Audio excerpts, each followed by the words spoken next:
this my prime. Let me tell them one time, I've been on the grind, and this my prime. Yeah, I'm sorry for the wait. Didn't think I'd come up, y'all just need a little faith. I've been patient, just waiting on the river with an ace. Gotta move real careful, we coming surveying the place. I touch down in your city, that's a rival. Y'all got one thing on your mind, it's survival. But if you wanna take a shot at the title, call the medic, we checking your vitals.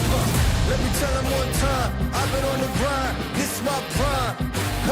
Let me tell them one time, I've been on the grind, and this is my prime. Let me tell them one time. Set them all in my prime.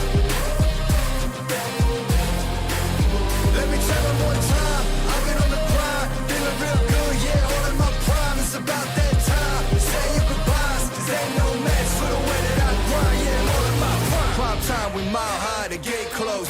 Same city as voice and I mean roles. It's flat bets for the checks, that's a bank rolls. I've been killing it, I'm guilty, case closed. Yeah, y'all are too basic, my reputation, borderline amazing. Good things coming, they just need a little patience. Ready for whatever, all you gotta do is say when. In my eyes on the prize, I visualize. I ain't ever taking a break, you taking 5. Even if I ain't got it, know that I make the time. On my next move by the time that the ink will dry. Let me tell them one time, I've been on the grind, this is my prime. Let me tell them one time, I've been on the grind, and this is my prime. Let me tell them one time. Set them all in my prime. Let me tell them one time, I've been on the grind, feeling real good, yeah, all in my prime. It's about that time, say your goodbyes, cause ain't no match for the way that I grind, yeah, I'm all in my prime.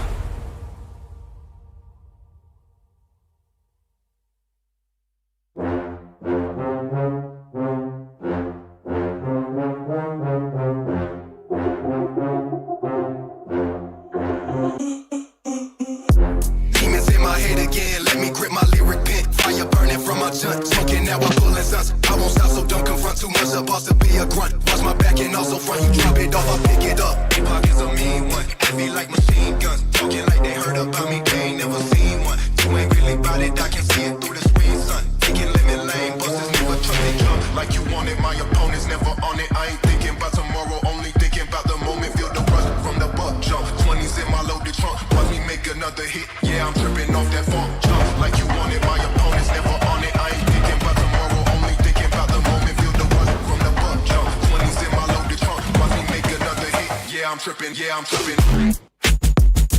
Yeah, I'm tripping.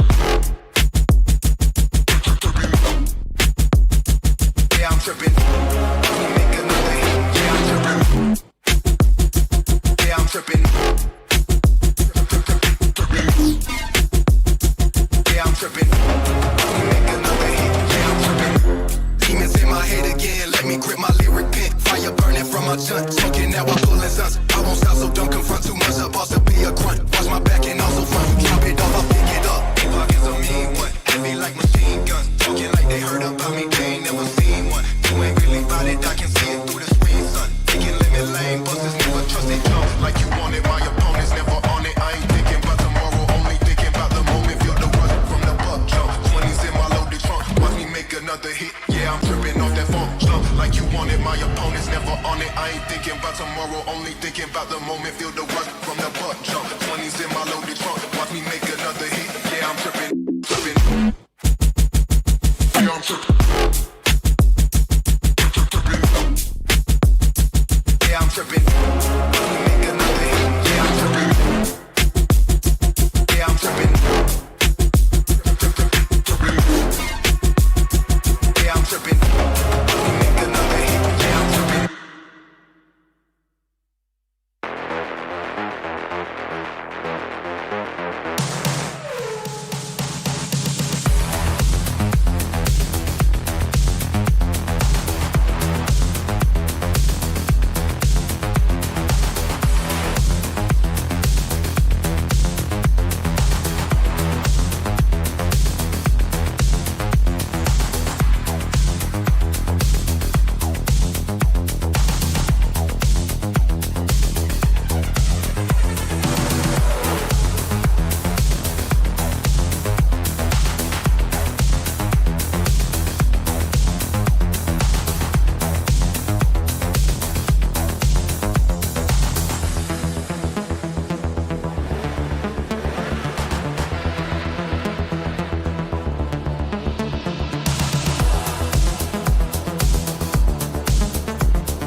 grind, this my prime. Huh. Let me tell them one time, I've been on the grind, and this my prime.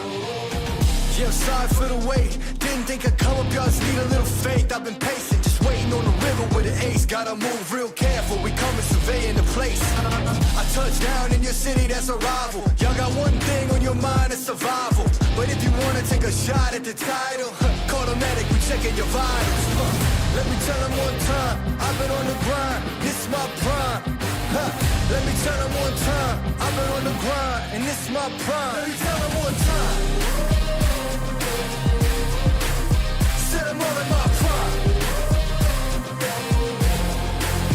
Let me tell them one time, I've been on the grind, feeling real good, yeah, all in my prime. It's about that time, say your goodbyes, cause ain't no match for the way that I grind, yeah, I'm all in my prime. Prime time, we mile high, the gate closed. Same city as voice and I mean rolls. It's flatbeds for the checks, that's a bank rolls. I've been killing it, I'm guilty, case closed. Yeah, y'all are too basic, my reputation, borderline amazing. Good things coming, they just need a little patience. Ready for whatever, all you gotta do is say when. In my eyes, when I rise, I visualize. I ain't ever taking a break, you taking 5. Even if I ain't got it, know that I'll make the time. On my next move by the time that the ink will dry.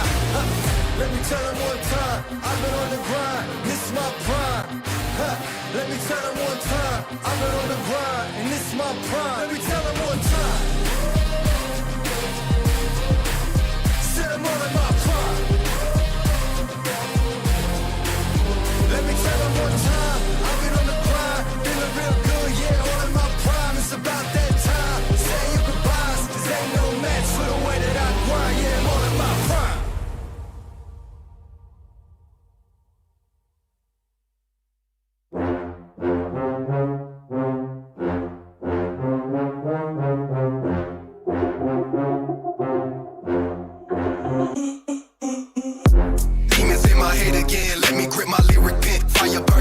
Choking now, I'm pulling sons. I won't stop, so don't confront too much. A boss to be a grunt. Watch my back and also front. You drop it off, I pick it up. Deep pockets a mean one. Heavy like machine guns. Talking like they heard about me, they ain't never seen one. You ain't really bout it, I can see it through the screen, son. Taking lemon lane, busters never trust they jump. Like you want it, my opponent's never on it. I ain't thinking about tomorrow, only thinking about the moment. Feel the rush from the buck jump. 20s in my loaded trunk. Watch me make another hit. Yeah, I'm tripping off that funk jump. Like you want it, my opponent's never on it. I ain't thinking about tomorrow, only thinking about the moment. Feel the rush from the buck jump. 20s in my loaded trunk. Watch me make another hit. Yeah, I'm tripping. Yeah, I'm tripping. Yeah, I'm tripping. Yeah, I'm tripping. Watch me make another hit. Yeah, I'm tripping. Yeah, I'm tripping. Yeah, I'm tripping. Watch me make another hit. Yeah, I'm tripping. Demons in my head again. Let me grip my lyric pen. Fire burning from my chunt. Choking now, I'm pulling sons. I won't stop, so don't confront too much. A boss to be a grunt. Watch my back and also front. You drop it off, I pick it up. Deep pockets a mean one. Heavy like machine guns. Talking like they heard about me, they ain't never seen one. You ain't really bout it, I can see it through the screen, son. Taking lemon lane, busters never trust they jump. Like you want it, my opponent's never on it. I ain't thinking about tomorrow, only thinking about the moment. Feel the rush from the buck jump. 20s in my loaded trunk. Watch me make another hit. Yeah, I'm tripping off that funk jump. Like you want it, my opponent's never on it. I ain't thinking about tomorrow, only thinking about the moment. Feel the rush from the buck jump. 20s in my loaded trunk. Watch me make another hit. Yeah, I'm tripping, tripping. Yeah, I'm tripping. Yeah, I'm tripping. Watch me make another hit. Yeah, I'm tripping. Yeah, I'm tripping. Yeah, I'm tripping. Watch me make another hit. Yeah, I'm tripping.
I've been on the grind, this my prime.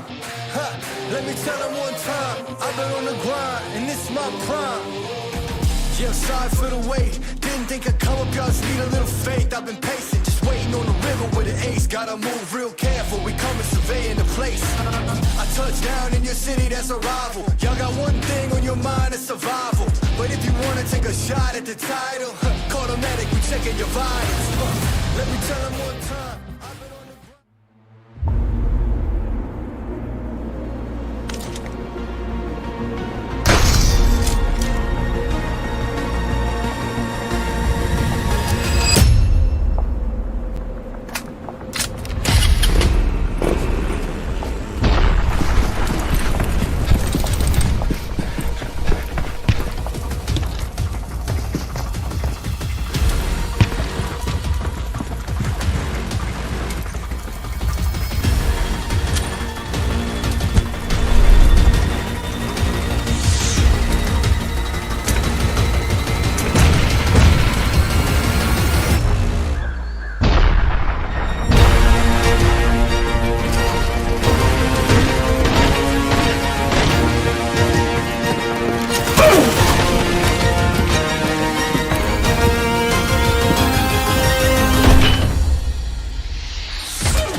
Welcome to BMPS 2026, where I'm going to be a host of Cast Necro. John alongside with me on the panel is Super Johnny. And now final 3 games remain in the hands of Group B and C to prove themselves. Group B is currently fighting for a direct shot at Grand Finals from Group A since they need to get promoted. Or else, if they're going to be slacking off, they will be demoted or relegated to Group C. And speaking of Group C, they're fighting for a direct slot at the semifinals from the Group B itself, which means the pressure is now going to be all-time high. Exactly. I mean, usually we say that the third week or usually the third day of the grand finals is supposed to be the day of comebacks, and third week in general, the number 3 I think has been associated with comebacks as far as BGMI is considered. But for our qualifier stages, I think this is the point of no return. Whichever group you are placed in after the end of your matches in week 3 is the group that you will play your final week in for your placement. As you have mentioned, Group B, they have an opportunity to get promoted to Group A, try and fight for the grand final spot as well, by the way, in the last week. And of course, if you are in Group A, the worst that can happen to you is semi-finals. I know, right? If you are in Group B, the worst possible situation is survival stages. Group C, as you mentioned, I think that is where the pressure is on. Because if you get relegated this week, then in the last week, you're just fighting to stay alive and still be alive in this tournament. So you can pretty much say right now the pressure is all-time high on both these groups. Yes. Group B, no matter what, they want that luxury of Group A. And speaking of Group C, well, they just want to push themselves inside of the Group B and maybe stand a chance to place themselves in that top 8 and move on towards the semifinals. For the people that are joining the broadcast for the first time ever, just to let you guys know, top 8 from the Group A directly heads on towards the grand finals, while the remaining 8 inside of Group A will head on towards the semifinals. And the same thing can also be said for Group B. The top 8 directly heads on towards the semis, while the remaining now will move on towards survival stage, which is going to be dicey. And the bottom 8 from Group D gets eliminated from the tournament, so that's what these guys need to avoid. Exactly, and I think with a few big names from Group C in particular still struggling right now, I think everyone wants to see what the result for a very well-known TAG is going to be. Like, are they going to end up on top, or are they going to be relegated by being in the bottom 4? But apart from that, I think Group B yesterday also presented us with a very interesting turn of events. We were expecting a few of the names that were promoted to do well. But on day 1 of the qualifier stages, the struggles were quite clear. Exactly. You know what? You brought up TAG. Let's talk about them a little bit more, right? Since TAG is currently sitting in the bottom 4, it's not looking too good right now for them. And since we're speaking so much about that group itself, let's move on towards the overall standings of the entirety of Group C. Right now, TAG is sitting on the 13th spot. Making a comeback is still possible. TAG can place themselves in the top 4, but the gap is now just widening up even more. Yeah, pretty much. And I think in the first place, no one expected TAG to actually be in Group C with how things went for them in the opening week of the BMPS 2026. But if we shift our focus to the teams that actually do stand a chance of getting promoted in this third week, I think AX, Droid Million, Rapid Chaos, and Mad Kings, they've done really well for themselves, but the difference is very close between them and the teams that are putting up the chase. You see all the way towards Rising Esports. From the 8th till the 3rd position, there is just 4 points. In fact, you go all the way towards where we saw Rapid Chaos as well. It's not a lot, just 10 more points added. So opportunity is there for the teams to actually climb up. And once we move towards Group B, things just get worse. 27 to 17, 10 points Indeed. from the 2nd to the 8th. Yesterday, we saw the best of Mad Kings, without a doubt, That the is way true. they played. But you cannot even overshadow the fact that inside of Group B, we also did see WINDGOD and their heroics. First game was solid coming through from WINDGOD. The second game, they strike with a massive chicken dinner, and that's why now they've got 36 points on the board. But even God's Reign were insanely well, because they managed to acquire 27 points in the span of 3 games, and that is a fantastic average to have. Nothing taken away from 8-Bit as well. Right now, their performance is definitely looking stable, and Jaguar Esports, for me, is going to be that anonymous factor. A big surprise. Exactly, and I think Jaguar Esports, with that performance of theirs yesterday, did manage to catch Godlike, Mysterious Form, Myth, GODSENT, Off Guard, because I think these were the 4 teams that were expecting that, yeah, we are going to be the ones competing for that promotion spot. But Jaguar Esports, phenomenal run from them. Although a few letdowns from Group B as well. Zero Arc not being able to keep the momentum that we saw from them. The aggression we saw in the first week and third week not really going well. And same can be said for True Rippers as well. Oh, no. I mean, I don't even want to talk about True Rippers. Yesterday was just a nightmare. They were just in a top-notch form inside of the entirety BMPS 2026. First week was incredible. Second week was even better. But now third week, for some reason, in the first 3 games, it feels like it's just different sets of 4 players. It's not the same 4 players that we saw inside of Group D and C. But let's just cross our fingers and hope that True Rippers is at least going to push themselves outside of the bottom 4, because that's what the goal is going to be right now. You clearly saw the stats as well. Group D, they were playing phenomenally well. Group C, even better. But now something has happened over here to True Rippers, and they need to recover no matter what. But it's not just about True Rippers, right? Even K9 Esports is following up that same storyline. Exactly, and for both these 2 teams, I think we just expected the individuals to do well. And based off of those individual performances, we expected these teams to just keep on moving up all the way towards Group A. But that wasn't the case. For K9 Esports, I think the downfall was visible during the second week itself when we saw them getting pushed back to Group B. And of course, as we look at the difference in the performance, 76 points secured in the opening week, and then it just takes a massive drop, drops down to 26.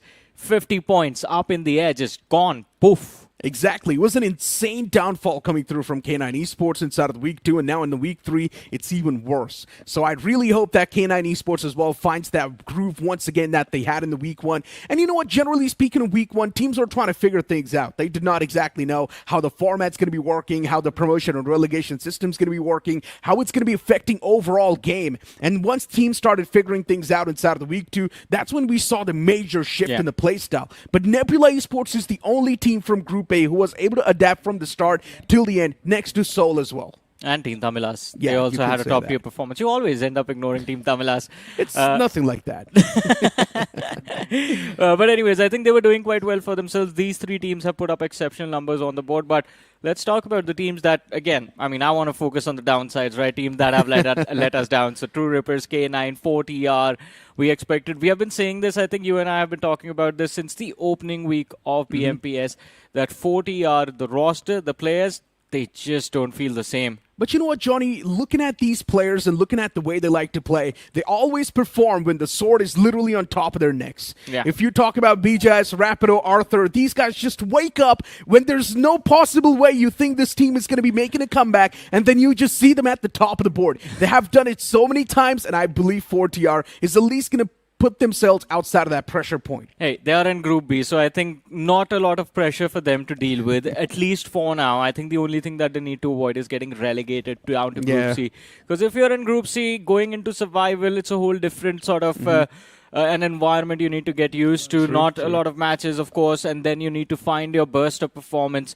And of course, not a lot of teams from survival could actually end up moving to the grand finals. I mean, if you are going to go down that longer route, I mean, I think will really not be able to see a lot of these teams make it through, because majority of the spots are going to be taken by teams from Group A, and of course teams that directly get promoted to the semis from Group B. So it's like a massive funnel. That's what the format is. Yeah. Group A, directly the top 8 heads on towards the grand finals, while the remaining teams will be funneled out. And that funnel is going to be brutal. I'm telling you right now, even teams like TAG, if they do not qualify right now, if they get relegated from Group C, things will be worse for them in the upcoming moments. And you know what? We've also got the elimination leader. Yesterday we saw Jonathan make an entry inside of the top 5, which was incredible. This man is individually performing so well, but as a team, TAG is currently failing. Pretty much, man. I mean, it has been a struggle for TAG, as you were talking about it. Jonathan with 33 eliminations secured so far in the matches that they've played. And of course, again and again, we keep seeing him in the limelight. But I think our usual suspects of the MVP ranking, they've made it on the list. Lobster is there, Cyrex is there, Jonathan is there.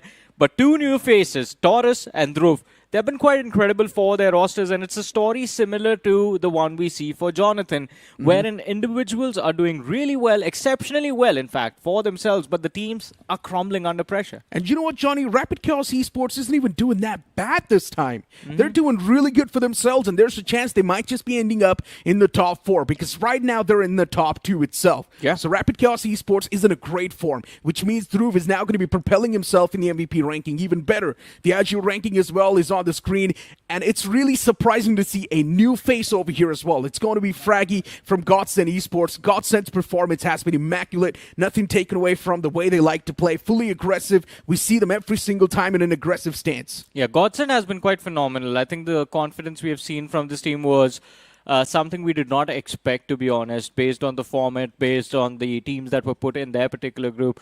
I think I personally expected GODSENT to struggle a little bit, maybe take that first week and the second week to just try and get their bearings, but that wasn't the case. Right off the bat, they were in the thick and thin of things, constantly fighting, getting those finishes, and slowly and steadily have built up their confidence, but we'll have to see how things go for them. And talking about how things will go, well, this is how our day will go. We have the schedule: Rondo, Erangel by Group B, and then Erangel, Miramar, and Miramar by Group C.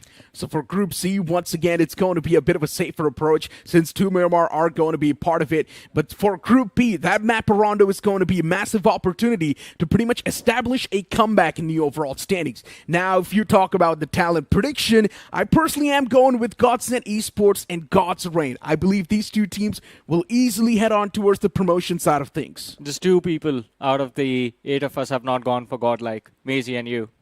I can't ask Maisie why he didn't pick Godlike. What about you, though, Necro? I don't know, man. I don't know. Why did you guys pick Godlike? Tell me. Because it was the easy pick.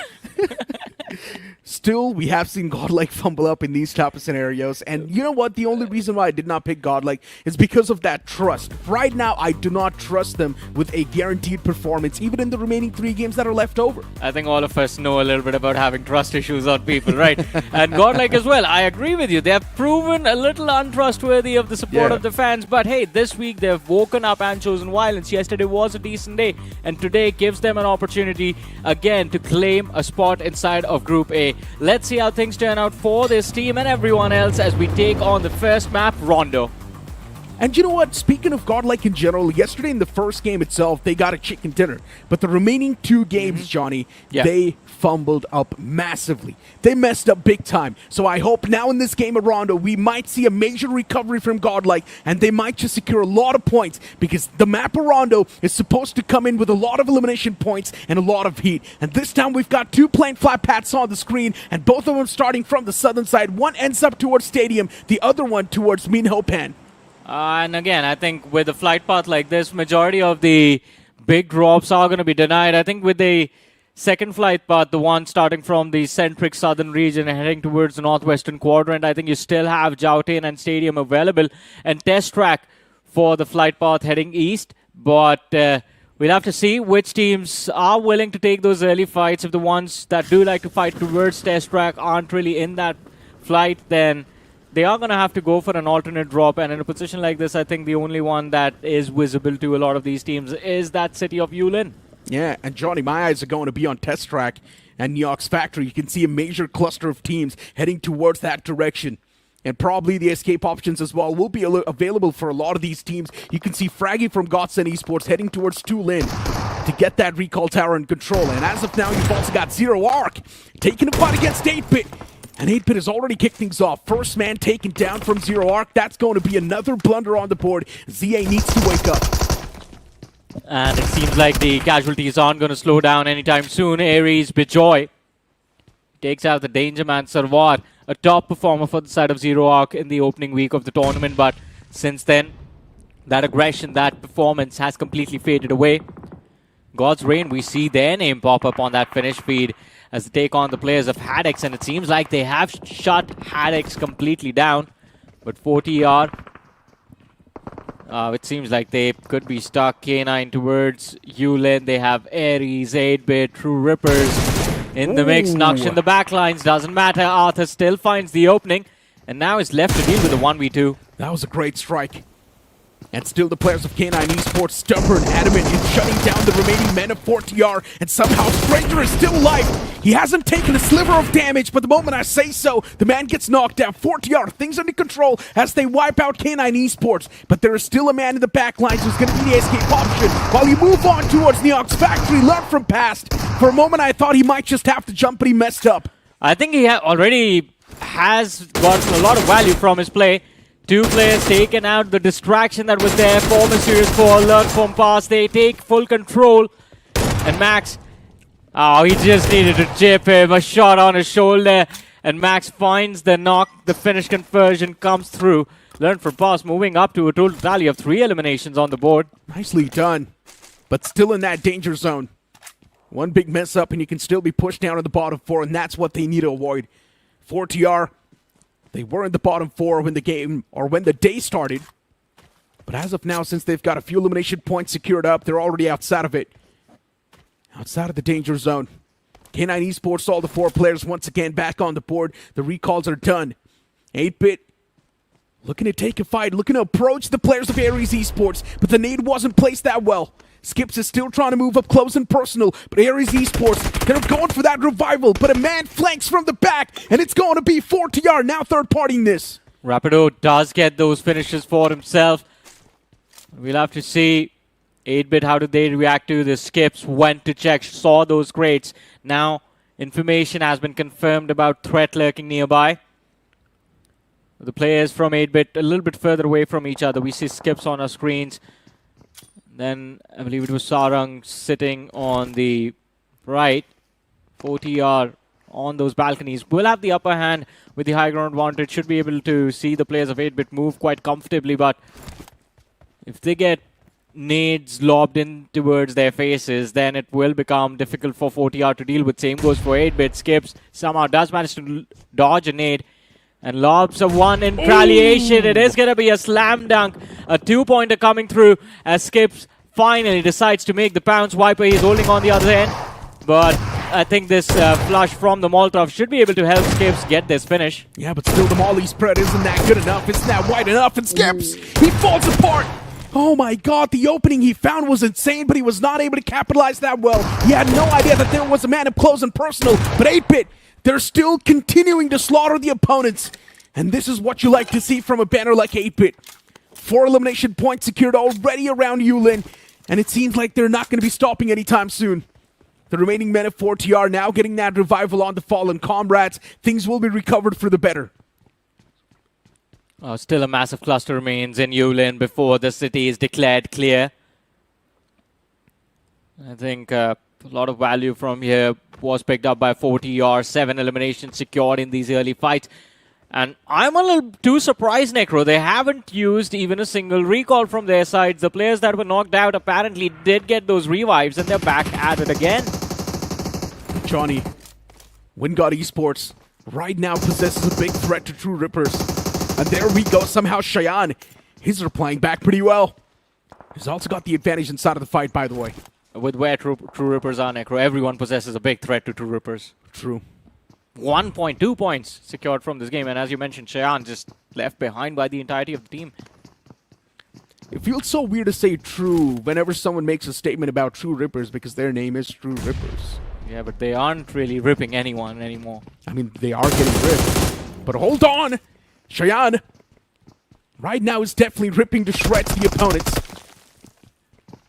He's got 10 shells in the shotgun as well. If you try to approach that man on top of the staircase, it's going to be a big mistake. And there we go. What are you even thinking? That is not the way you're supposed to approach a shotgun. Of course he's going to line you up. Yeah, I think they just wanted to overwhelm him with numbers, but weren't really able to succeed in their game plan. Look at that exchange of utility. Quite well done between Sarang and Arthur on the other front, but now both the players' HP bars chipped away are going to be forced to duel it out with those weapons, with those guns. And it's going to be interesting to see who opts for what. Sarang just looking to see if he can recover his HP, while the man on the other side just wants to hunt him down.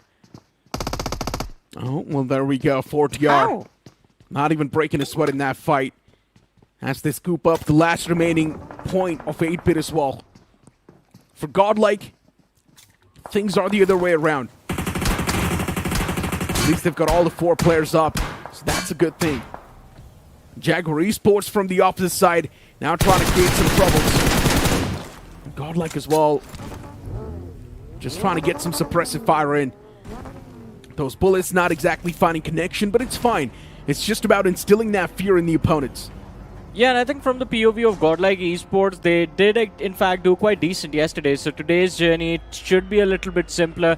If they can get about 10 to 11 points from Rondo, it makes their lives on the next 2 wrangles extremely easy. Naqsh Esports spotted out, points being given away, and Godlike, they are going to look to claim these easy frags, although 2 players still get knocked down, and the finishes from the side of Naqsh haven't even been confirmed yet. Yeah, those players knocked out, and Executor is already there to get those revivals, and he's going to be able to do so as well without even breaking his sweat. Sumus getting approached from the sidelines. That man from Naqsh, he wants to create the off angle, and he's going to do so as well. Sumus now forced to fall back. Utilities tossed from Sumus, but the players are too far away. If the nade explodes, maybe a knock will be there, and yes, the knock is there. Naqsh starting to fall apart once again. The players are getting ripped. While Owen is the only person who's holding on to those strings. He's the man trying to make sure that the opponents are still going to be on their knees. But for how long? That's the question. And the call from the side of Naqsh Esports, I think, is to fall back and look for a revive. Owen closing in. Somme trying to do the same. Does get spotted out. And Godlike, even though they do manage to recover and regroup inside of the same spot, I think just a single nade, even close enough to these 2 lads, it's just going to put them out of their misery. Oh, it just falls a little bit short. Espower somehow stays alive, and Owen's nade just claims his own teammate. What a big mistake coming through from Naqsh, but now there is hope for recovery. But that nade definitely finds the connection, Johnny. Espower's knocked out. Recovery, I think the hope is still pretty far away. Sticky nade as well tossed. Espower gets confirmed. It's one. Unfortunate, the flames were too strong. And Naqsh Owen, still, he finds another strike. And this is exactly why I don't trust Godlike. Yesterday, they lost the momentum in the upcoming 2 games itself. They only had a good performance in 1 game. And now look at this fight. How do you lose it? Where are the remaining players? That's my question. I think they just went a little too easy in this one, considering they had their recall still up. And Manya was in a position already from where he could actually bring his team back. But I do understand you. I think the utility that came from Espower and Somish should have been utilized a few moments ago. When the players of Naqsh were just stuck in that open ditch. Owen being allowed to move on the flank, that should have never happened. And this was a great kickstart to this piece of action from Admino. The backline support was proper, but after that it just felt like Godlike just wanted to run face first into Naqsh Esports and just wanted to fight head on instead of trying to find an advantage inside of those individual fights. But still, getting 1-on-2 like this it's heartbreaking, heart-wrenching for the fans as well, even for the players. And right now, Ares Esports, well, getting rid of those little soldiers. Yeah, the getting guards. that loot up. Well, Ares Esports, I think they are going to have to get rid of a few extra players as well in this game if they want to catch up instead of the guards.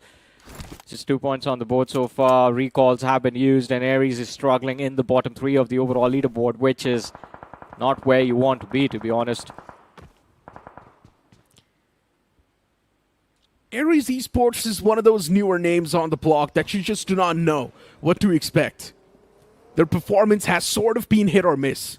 In a few games, Ares Esports, you will see them place themselves in a good spot, and on the back of that, they can get those good games. But if they do not have that good positioning, fight conversion has been lacking from their side. That is true. the concern. 100% agree with that. I think even in those 4v4s, we are not seeing proper positioning of the players, but I think Aries, they can look to turn things around. I think, and again, shift of the zone takes us towards the northern side. Godlike K9 Esports, that incredible amount of map control they have towards the northern half, it should make their lives a whole lot easier in the mid-game stages, but the southwestern and the southeastern cluster, man, oh man, a few big names in this game could actually be stuck. Look at Myth getting sandwiched and surrounded by 40R WINDGOD. There's JAGUAR Esports and GODSENT over there. Yeah, but still, I believe that Myth is also going to be the Guardian Angels. Ooh. So they can actually have a little bit of an upper hand in that fight. They can hold off teams like 4TR on the Bay. While Zero Arc, there's too many threats lingering around them. K9 Esports being one of them, even Learn From Past being one of them. JAGUAR Esports, they found themselves in the smack center. A decent spot, but that also means that they can be the center of attraction, and that's what they need to avoid. Looking at the early recall values gained by these teams, I think 4TR, they've done quite well for themselves, but K9 Esports, we haven't really seen a lot of action from them. In fact, this is their first fight of the game.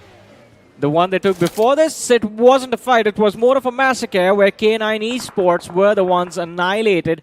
They've used up all their recalls, almost all their recalls. Taurus gets shut down, which is quite unfortunate because I don't think he still has his recall up. Somraj's recall is also gone, by the way. Oh no, the man from M4. He falls down as well. And you know what? You mentioned Somraj's recall still up. Yes, it is up. No, Somraj is gone. Someone else from the side of K9 still has it. Interesting. Because Somraj was the one who was on the recall tower initially, right? That's what I thought as well. Interesting. Not sure what exactly the game plan is for K9 Esports, but I just hope that all the 4 men will be back on the block, and that's all we care about. But do they have the control of the recall tower? That's another question. And Johnny, they don't. Yeah, that's what I was coming towards. It was taken away by Godlike towards the north. Muopan is where K9 and Godlike kind of came together, and Godlike just shoot them away. But we'll come back to that in a bit. Mysterious 4. It seems like there is an opportunity for, in fact, 2 teams to actually gatekeep Mysterious 4 right now. We did see them take a few shots on the players of Aries, and Aries finds themselves inside of the play zone. Well, just a few meters away, but it's not going to be a difficult rotation. The other squad, it's going to be the squad of HADX. You can see them on the radar. And it seems like Mysterious 4 are going to go for a chase on the players of HADX, which seems a little risky right now. Aries can definitely set up a field trap. Yeah. And HADX, yes, they're catching a lot of hurt as well. Aries just trying to hold down this entire spot. They're anchoring it down. Bader tosses out a smoke to make sure that his position's going to be uncompromised. But still, a lot of those shots can be taken inside of the smoke itself. HADX now looking to surround the entirety of Aries, but still this fight, conversion is going to be a tough one. HADX is at least inside of the circle, so that's going to be a bit of a sigh of relief. While on the opposite side of the spectrum, Aries, they still need to make it in the circle. There's only a few players of Aries in the circle, while the remaining players still in the outskirts. And HADX can actually apply pressure on the back of that. Also on the radar, Necro, if you notice, more trouble brewing up on the sideline. God's Reign, they're looking to move in. But Justin, he gets knocked out. Breathing room for the opponents in the form of Mysterious 4. Let's see how God's Reign, what they are thinking, what is their plan of action. Nade goes out from Aquanox. It falls very short of that distance as the Mysterious 4 was just too far away. But Admino, he needs to be cautious. There's a band right behind him. And Admino, what is going on? Other players have got like Esports playing without earphones or sound. It's not even that. He was just staring at the opponent. Yeah. He stared at him for a solid second, did not even press the trigger. Are Godlike even playing this game seriously? Are they throwing this? What is this? I mean, 29 points. So, need about 11 points up. All right, what are we going with the qualification cutoff for this group, Necro? 50? 54 to 55. Let's just say get more than 55 points, and you are guaranteed that top 4. Yeah, so Godlike needs about 26 points more. Too far away. Looking at the current run of form, they're still too far away. Especially with Mysterious 4, JAGUAR Esports, and Myth right now just breathing down their necks. Because look at the difference. Godlike 29, Mysterious 4 25, JAGUAR 24, and Myth 22 points. Oh my god, Godlike Esports. Luckily enough, at least the opponents have left the compound. And now 4TR official. There's a bit of that trouble brewing up even on their side of the spectrum. 10 eliminations already taken from 4TR. And this is what I'm saying. They always wake up when the situation is dicey. And right now, Godlike is also taking those shots against 4TR. But they need to focus on the rotation, and that's what they're exactly doing. 4TR, as you keep talking about, and I think one of those teams and one bunch of players that usually would like to get up and prep just a day before the final exams. They still somehow do manage to push through. This time, I think these 11 points, getting them out of the bottom 4 instantly. But that's the end of the journey. I think we are going to wait to see what 4TR can accomplish in the next 2 maps. This one, it's an okay outing. 11 points, it is fine, Necro. Yeah, pretty nice. Considering it was just the start, it is pretty nice. Exactly. But 4TR needs this same amount of average in every single game they're going to be playing. True. Or potentially more points as well. Yeah, minimum 10 per game. So that's going to be an insane average to try and maintain. Let's see if they can do it. But as of now, you've also got 8-Bit straight up ramming their vehicles against the boys of Zero Arc. And the man Morty already falls down, while now all the pressure is going to be on the shoulders of Pain's life. The IGL himself needs to get things under control as the utilities, they're going to find some insane connection. 2 men of 8-Bit already knocked out. There's one more man in the outskirts. It's going to be Shub. And he's the only person trying to fight for 8-Bit's life. But the moment Shub gets eliminated, 8-Bit's run in this game is already done for. And you can already see the players of Zero Arc trying to find some off angles, while now Jaguar Esports, they come in with a quick third party. A massive rotation coming through from the players of Jaguar Esports, and this is a second chance at life for the players of 8-Bit. The distraction was a phenomenal one. Zero Arc have been pushed away, and now 8-Bit are left to deal with the players of Godlike, and Manya shuts them down. 8-Bit eliminated from this game with just 9 eliminations. And I think, Necro, with the level of distrust we have just announced for the players of Godlike, they're finally starting to deliver. 9 eliminations, 3 players still left standing. And from here on out, all Godlike needs to do is just play for survival. Make sure they finish in the top 5 or the top 4. Oh my god, learn from past. Up against Godlike now, Johnny. Finishing in the top 4, top 5 might just be rough, since now they also need to take a fight against Learn From Past. Godlike is already off to a great start in this fight as well, since they've already found the knock on the back of the utilities, but even the players of Godlike are falling down low. And that's not a good sign, as Power pushes up deep all by himself, and there's just too many foes in front of him, as S-Power gets melted with those shotguns. The remaining players of Godlike, it's going to be 2 more men that's standing. Same, he's still fighting back. That S12K up close and personal, it's finding a lot of value, but Godlike, they're still not done with the opponents yet, as the one-man Max from the side of Learn From Past almost clutches it back, but Godlike says no, as the IGL steps up big. Now that is an entertaining fight. It was an exciting clash. Godlike still coming out on top. 13 eliminations secured, and they move up to the 2nd in the overall leaderboard. But unfortunately, they have lost to S-Power. Now it's just down to Some and Manya. But man, oh man, what a fight. What an exciting moment. Learn from past as well. I think they deserve a bow with their 9 eliminations from this match. Still sticking around in that middle pack. We'll have to see how those Orangles turn out for them. I think the best case scenario for Learn From Past, of course, is going to be a promotion, but with how big of a difference there is between where they are and where God's Reign sit right now, I think Learn From Past, they can hope to maybe get a semi-final spot in the last week of the tournament. Getting promoted this time, it's going to be tough. Yeah, they need a chicken dinner at least, and then only maybe Learn From Past can make it. But Godlike, this team is on a tear now. They're starting to feel themselves. 14 eliminations, also wiping out that one man, the remaining little scrap of Zero Arc.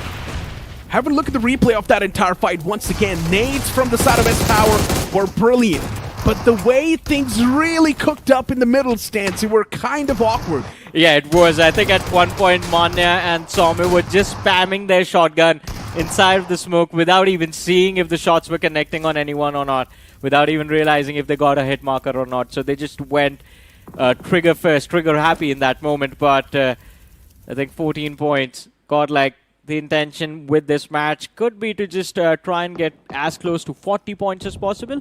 Because once they reach 40, I think in the last 2 matches, they are going to be required to get 6 to 7 or maybe 8 points at max per game in order to get a guaranteed qualification for Group A, guaranteed promotion.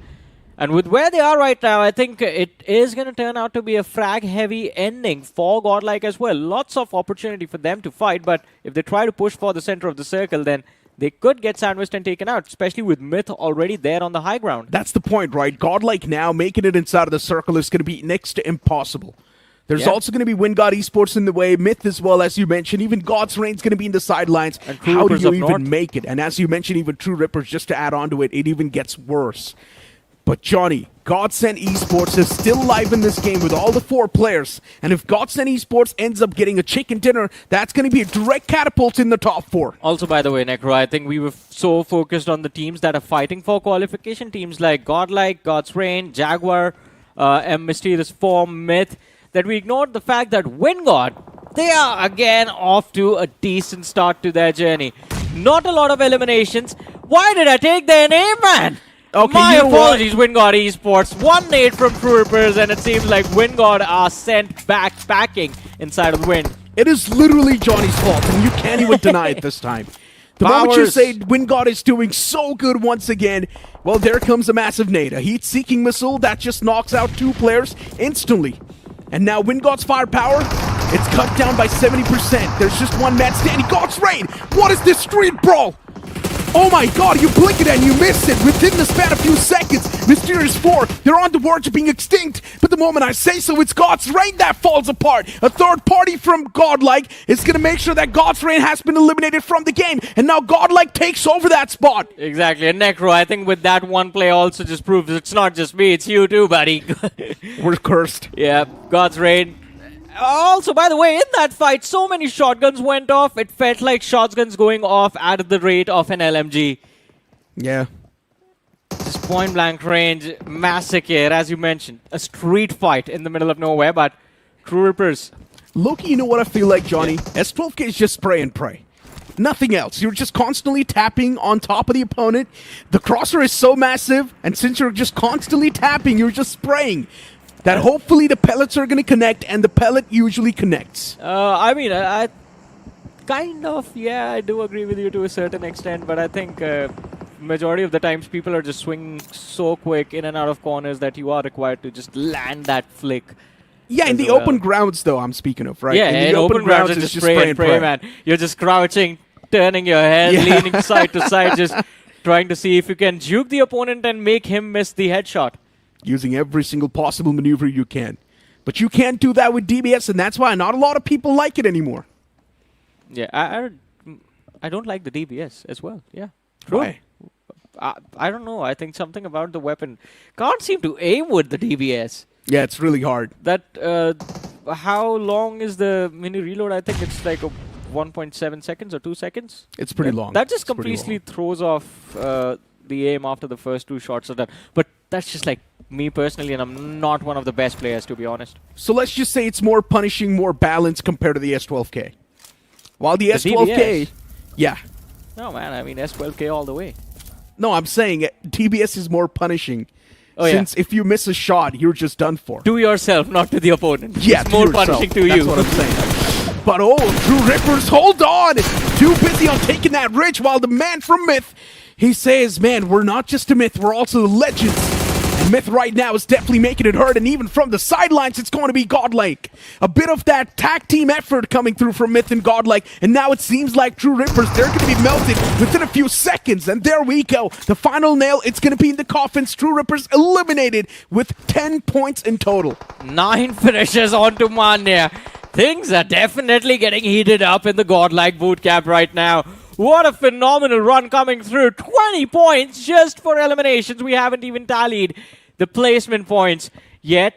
That seems like it is going to be a chicken dinner for the players of Godlike. I saw a post made by the players of, not the players, but the organization of Godlike Esports on social medias. And it seems like whatever they're doing to Manya's rooms, the adjustment that they're making, they're working. Yeah, I know, right? I mean, right now, look at that man. He's a different beast. Does not even seem like he's the IGL. Yeah. Straight up seems like he's assaulting the entire lobby right now. 20 finishes already on the board. Combine that with a few eliminations, or combine that with a few placement points. Godlike right now feels supreme, even though they've only got 2 men standing. And you know what? I take my words back. Sorry. I mean, no, Necro, you should not take them back. You never know in the next game they're going to be out for 0. I mean, we have seen the worst happen in We TNT. have seen that happen with It them. has happened. So you know what? Let's just see what happens in the future. But right now, Myth, look at them. They control such a massive terrain. This could be 3 players in the front lines, 1 man in the back lines. I'm loving this split. And it actually could be the game that propels Myth inside of the top 4. But after this match is done, Necro, the difference at the top of the leaderboard, it's going to be intense for the next 2 games. WINDGOD is 38, God's Reign ended at 35, 8-bit 34. Myth is still in this match. If they potentially win a chicken dinner from here on out, I think they are going to be in the mid to late 30s as well. There's going to be 5 to 6 teams fighting for the top 4. I mean, even GODSENT is also going to be part of it. Yeah, they are there too. And Johnny, you know what? How long or how often have you seen GODSENT Esports play this passive? They have been so quiet. Yeah. I feel like I'm watching Rising Esports, not GODSENT. I don't know, at least they're not sticking... Oh no, they just took the center. Yeah, they are playing around the center. But they have 5 finishes already. Rising Esports at this time would have 2. True. At max. That is definitely true. I agree with that. Can't even count on that statement, buddy. But Rising Esports, I think the one way they differentiate from GODSENT is, I think top 5s or top 6 for Rising Esports is going to be much higher. GODSENT Esports, their aggression results in this a few moments where we are going to see them on the wrong end of this fight getting taken out a little bit early. At least in this game, for the end game in particular, they have the numbers advantage to work with. Ares is putting up a challenge, but this is what I wanted to mention, that Myth can hear the commotion caused by Ares and they can move along the slope of the hill and just get in a range from where they can lob all that utility on them. Myth is actually getting so desperate to shut down Godlike as well. You can just look at the players extending slowly and steadily. And what was that flashbang? Not even close. Ares Esports, all the 4 men still standing, by the way. And Ares probably holds a lot of threat to Myth soon. GODSENT Esports, they're going to be advancing a little bit more deeper inside of the circle as they're sending a few individual players. Huntro is going to be a part of the action as well as the nade was tossed out. But those nades not finding proper connections. Ares Esports, they know GODSENT Esports is advancing from the sides. Myth as well from the top will be raining down hellfire soon. Where do you go? That's the question. An 8 toss from GODSENT Esports. That was real close. Almost got the knock as well. But not exactly close enough. And as I mentioned, Myth, their hands are now itching. They just want to shut down Godlike. Everyone's hand should be itching right now. It's stage 9. It's the end of the match. It's the blue collapse. And this is the moment where it all is going to be decided. Godlike kicking things off, picking off 1 man from the side of GODSENT, but Godlike, Necro, they are tunnel vision towards the players of Myth. The bounce is there from the side of Manya. The opening knocks are going to be secured, but instantaneous trades coming through from Daddy, and he takes both of them out, but the opportunistic bunch of this fight are going to be the players of GODSENT in the backlines. They've kept their numbers up. Ares is down at a disadvantage, just last player left standing. And GODSENT, I think they are going to be very happy claiming this chicken dinner. Yeah, it's going to be impossible to stop a team like GODSENT now in the tracks. Since Ares Esports has already gone for that revival, the blue's going to be on the move as well.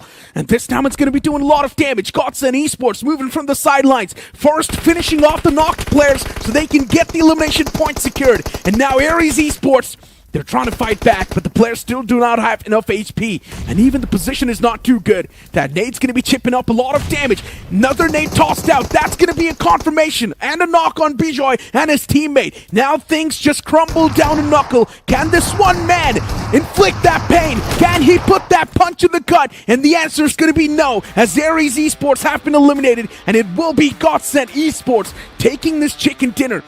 What a well-played, passively played, defensively played chicken dinner from GODSENT. This is probably the least amount of points I've seen GODSENT Esports with a chicken dinner. Yeah, I think that has to be true. We are going to check up on that, but GODSENT Esports, I think when it was a time of desperation, and usually when desperate moments are there for a lot of these teams, people start to panic. They just go frag heavy, take a lot of risk, and end up getting eliminated. I think GODSENT, they realized that, all right, if we just secure the chicken in the first game and I think even with the amount of eliminations they have, like 19 points off the bat in the first match itself, it gives them a fighting chance on the overall leaderboard right now. And you don't have to win in the first round. It's a marathon, not a sprint, as people always say, but this is just a 3-game longer sprint. First game is done and dusted. You just need to be consistent and secure like 8 to 9 points in the next 2 matches. I mean, GODSENT right now is sitting on 39 points in the overall standings. They started things off with 20 points, 19 points from this game, so that's going to be 39 points on the board. Let's just say that they need 15 more points to be around the safety cushion, and it's done for. And since we know it's also GODSENT Esports we're speaking of, getting those 20 points is not going to be a tough pill. But it can be, I think, but I want to see what happens on Erangel now, because as you said, GODSENT is going to be in the mid-30s, Myth is going to be in the mid-30s, Godlike is there, there's God's Reign as well, am I missing anyone? JAGUAR Esports, they're going to be there as well. Mysterious 4, they're not going to be in the 30s, but they are still there in the late 20s. I think they had like 29 or 28 points. You want me to be honest? I think Godlike has already done it. Godlike has got more than 45 points. So Godlike is really close towards that qualification marker. They're going to be on the first or the second spot in the overall standing. So Godlike is almost done. Let's just say that Godlike is almost safe as of now.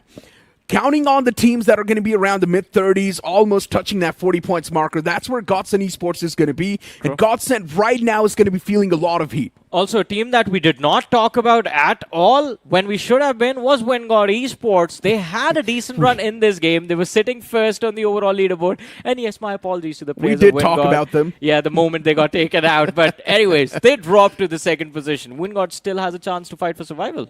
Of course they do. I mean, WINDGOD Esports, it's not even a concern. They just had so many points in the first day itself. In this game as well, WINDGOD had a few scrappy points that they got. And even those scrappy points are going to be more than enough for WINDGOD to sustain a decent spot in the overall standings. Even if you're going to be on the first or the second spot, it's not going to make a lot of difference. WINDGOD Esports will close in no matter what. And the MVP of that previous game is going to be Manya with 11 finishes. I mean, this man just woke up and chose violence. He was just assaulting the entire lobby. Pretty much, man. And I think this is what you do not want your IGL to do if you're admin on S-Power. You don't want your IGL to out-frag you in every single game. But Manya, I think he's a player of a different caliber. We have seen him set a record-breaking performance, well, record-setting performance on the map of Miramar when he used to play for the side of Seoul last year. And this time with Godlike, I think he's going to try and replicate the same thing. And you know what, Johnny? Let's start talking facts a little bit more about Godlike now. It's been a while since we've seen Admino in that red-hot form. It's been a while. Because even in the BGS 2026, Admino was missing that form that we all wanted to see him in. And now, because of that, even right now the BMPS, it's causing a massive impact. And I think it's not just Admino. I would like to say the same for S-Power. S-Power is my boy. He's one of my oldest friends in the community. I've known him at this point for like about 5 years, 5 or 6 years. But still, I think this has to be the worst we've seen from him, at least both BGIS and BMPS so far combined. If we really talk about his power, I still don't think he's doing extremely terrible. He's still doing okay. By his own standards, man. Yeah, those monstrous performances were not they've completely gone away. This time, I think he's a little bit more held back. Instead of the S-Power that was very fluid, would actively find openings for his team and sometimes just clutch out entire rosters in the same match.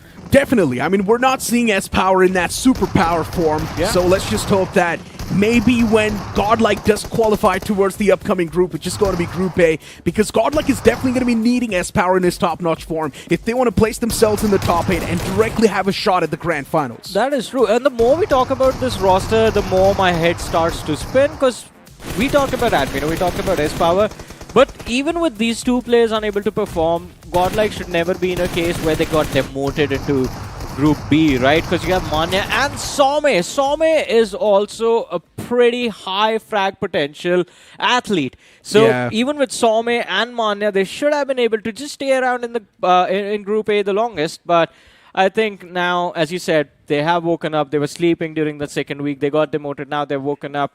Week 3, 26 points from this match. Yeah, Godlike should be able to push through. Yeah, I know, right? Did not even get a chicken dinner. Still on top of the match rankings with 26 points. GODSENT Esports getting 19 points. Ares as well getting 12 points. At least Ares is now going to be pushing themselves away from the bottom 4, so that's a great thing. Myth as well getting those 11 points. Myth is going to be advancing themselves a little bit more further in the overall standings. It's not going to be a big advancement. 4TR, since they got these 11 points as well, they're out of the danger as of now. But as you were talking about Ares, I think on the same page. We also had Learn From Past and we had True Rippers. So the teams at the bottom are starting to perform, but all of them are performing at the same time. I think they're hoping for the middle pack to collapse, but two teams from the bottom that did not have a great time in this opening map of Rondo, K9 Esports and HADX. HADX is falling apart, and same goes for K9. I think even WINDGOD Esports is falling apart. You were right, my friend, because they just got 2 points in this game. That means in the overall standings, they've got 38 points in total, which means even GODSENT Esports right now is going to be toppling over WINDGOD. There are 6 teams fighting for qualification or a Godlike at 49. We're going to ignore them. From the 2nd till the 6th, well, 7th, Mysterious 4 is not too far away. So again, 6 teams. There's WINDGOD at 38, GODSENT 36, God's Reign 35, 8-Bit 34, Myth 32 points, Mysterious 4 28 points. And I think considering there are 2 matches left, even Jaguar Esports can potentially catch up if they are able to get like 10 points per match. It is so close, John. Even Learn From Past can do it. They've got 21 points in the arsenal. They're not too far away. If Learn From Past gets 15 points in the upcoming 2 games, it's done. Even they've qualified. And just look at the amount of standards now that have been set from this group itself. Mysterious 4 is close. Myth is close. Even Aries can actually stand a chance if they get a chicken dinner with 20-plus points. But Necro, the right side, my apologies, it is our left, right? Left side of the leaderboard was the happy side. Did you see on the right? It's so stressful, man. Bottom 4 are closing in on the 4 teams up ahead, and that would mean that Learn From Past, if they don't perform, if potentially Learn From Past get eliminated with 0 points in the next 2 games, they could be the ones relegated. Don't say that. It's not going to be a good sight if you watch a team like Learn From Past get relegated, even from the Group B. Man, it's going to be like a needle in my heart. And True Rippers still aren't safe. They're still in that danger zone. They're still in the red zone. I mean, this is a very tightly contested group, to be honest. Yeah, but looking at the positive side of Spectrum, at least you can say that True Rippers got 11 points in that previous game. That is the best performance so far in this group. That is so true. Let's just say that maybe now the win's going to be in the sale and they can make a comeback. But right now, it's time for us to toss to a short break. Don't go anywhere.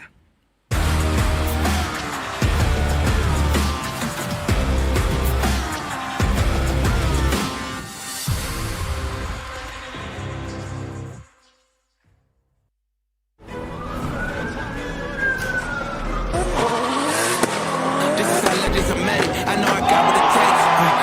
And I'm not pumping the brakes. And I'm not pumping the brakes. I'm too competitive. I like the narrative. That I'm the best in the league. Who you comparing with? That isn't competitive. Top of the throne in his me. How you moving so when it's speed? I just been bringing the heat. I just been bringing the. I just been bringing the. I just been bringing the fire.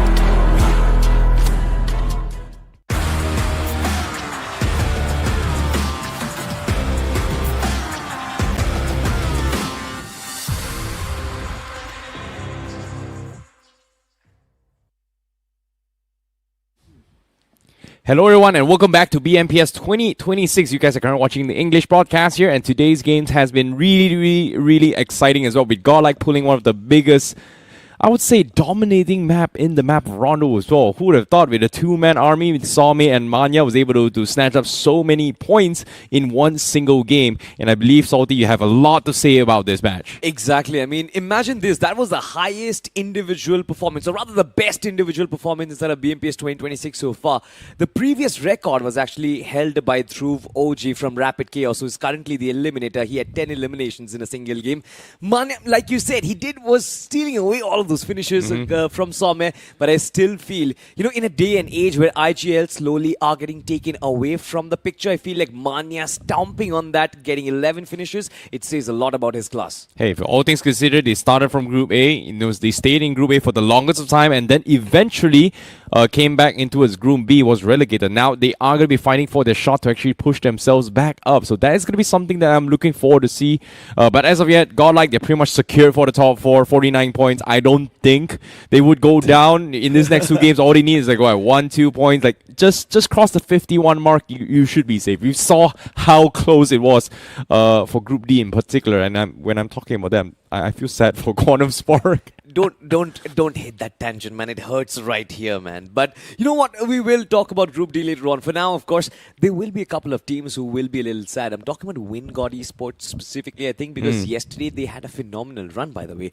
2 matches, they kind of posted up 36 points for themselves. But now, slowly and steadily, it seems like they are dropping down, especially after that first game of Rondo. So I hope that on the map of Erangel, they will be able to bounce back once again, because it's not just WINGOD. There's also God's Reign in the mix of things. We saw God's Reign find a big jump back, and the Cinderella run, I just don't want it to stop, man. Well, speaking of Cinderella run as well, GODSENT getting the chicken dinner, like you said, right? 2 teams are still in contention. God's Reign, GODSENT. Can they pull through? We know for a fact that True Rippers is out of the race, so we can only pray for these 2 teams here who is trying to start their journey from Group D all the way to Group A. Can they do it in Week 4? Well, you got to stick around to find out here, because we are going to be jumping straight in towards the map of Erangel here for game number 5 of this entire series between Group B and C. Now, Group B is going to be on its way as of yet, and it seems like the flight path is going to be kicking things off from the northwest sector of Stauber, traversing to Pochinki, and then ending to the southwest corner. So a pretty balanced flight path for all the teams. I don't think we are going to be expecting a major drop clashes. However, considering how Godlike has been performing so far, they can look to kind of spoil some teams' games as of yet. With 49 points, you know, drop clash of field, get 1 or 2 points per game. They should be safe. You know what? I think personally for me, Godlike Esports should just focus on their own gameplay right now, because they themselves are battling a lot of things. I mean, imagine this. S-Power is not in the best of his form. Admino has been kind of feeling shaky for a very long time. Yes, Some and Mania are keeping the sales alive for Godlike Esports, but I just hope that they can potentially try and get back into proper grounds. As of yet, I'm still looking at other teams right now. I'm still looking at multiple teams in the form of K9 Esports who maybe I see try and snatch that Pochinki drop away from Godlike. Do you think they're going to try it? Well, they haven't tried so far for these past 2 days. I was hoping they will go for it for quite some time, but Gatka has been their hometown for now. But seems like Circle is going to shift them all the way towards the northwest, and Zarki is still in play. And here's a little bit of fun fact. Zarki is still one of the most rarest endgame zones in BGMI history for the past 2 years, I would say. We've seen 2 island circles in Miramar, which arguably is already considered rare, but Zarki is even rarer than that for these past few years. Officially, I would say, in official tournaments. Maybe in your classic games you've seen a thing or 2, but even then I think it's pretty rare. I haven't seen that in third parties as well. Like, yeah, that Zarki circle is just extremely rare, and even this case as well. I still feel it's going to be somewhere around Northern Georgiapol, WINGOD and Mysterious 4, though they are duking it out. This is very early stage of the game, but right off the get-go itself, Mysterious 4, they are looking to find that opening. WINGOD! Kaiser was in the open, Ryzen just gets taken down. Kaiser still needs to provide that cover fire, but WINGOD Esports, all of a sudden, they are getting shambled up. Mysterious 4, they're coming in from all angles. This time the nade strikes right on time. No time given for WINGOD to react, and they just overwhelm them with numbers. Brilliant stuff from Mysterious 4. Oh my goodness, WINGOD just might get out of promotion because of this play. Mysterious 4 pulling a little bit of surprise early exit out of Severny, immediately giving chase onto his WINGOD, taking 3 players in the process. And I'm pretty sure WINGOD wasn't expecting this early rush here, but Mysterious 4 definitely pulled a number onto his WINGOD. 2 back-to-back. Very, very unfortunate runs here from WINGOD, and now their qualification, or in this case, their promotions for Group A is currently in jeopardy in 2 games. Very true. Very, very true. But you know what? WINGOD did one thing which was very wise of them. As soon as Mysterious 4 struck them with lightning speed, one-man probot from WINGOD Esports just escaped the fight. He knew his teammates were done and dusted. He had to keep himself alive so that at least they can fight for those position points. And I'm hoping that WINGOD, they can get at least a couple of those points to keep that team in check.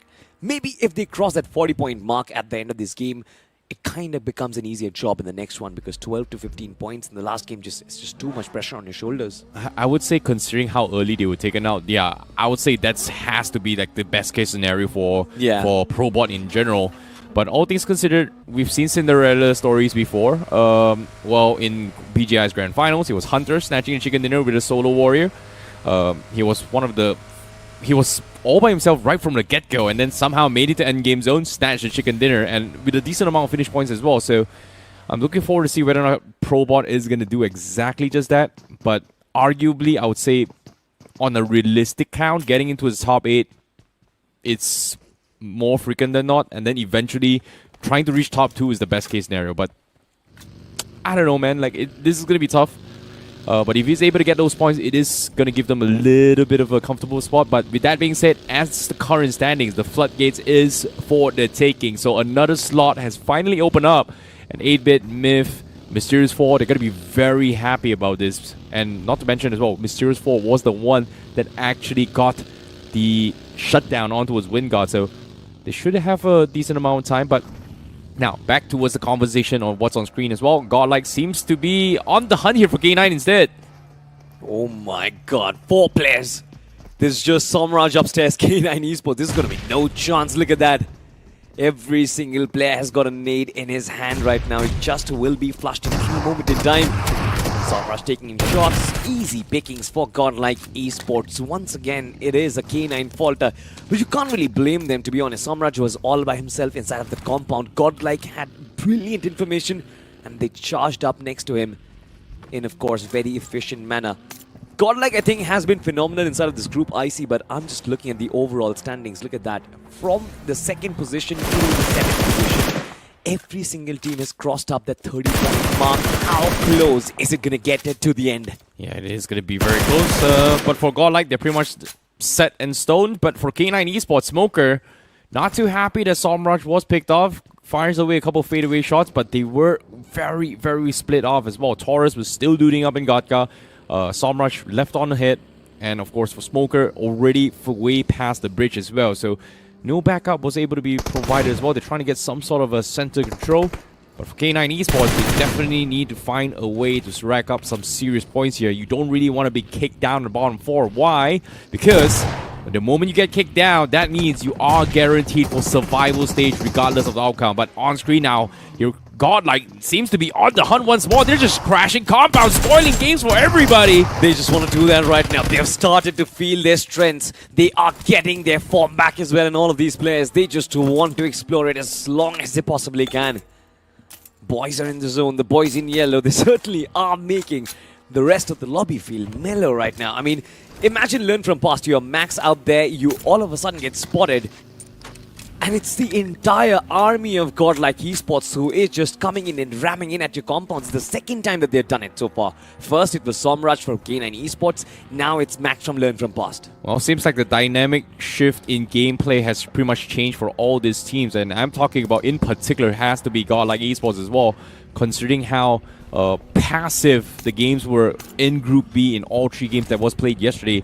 And today, Godlike Esports has kind of really figured out the sauce. If everybody's playing passive, well, let's just slam on, head on. We're not going to be expecting third parties. And I think they're taking advantage of that as well. The rest of the lobby, they're still playing passive. They're still holding back. But Godlike knows that the nerves are going to be taking over the rest of the athletes. They just want to take advantage of it, and they're doing a brilliant job.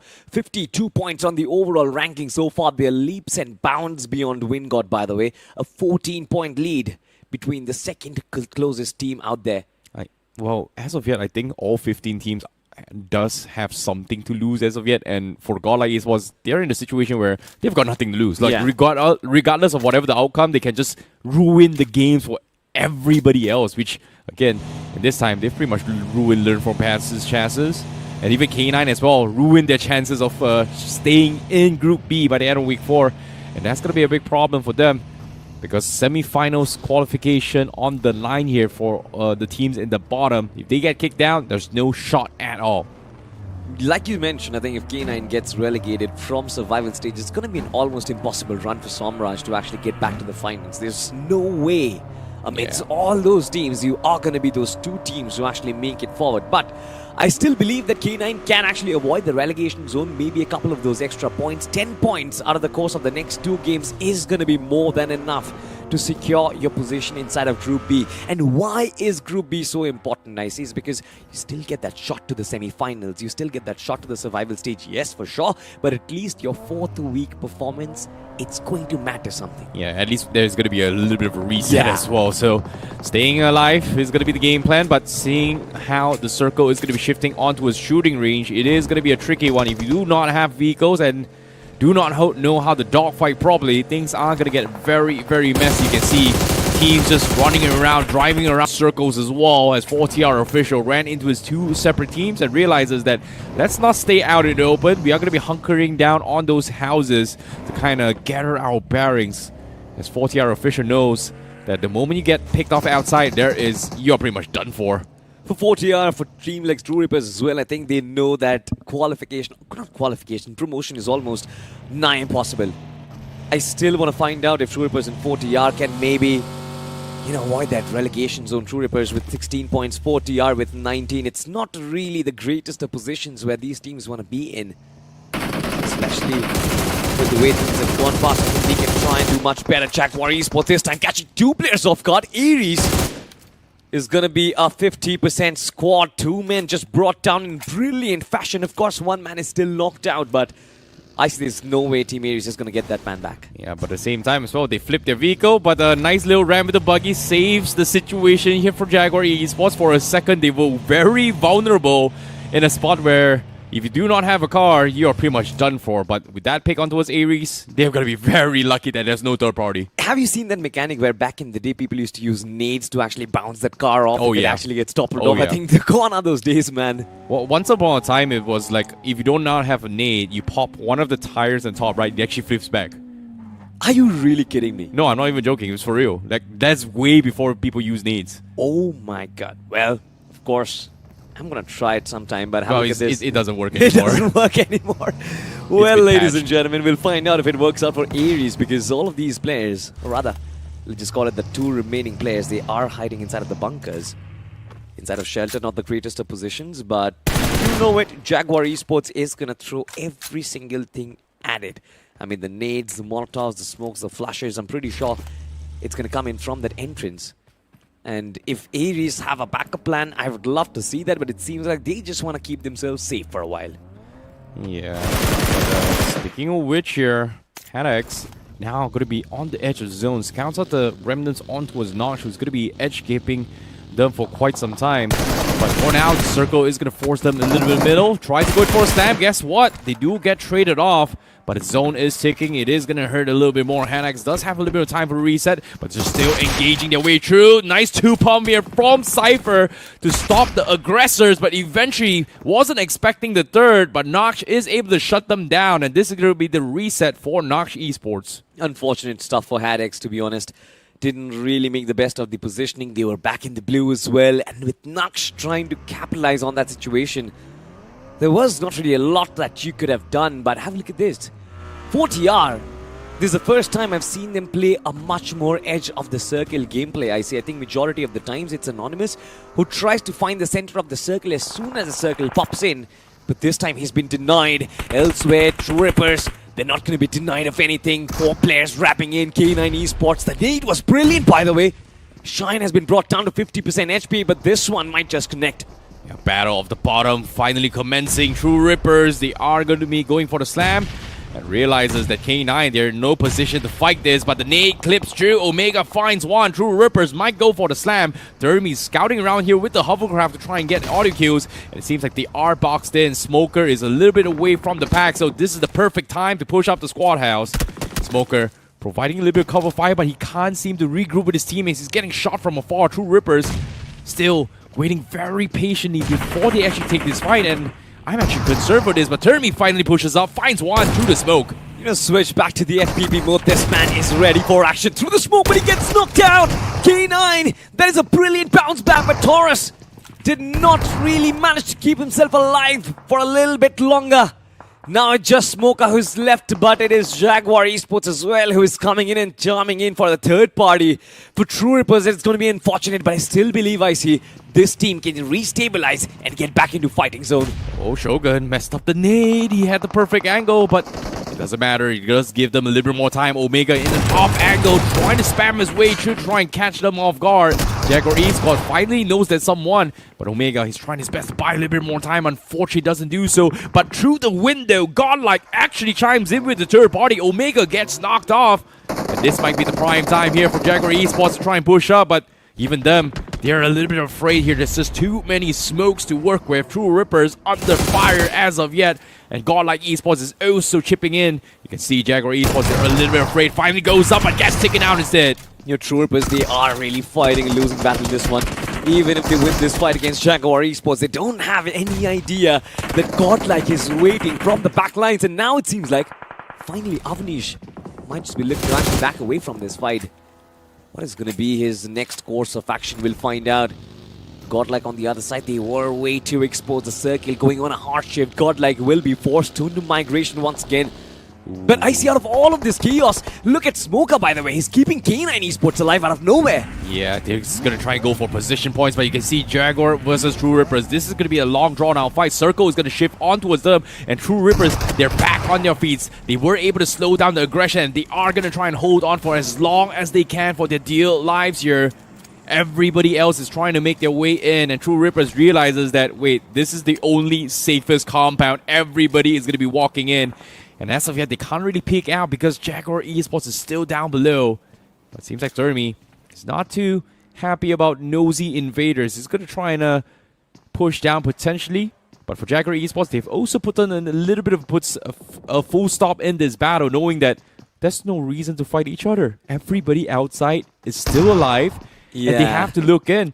Why take each other out? Why not share placement points? This is like almost the center of the circle by an instance. I mean, look at that. True Rippers, K9 and Jaguar Esports, all three of them have good positioning. The only problem is three of them, they're very close to each other. Jaguar Esports, of course, they will still try and keep themselves alive, but True Rippers, they are looking to invade. They are, like you said, they don't like nosy neighbors. Shots through the smoke don't really connect. Termi this time is still hesitating to push up further. A 3v3 battle. Now one man goes down. Jaguar Esports, one man left alive of this. The 1v2 faces both of them up front and get shut down. True Rippers, they survive in style. And now they have 6 eliminations. This can be a big fight. Oh my goodness. But they don't have times to celebrate. Heck that, look at that. Smoker from the backlines finds someone from Naqsh Esports, and now Naqsh is themselves a one-man team. What is going wrong, I see? Oh my goodness, True Rippers gets the reset once more. Smoker, the savior for True Rippers, keeps things alive for them. And now Naqsh Esports down towards their last player. Nades come in, needs a big one, no connection. Now in a 1v1 battle, but gets shut down once more. True Ripper survives the fourth party again. Thank you very much, Smoker. But at the same time, can they still hold on? Is going to be my question, and yes, they will get the reset, but True Rippers, what a phenomenal defense. I think at this point, we got to stand up and bow down to True Rippers, because a lot of doubts were placed when they were struggling inside of Group B, but the way they handled this compound, the way they took down 3 teams all by themselves, it is commendable. They pushed up against K9, Jaguar Esports invaded against them, they shut them down, and then, of course, in the end, it was Naqsh who faced True Rippers, and they were ripped apart without even a single blink. You know what? There's still a little bit of credit you have to give to Smoker, but now it seems like there's going to be another fight.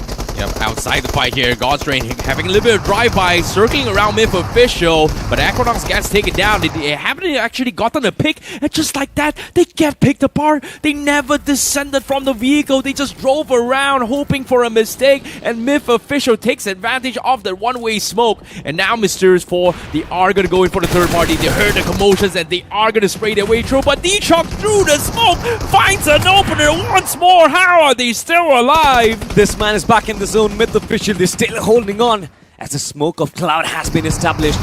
Myth Official, they are fighting multiple battles. D-Trox, of course, in the front line loses his. Daddy and Lucifer will have to find a way to break open this deadlock, as from the backlines, it seems like Godlike Esports is also eyeing up this fight, I see. Look at that. Oh my goodness. Naman with the nade, looking to shut down the entirety of Myth Official. It is going to go a little far away, but the splash damage is still going to be there. And now the knockout comes through. Daddy, alone, all by himself, and without any support, is going to stay alive. Oh my goodness, Biff they're taking advantage of the smoke as much as they can, but they do not have space. Mysterious 4 looking for the reset. Daddy, it's about time to creep up, but with the zone coming in, he doesn't really have a choice. He's dropped the Molotov in front, doesn't see anyone, but he's going to try going for the pick, and now he goes for the slam, and Mysterious 4 gets taken out. Myth Official finally hangs on, but eventually Godlike is able to take him out. A valiant attempt here from Myth Official, but again, Godlike being one of the biggest nuisance of a team in this entire lobby. It doesn't even make sense. Godlike from the other end of the circle is shooting down Myth Official, is shooting down Mysterious 4. What on earth is going on, really, ladies and gentlemen? I mean, you look at this Zero Arc right now, they have a little bit of a spot for themselves, but even they are going to be challenged by Godlike. It just seems like Godlike has some sort of opened up a third eye. They can keep tabs on every single team out there.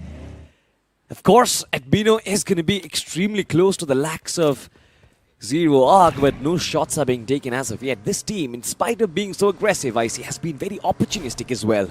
Exactly. Now, 8 placement points finally in play. K9 Esports gets 1.4 Smoker.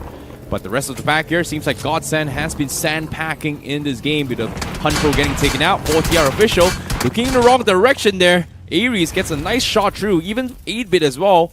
Giving them a little bit of a jump scare there. Rapido getting knocked off, but 4TR should be able to get the reset unless we are going to be expecting a third party, which from this perspective, it seems like 8-bit is circling around them trying to find a entry point.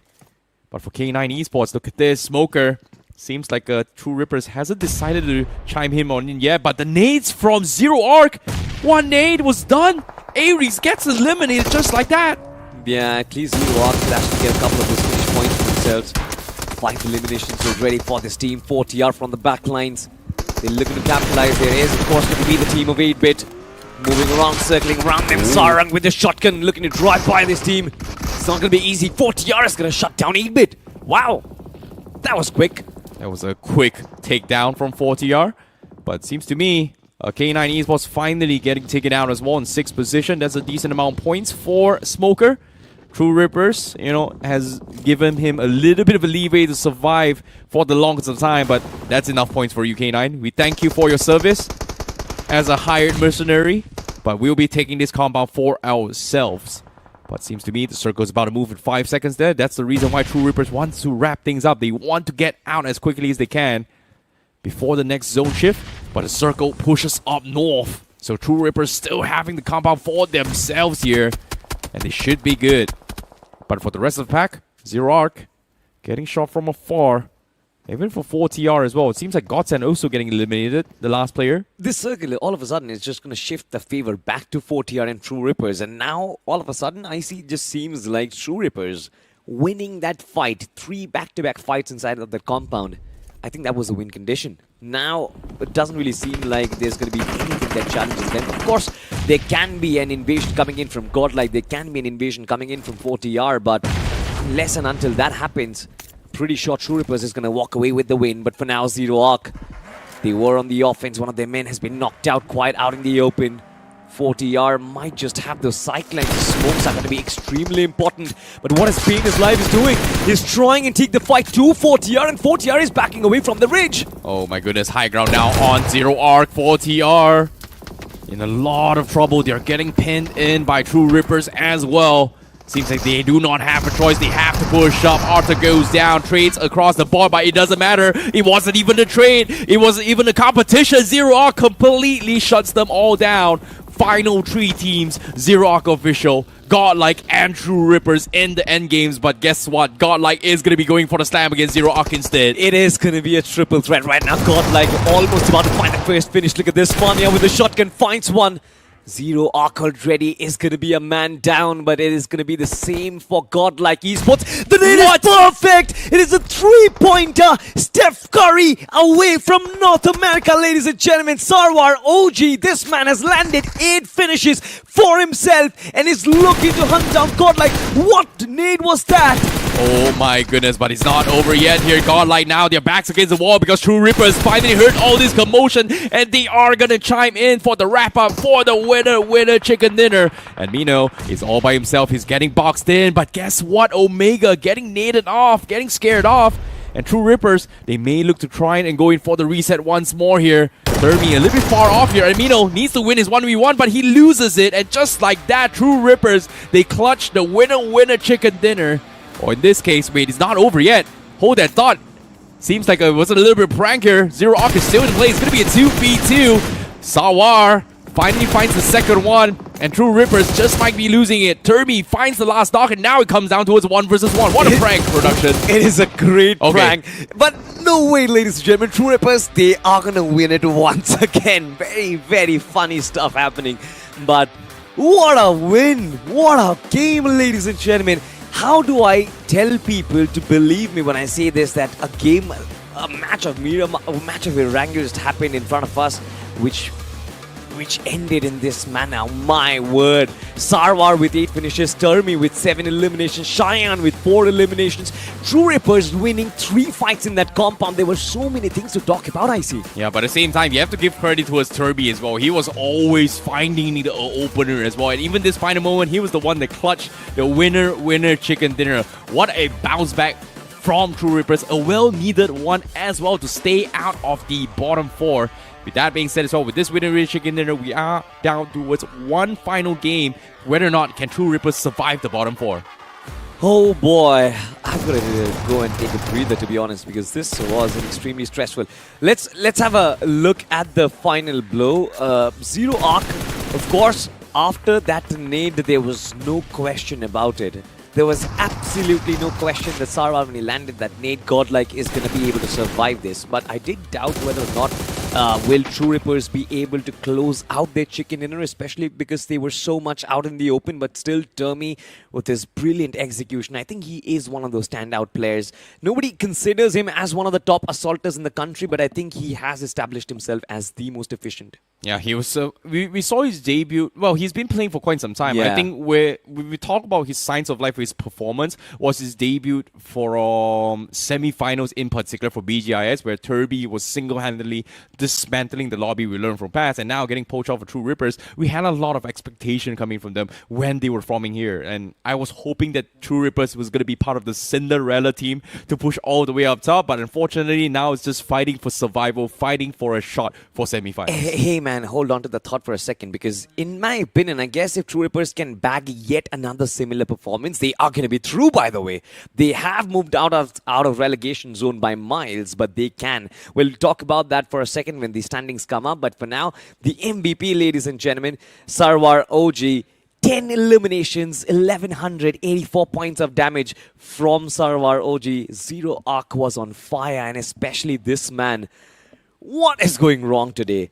Mania lands up 11 finishes in the first game. Sarwar comes up 10 finishes in the second game.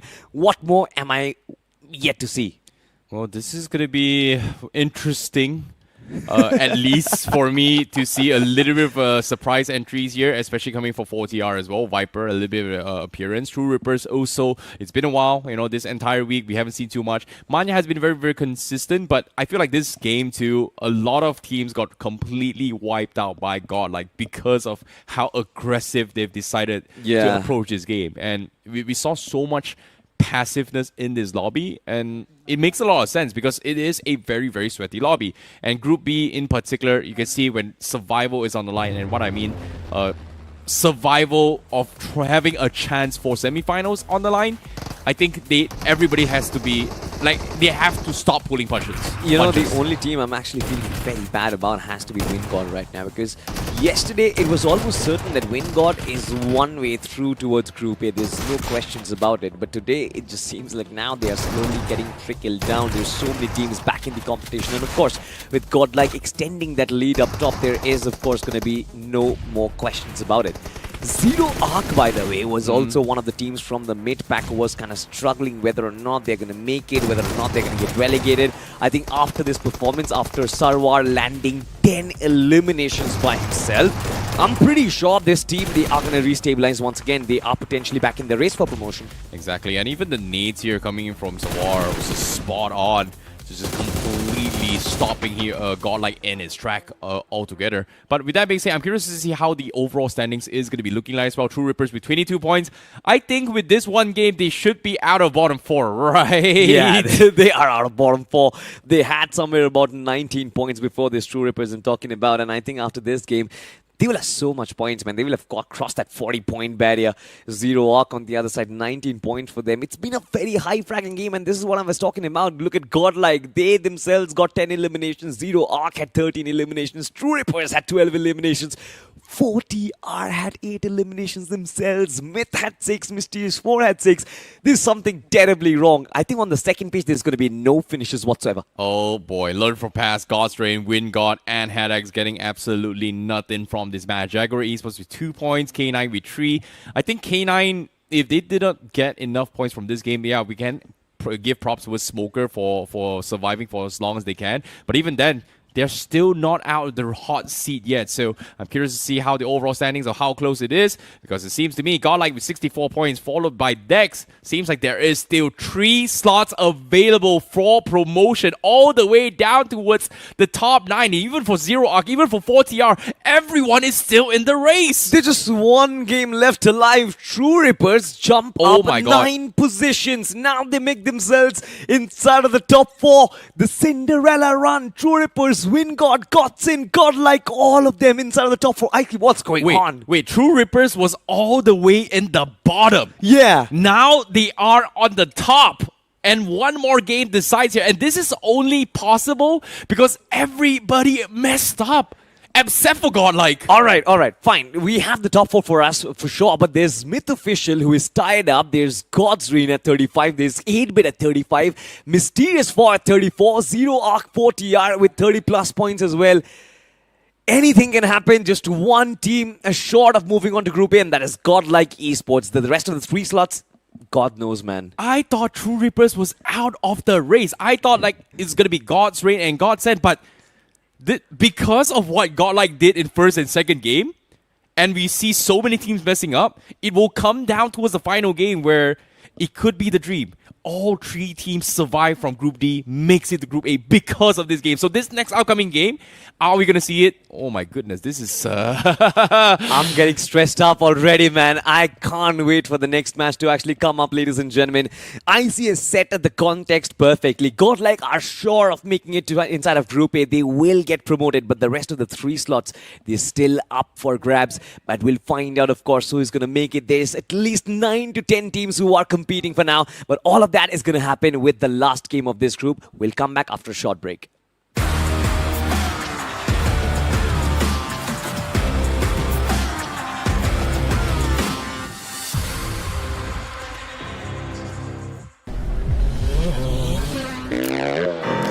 Please do not get in my way. You cannot drive in my lane.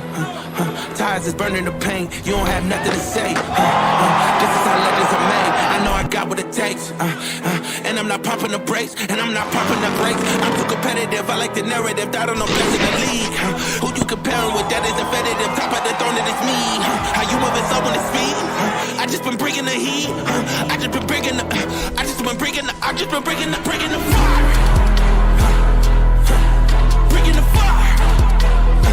been bringing the. And they can't stop me. They know that I'm bringing the. I got the fuel in my veins. Trust me, I'm making a name. We are not one and the same. I am on top of the game. I cut out the line on my brakes, and that's why the drive is insane. Heart of a champ, adrenaline rushes is numbing the pain. I'm too competitive. I like the narrative. I don't know best in the league. Who you comparing with? That is competitive. Top of the throne, it is me. How you moving so on the speed? I just been bringing the heat. I just been bringing the fire. Been bringing the fire. I just been bringing the fire. And they can't stop me. They know that I'm bringing the.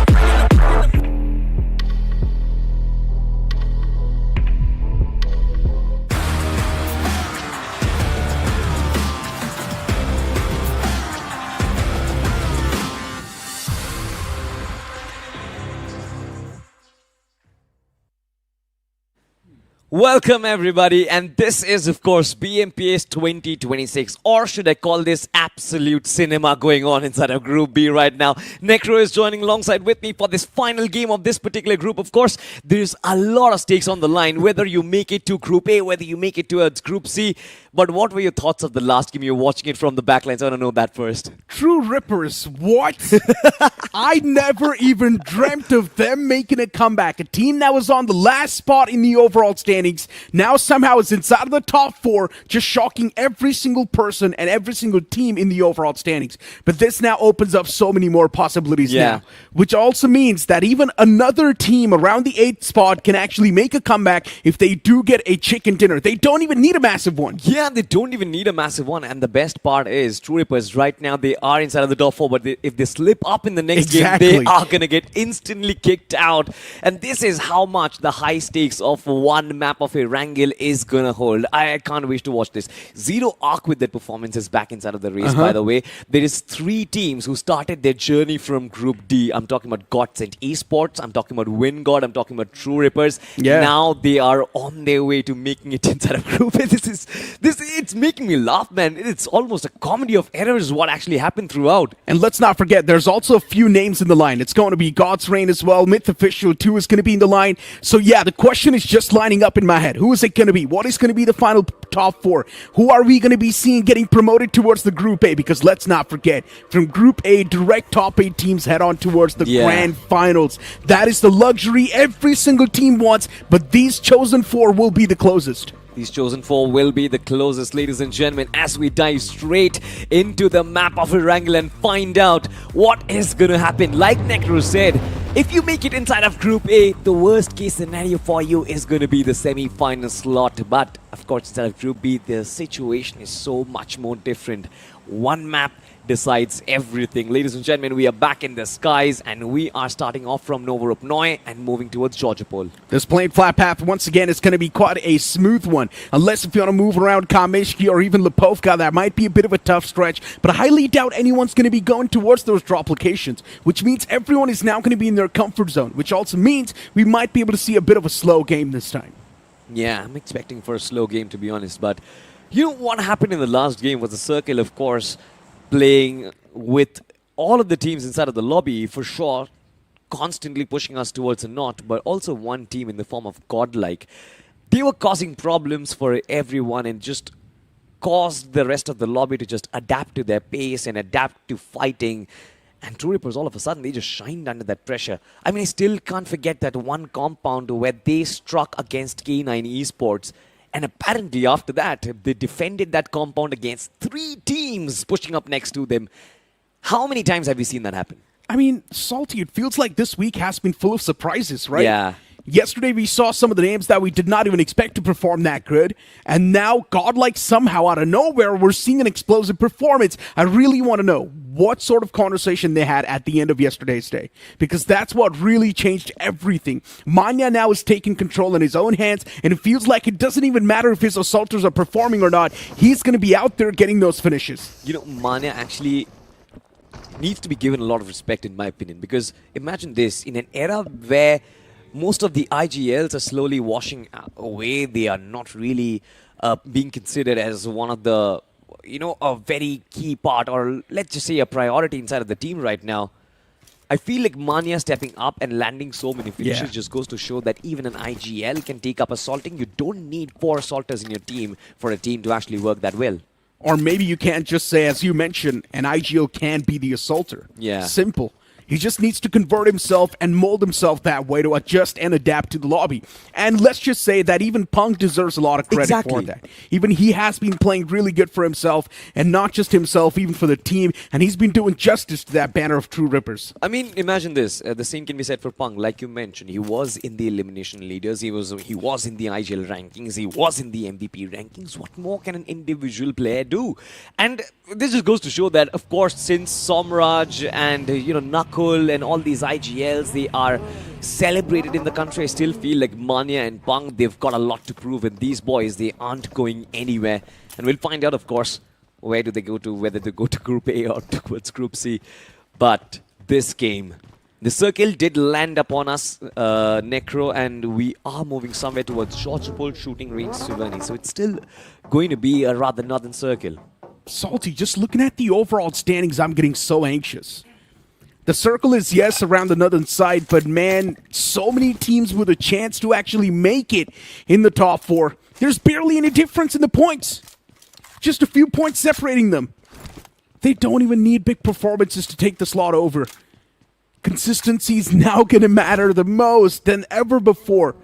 Every single point counts, and I'm pretty sure there's going to be merely 1 or 2 points separating that 4th spot. There's going to be tiebreakers, 100%. There's going to be tiebreakers right now. Myth Official is going to be one of those teams aiming for those extra position points, because if they do so, they will manage to topple down teams like True Rippers, teams like WINDGOD, teams they have tied up against. Even GODSENT, in my opinion, is not entirely out of the picture, in my opinion. 39 points, 2nd position for them. Even they can be brought down. For God's Reign, if you ask me, I think that last game yesterday did kind of improve on the results. We thought that today is going to be a rather easy day for them. Now look at where things stand. It's so stressful. God's Reign hasn't really activated themselves that well. And considering they've got all the 4 assaulters in the arsenal as well, they definitely need to be on the aggressive front. But looking at the overall standings, being aggressive as well comes with a massive risk of you getting eliminated yourself or losing out on a few bodies. And right now, you need every single body that you can. I mean, overall, the way the game has been shaping up, the way the lobby has been shaping up, intensity rising this high in this week, I knew that it will be intense, but not this intense. I never expected it. I mean, this is still the first circle, right? Wait until stage 4 and watch this lobby unfold. It's as simple as that. Just wait and watch, because these players... I mean, we're talking about the most elite group in the country, right? Of course, there is Group A, but I don't really believe that there is much difference between Group A and Group B. The players are almost of the same caliber. Yes, the teamwork, the issues, and all those things is gonna keep pushing teams back up and front, but nothing out of the ordinary, in my opinion.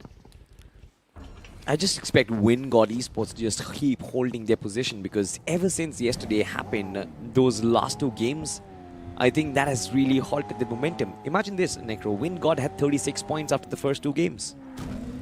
True. And then the last game, WINDGOD fumbled.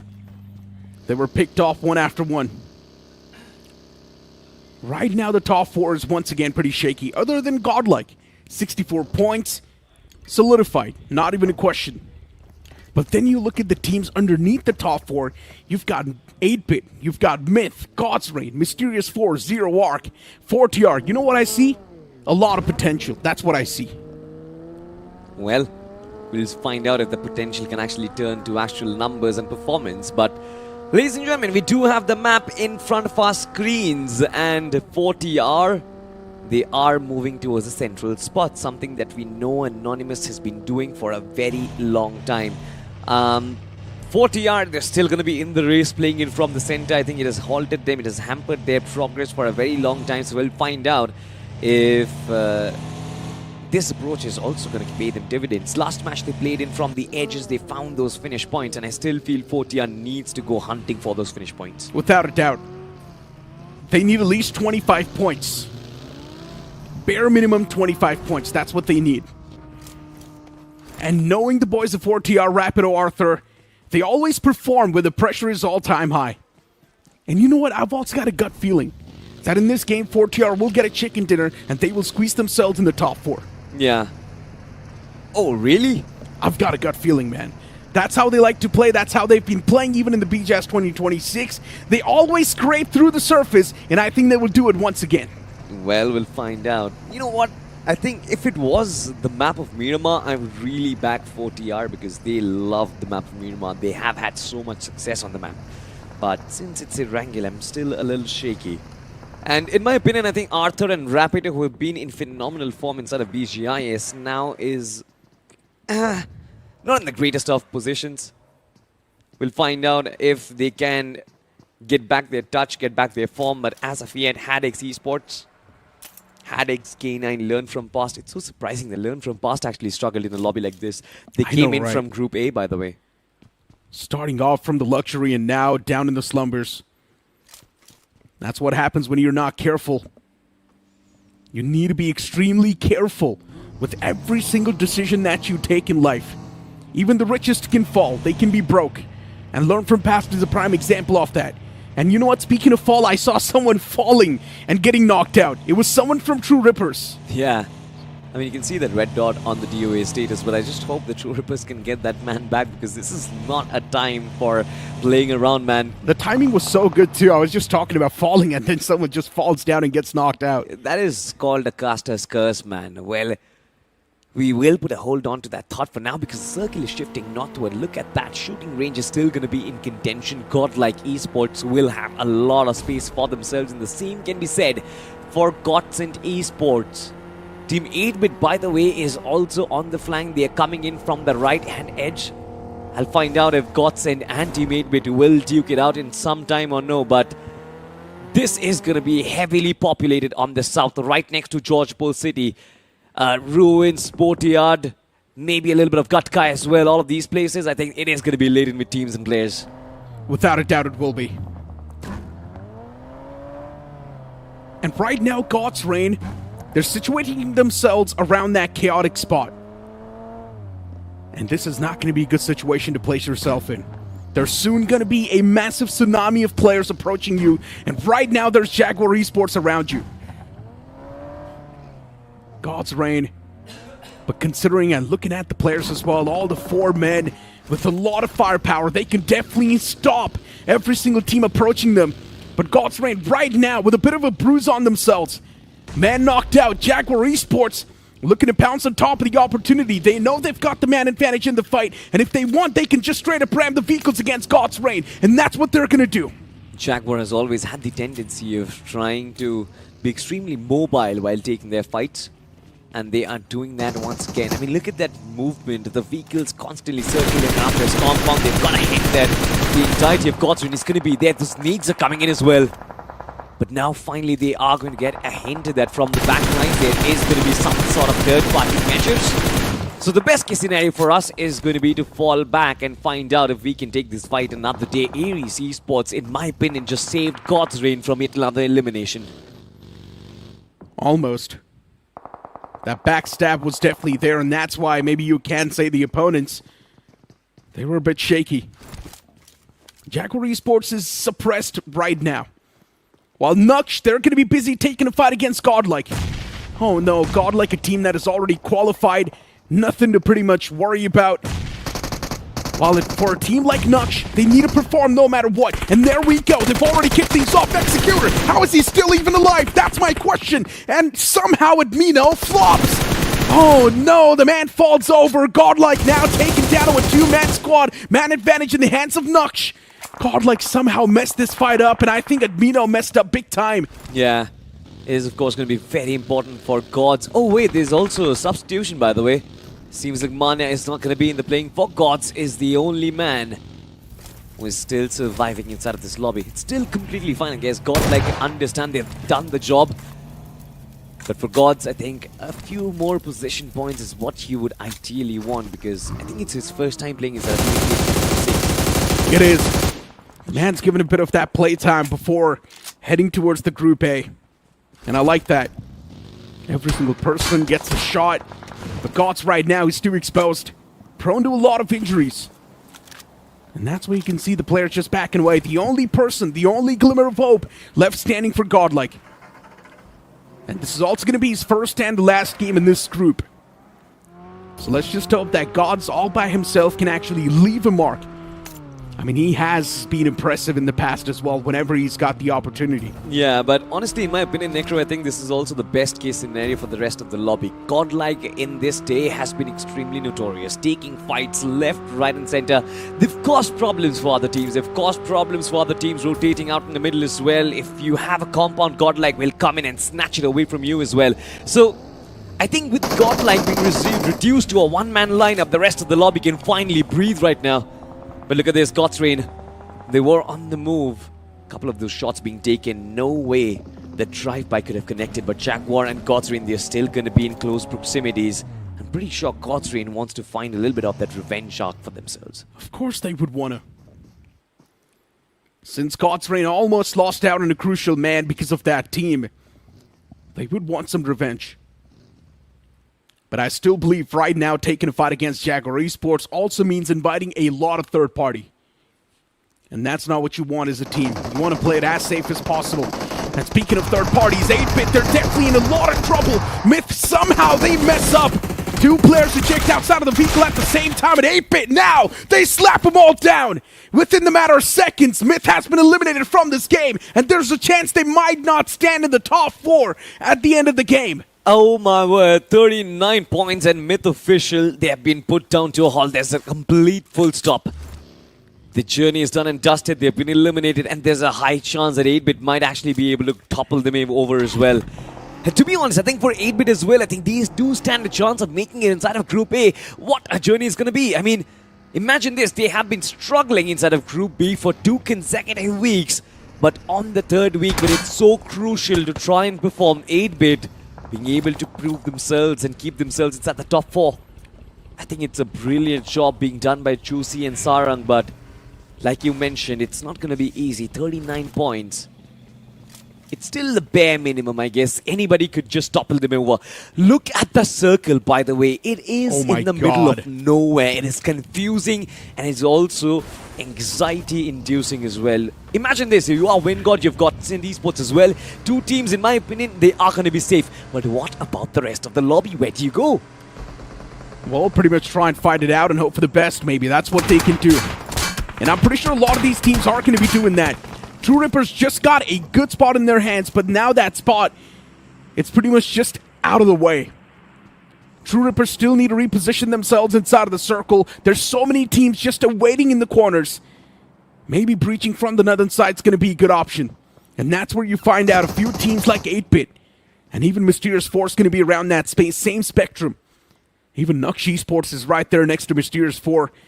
And that man from Godlike, which is GODSENT, is still standing.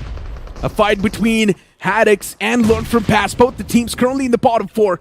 It's a fight to pretty much stay inside of the Group B. Who's going to win it? That's what matters. It's a big fight. HADX already on the back foot. They lost down on one of their men. Seizure is still trying to keep himself alive, and this need will find the knockout. This is brilliant. Ryu has been knocked out. Learn From Past. They are a 3-man squad. The 3 men still remain, but the question is, they are a little too much in the back lines. HADX will find the confirmation. The buggy just ran over. Have a look at this. Shots from the back lines. A lot of damage dished out. Learn From Past quite easily is going to pick off that finish. 1 finish to get at the mark, but they've lost a casualty as well. Learn From Past. Man, oh man, somehow converting this fight, and now within the blink of an eye, HADX has been eliminated from this game. A big threat neutralized for Learn From Past, and they also get away with 2 finish points secured. Not too bad. But this also means that Learn From Past is not out of danger yet. They're still sitting on the 13th spot. And they've also got teams like K9 Esports and Ares Esports to worry about. If these 2 teams keep on getting points, Learn From Past stance gets even worse in the overall standings. True Rippers, Punk, what? In the middle of the foes, and somehow Punk was standing for a decent time, but eventually gets caught. Zero Arc as well. They haven't really found themselves in that comfortable shoes yet. Zero Arc is still out in the open, exposed to a lot of threat, and maybe within a few seconds, even they can't be eliminated. This is going to be testing times for True Rippers right now. 3 players left alive. Zero Arc out in the open. They can potentially shut them down, but the way Punk was taken out, it just did surprise me, to be honest. Have a look at this. K9 Esports, yet another team battling death and survival. This time they are going to be in between Ares Esports and Zero Arc. Ares, by the way, has been quite healthy so far. All 4 players still surviving with just 1 man who's just keeping tabs on K9 Esports. I want to find out, does K9 have a plan to deal with them? Have a look at this. Sarwar from Zero Arc all by himself in this position. 2 men left alive for Zero Arc. I guess promotion is going to be a little difficult unless Sarwar gets back into his beast mode, by the way. It indeed will be. But look at 8-Bit right now, getting pounced on by Mysterious 4. And the Prowlers of Mysterious 4 are desperate to find at least the first opening. Look at Goku from the back lines. That hovercraft was creating distraction while Goku was constantly hammering players down. But his damage was not enough to get those knocks. But the moment I say so, Goku, he finds the first knockout against 8-Bit.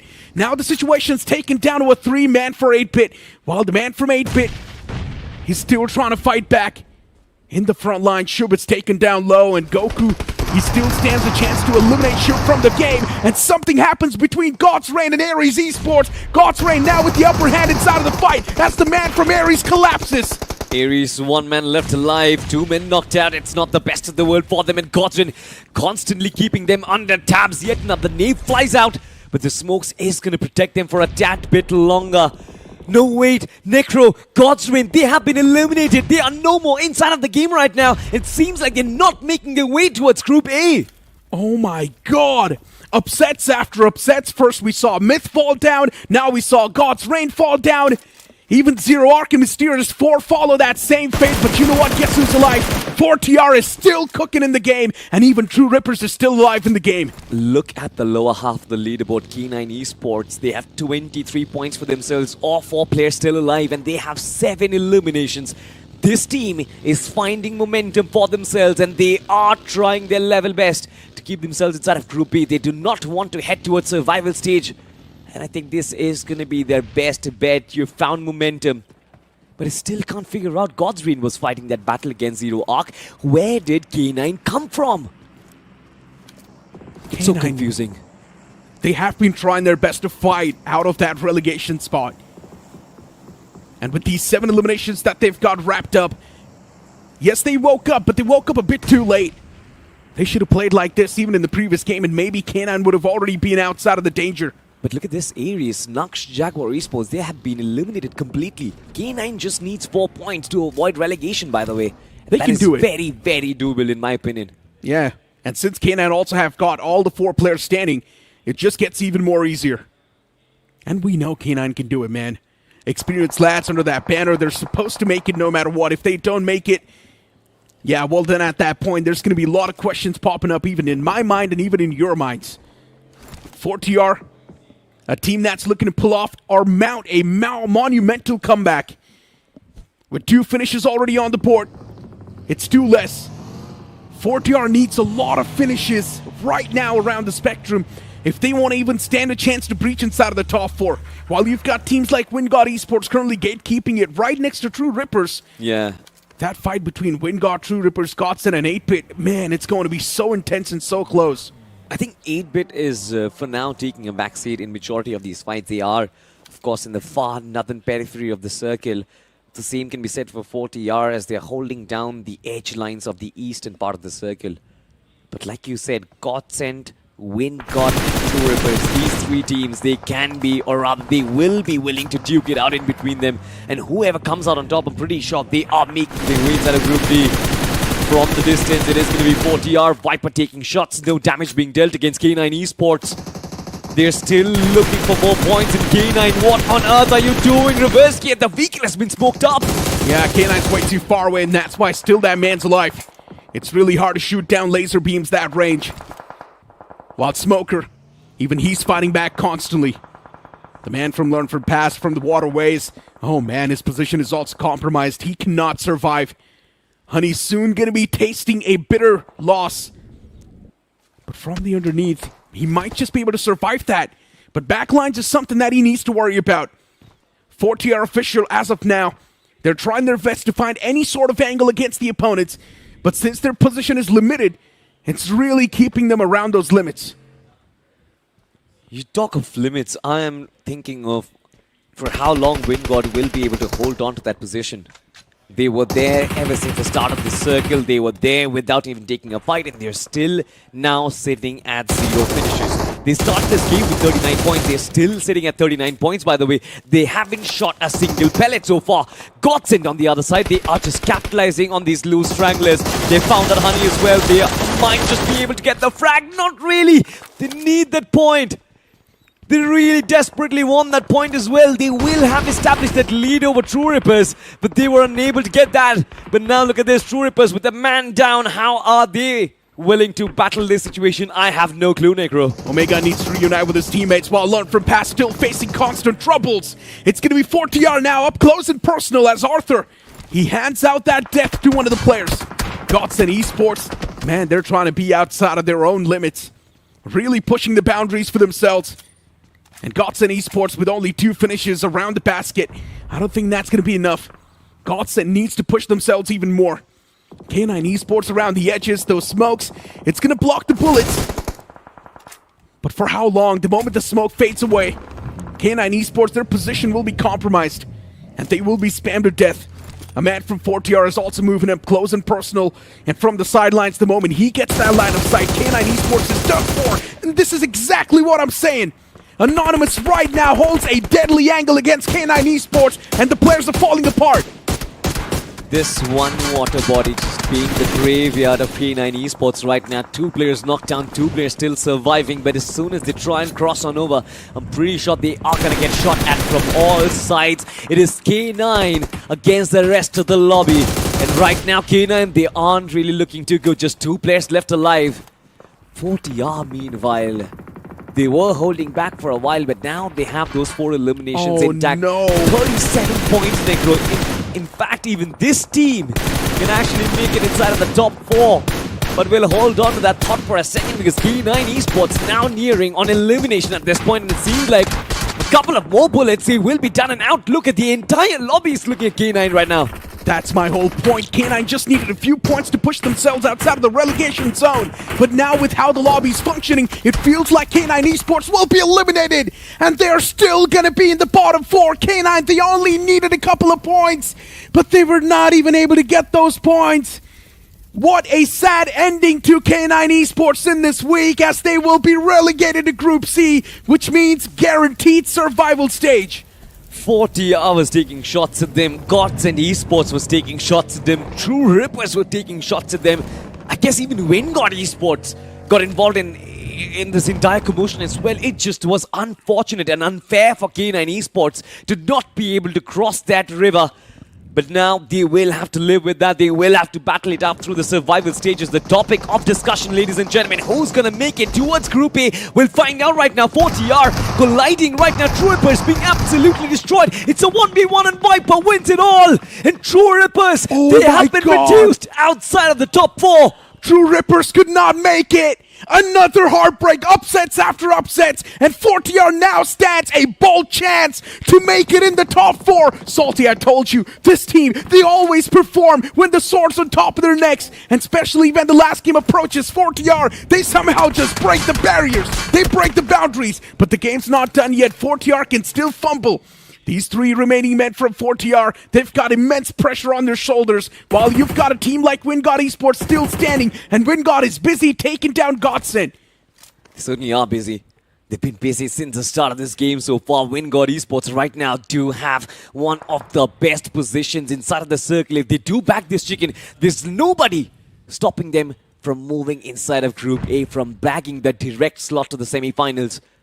40R from the shorelines coming in. You've got GODSENT Esports as well with that 1-2-1 formation. And then, of course, Team 8-Bit being stuck in that one small cluster. How do you cross the distance in between? There's just enormous gaps that WINDGOD can punish, Necro. True. GODSENT Esports, as of now, it seems like they're messed up. Around the edges, that's where they're playing. There's also going to be 4TR taking those shots. Where can GODSENT go? 8-Bit. Even they're around the spectrum, around the chopping block. And 8-Bit right now is sitting on the 2nd spot in the overall standings. The spot is not solidified yet. 8-Bit needs a few more points. 12 finishes from 8-Bit. This has been a crazy game from them. Frag heavy indeed. And WINDGOD Esports, they're like the kings. Circle just constantly popping up on top of them. Even the next circle forms right on top of WINDGOD Esports. This has to be their game. This has to be their game. Undoubtedly, but you know what? With the way the other teams have been playing, I wouldn't be surprised if they do find a way to make their way inside. Look at that 40R from the sidelines. Now looking at GODSENT Esports. Shots being taken, one man being isolated. Houdini heal himself up, but that's not going to be enough. Rapido and Arthur just really pressed on the matters right now. They do want that frag for themselves, and GODSENT finally all are looking to regroup. Smokes have been established. It seems like finally the peace inside of the final circle, it's starting to settle. And I'm just so happy for 4TR. Inside of the circle, in a decent spot as well. The only big threat that's going to be approaching them is going to be in the name of GODSENT Esports. And here we go. A full sending moment coming through from GODSENT. The man first needs to win his duels, and that's what Arthur is doing. Isolated between two players all by himself. And Arthur, he still stands strong. With the backup of his teammate, 4TR, they somehow almost dismantle GODSENT. But there is still one man standing. That's going to be the IGL himself. The man with the big brains, Fraggy. And right now, Fraggy, just IGLing is not going to matter. He needs to prevail, but even he gets taken out. 4TR, what a solid defense. Now it's going to be a 1v2v3. 4TR officials, they are pushing up no matter what. WINGOD is still holding back. They are not moving an inch. They know if this is their game to win, they are going to get those position points and march towards Group A. But I'm still looking at 4TR right now. They found 8-bit and 8-bit has been finished off. Now we're down to a 3v4. WINGOD Esports, they do have the compound for themselves, and 4TR coming in from the outside, winning all of these battles. One man being knocked out, two players left alive. Probot looking to send it in. Does have the vehicle. All of these players, they come in. WINGOD, the loose bodies. It's two players who are on the breeding grounds, but now it seems like 4TR, they are going to be walking away with the brilliant winner chicken dinner. Man, WINGOD Esports. What a crazy game this was from their side. And to be honest, this was gifted to them on a silver platter. But 4TR, man oh man, they gave a massive surprise to everyone in the lobby. I was so confused. I thought 4TR actually walked away with the win. Pardon me for that. I almost felt like WINGOD jumped into their own death. All players coming in together. But it seemed like that numbers disadvantage just gave 4TR that little win over there. I mean, WINGOD Esports only lost out on one man in that fight. It was just Infinity, while the rest of the players, they were still up, converting that fight pretty well. But this was one of those shocking moments. The way Arthur was just dancing between death. There were so many Grim Reapers surrounding Arthur, but he refused to give up. He refused to bow out. 4TR, what a valiant effort it was from their side, but we still need to look at the overall standings and find out if they've done it or not. I don't think they've done it. In my opinion, I think with the position points included, I guess they will be able to figure out what exactly is going to be the task. But I think they have crossed the cutoff mark to actually proceed inside of Group A, because you know what? I think True Rippers will be the only team out of the top 5 to miss out. The rest of the teams, I'm looking at 8-bit, I'm looking at WINGOD Esports, and I'm looking at 4TR alongside and even Godlike. Yeah, to actually make it. But ladies and gentlemen, the MVP of this game is going to be Schuber, the young man. 6 eliminations. What a performance. Yeah, I know, right? 8-bit was just solid in this entire game. I've never seen 8-bit with so much aggression. 8-bit from the northern side was just wiping out the entire lobby, scooping up all the elimination points, and even Juicy this time stepping up big time for the entirety of the team. Arthur right there from 4TR, Infinity from WINGOD Esports was able to rack up a decent bit of finishes for himself, and even Viper right there from the side of 4TR. Once again, 4TR, I am just mesmerized. I'm hypnotized by their gameplay. I don't know how they do it every single time, but especially when the back's against the wall, they always just perform. It is teamwork at its very best, in my opinion. I think you will have to give credits to Anonymous. I did cover a story about him. This man had endured a lot to be an esports athlete, and now he just does not want to give up as well. And you mentioned it as well. I think 4TR, under these pressure circumstances, it is your roots that you go back to, the pressure situations that you've handled in the past, and you remember them once again. It seems like everything is just paying dividends to 4TR. They came from the 7th or the 8th spot, by the way, Necro. They weren't even inside of the top 8 before this match had even begun. So I think it's been a brilliant jump. It's not just about the jumps, man. It's also about the heartbreaks that we've seen on the bottom 4. And especially teams like Learn From Past, we never expected them to see in the bottom 4. I personally thought Learn From Past was at least going to be maintaining a spot in this group. Yeah. But no, that's not even the case. It was not even closed. Learn From Past just were messing things up from the start till the end. They were not even able to have one good game in their hands. And because of that, Learn From Past right now will be relegated. In the final few moments, things got way too close. Later on, we did see WINGOD Esports just straight up take that fight against the opponents. And WINGOD Esports, without even breaking a sweat, come out on top. You know, it is about the match rankings right now. And of course, when you go down to the overall rankings, you find out which other teams who actually made it. Unfortunate stuff for K9 Esports, 10 points, 8-bit with 17, 4TR with 18 points, and WINDGOD, of course, with those 19 points, potentially is going to hold their position. And we talked about it as well. I think WINDGOD and 4TR had those brilliant positions inside at the center of the circle. Meanwhile, everyone else had to fight their way through. It's really sad for True Rippers because, in my opinion, I think they are going to miss out by just a single point. They are not going to be inside of Group A. The same can be said for K9 Esports. It was a valiant effort, Necro. I think, in my opinion, they were 2 points shy of actually being safe inside of Group B, but they're going down to C. The moment we saw True Rippers get eliminated in that game, things were clear that True Rippers is not going to be in the top 4. We just saw it in the DOA status. Yeah. True Rippers was on the 5th spot, which is, of course, quite heartbreaking, but we know Punk and the boys, they will make a comeback no matter what. They still stand a chance to move on towards the semifinals, and they can do it. I definitely do see that team in the grand finals. The overall rankings pop up on the screen, and 4TR, man, what a monumental comeback. What an iconic performance from them, directly squeezing themselves a slot in the top 4. 8-bit as well is going to be part of it. WINDGOD as well will be a part of it. And even Godlike sitting on the first spot. If you talk about the bottom 4, Ares Esports, K9 Esports, which is of course Somraj and the boys, Learn from Past, and HADX. You know what? The Cinderella run has come to an end. GODSENT and True Rippers, they could not make it to the Group A, of course, but WINDGOD Esports, credit has to be given to them for coming in, week out, performing at the best of their capabilities. Now they are going to be fighting against India's best. But Necro, in my opinion, there's still going to be so many teams inside of Group B who deserve a shot. There's Zero Arc, there's True Rippers, there's going to be Godrain as well. It is brilliant. I just hope that next week they will be able to unleash the beast. They lacked an energy, I think, in the end. Yeah, you know what? Something. Maybe we should hand them some energy drinks. Yeah, and that's going to be the Monster Energy drink, so they can unleash their beast maybe in the upcoming weeks that are going to be there. I'm thinking of giving away all the black ones because I want to keep the white ones to myself. I agree with you, 100%. You know what? Fist bump on that. Fist bump on that. Because we that both is have the the same mentality over there. I think the white one's the best. You know what? You guys can have the black ones. Yeah, so we are going to be giving away the black ones, ladies and gentlemen. But all of that is, of course, fun and banter. Group B, by the way, is done and dusted. We still have one more group that is, of course, going to be deciding its future.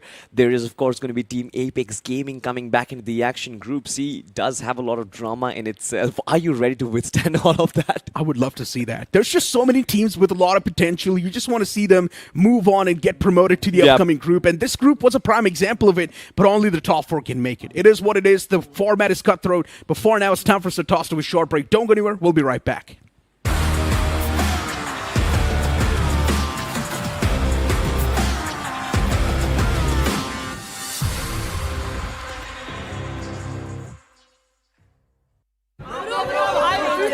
इन जैसों पे मैं तो react भी नहीं करता।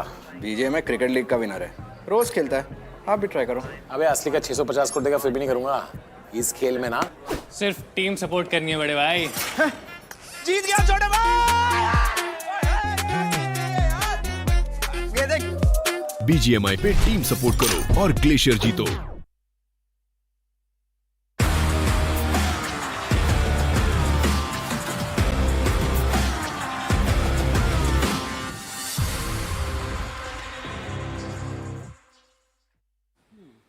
Welcome back after that break, ladies and gentlemen. And of course, a very surprising result at the end of the journey for this third week for Group B.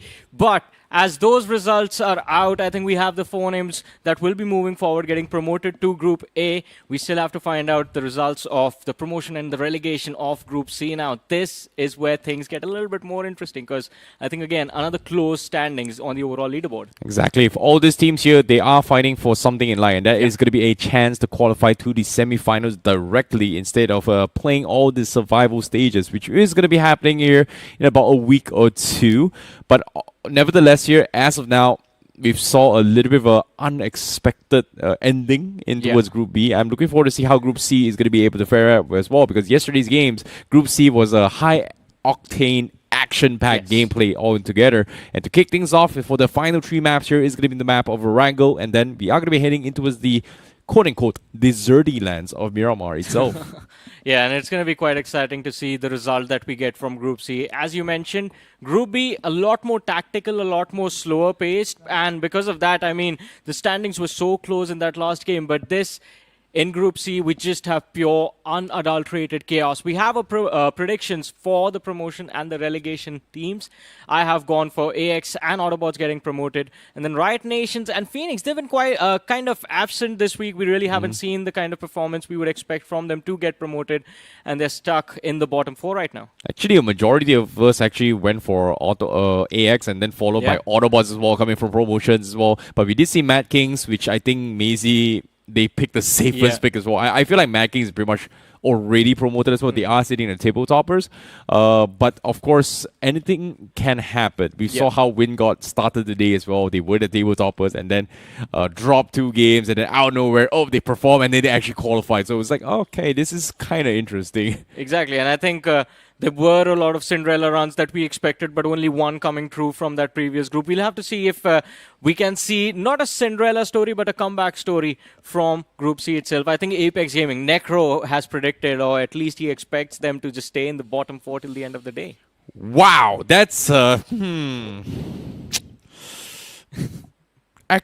As much as I hate to admit it, they started with Group B. Now they're in Group C. They have been struggling to push themselves into his group, back into his Group B again, which again from week 2 was a little bit of shuffle. But now they're sitting in the bottom again. I must say, Jonathan is performing really well. He's made himself into the MVP rankings, but the team, as much as I hate it, I agree with Necro. As a unit, they fail.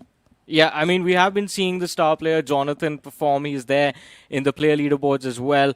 Decent amount of finishes in the matches that they played so far, but then again, it's just a single player. But we'll have to see. I think maybe, hopefully today they show up in a new form and are looking to turn things around. And it all comes down to those 2 Miramars. If they are consistent in the last 2 matches, if they can just survive in Group C, I think that still keeps them alive in the tournament. Yeah, that pretty much guarantees them into a survival stage as well. And hopefully things are going to be for better here for them in particular, considering the fact that they also made a little bit of shuffles here and there. They brought in Harsh in the first week, and then they brought back Keo Lamau again. We were having a lot of expectations. Hopefully that is going to be a little bit of a comeback story coming from Team Apex Gaming in general. But all in all, we are going to be jumping straight into the game, and this game is going to be a very, very important one for all these teams. And of course, a little bit of a comeback story from Mad Kings, who started their journey in Group B. Yes. Now they are going to be back potentially into his Group B again. I mean, it's quite interesting that you mentioned Mad Kings right before we jump into the action, because again, as we go on to this map of Erangel, that could be the one that decides the promotion possibility or an escape for relegation for a few of these names. Mad Kings and Apex Gaming, we keep talking about these 2 teams, both of them dropping from B down to C, and now at complete opposite ends of the same spectrum, of the same leaderboard. Mad Kings right at the top and Apex just fighting for survival. Yeah, they have gone for a little bit of a different approach as well. Mad Kings has always been known for being absolutely mad, and quite literally as well. They are very hyper-aggressive right from the start of the tournament. Since the beginning as well, especially with Clutch God taking IGLing, they are pretty aggressive in nature. But let's see, are we going to see that earlier drop clashes? Well, don't think they're so. Mad Kings has been sharing the compound for quite some time with Autobots for a number of period of time, and Likita Esports is going to be heading towards Zarki directly here. And this is going to be a tough battle here for Likita Esports, considering that, yes, they have early draws, but Zarki loots are not that great. Yeah. And oftentimes we do see teams actually gatekeeping them as well. I think yesterday we saw a couple of games where Likita Esports was intentionally getting boxed in right from the start, which ironically doesn't really happen, but I guess there has been homework done, and there has been targeted free points, I would say. Yeah, I think Zarki, as you were talking about it, the location itself causes a lot of problems later stages inside of the match, and this one just makes life a mess for Likita Esports in this map. A circle on top of the military base. Now they have to figure out what the rotation pathway is going to be, and it's still going to be a cluster for them to deal with once they start pushing towards the edges. So, I mean, by default, it's a late rotation. Your game has been delayed for the next few moments. But apart from that, I think apart from Likita Esports, We do have Autobots and Mad Kings, two teams that are sitting there at the top of the leaderboard right now, fighting for promotions, always starting from that Georgia pole position. I've been expecting an early clash between these two sides, but it seems like they're quite well adjusted and do manage to stay away. Yeah, I think even last year BGIS, even last year BMSD, there have always been somewhat like that as well. Yeah. Mad Kings used to be the dominant ones in South George, and then eventually when Autobots comes into the mix, they do pivot away into its hospital. So it is the home ground for Mad Kings for the longest time, so nothing super crazy out in Rodery as well. But for REDX Raw, seems like they have gotten a very early rotation down south as well. They barely looted out onto its farm, and now they're already on their merry way to be looting out the outskirts of Military Island as well. And this dynamic shift that REDX Ross is doing, it's going to mess up a lot of teams who is looking to try and potentially stock up on towards the compounds north of the base itself, especially all those shorelines compounds which are really, really strong towards the endgame zones. You kind of want to have those houses with a decent amount of utilities, you know, nades, ammunition, or whatsoever, right? But with REDX Ross trying to go for a little bit of a jungle farming kind of scenario, it actually eliminates options for teams to kind of hunker down forever. There is one option that we know is still open. There's absolutely no one present towards the small little village across that military bridge. And Red Ross has an opportunity to get some extra loot over there. But again, moving over there could be risky. You know for a fact that Rapid Chaos, they do drop towards the military base, and they could have someone watching the military bridge early on into the game, because this was their drop. It's their circle for now at least. And Red X Ross for now just do not want to take that risk. As you mentioned, that jungle loot strategy where they're just going to loot those small compounds. I think they are going to have to play a little bit split in the next few moments if the circle just stays on that military island. But again, it's a very situational thing. For now, though, early rotation close to the center. It's all good. And Dandy Gen XFM, they're playing the western shorelines of the military island. And again, also a team that's just going on towards those small little safe havens and smaller compounds and just going for a jungle loot, as you call it. Yeah, right now, based on this circle itself, it feels like there's only two really very viable options, right? Two things could really happen in this scenario, where teams who rotate early will have the advantage of rotating in case the circle is already directly going to be showing that it is going to be a clear tail of military base, right? But for teams who are rotating late, let's say if the circle actually still includes the main island itself, we could potentially see a scam circle. So teams rotating late do have somewhat of a playing time or a little bit of a buying time for the endgame circle, but you are going to be playing a little bit of a gambling situation here. You are taking a very, very unnecessary risk for the payout to be tremendous itself. So I would say, as of yet, for REDX Ross, they're rotating early just because, number one, nobody's going to be... like they're banging off the fact that nobody's going early, looting up early, and then having more options to work with in Circle 2, Circle 3 is great for REDX Ross. However, I think for Rapid Chaos, like you said as well, they also make rotations towards the west side from time to time and realize that, hey, it's pretty central. Why do we need to go out and check? Just loot up the entire military base, make sure nobody sneaks in, and have a little bit of a solo warrior rat situation for them. But for Troy Tamilin Esports, they've made their way towards west. Team Apex giving no reason to rush out or no war as well. They can actually punish ocean rotations, force everybody down south as well, which is something that they love doing. Yeah. But for Gen XFM, they're already hugging in, expecting the circle to be on the south side of the base itself. But Rising Esports, out of nowhere, I think a very quick rotation for them.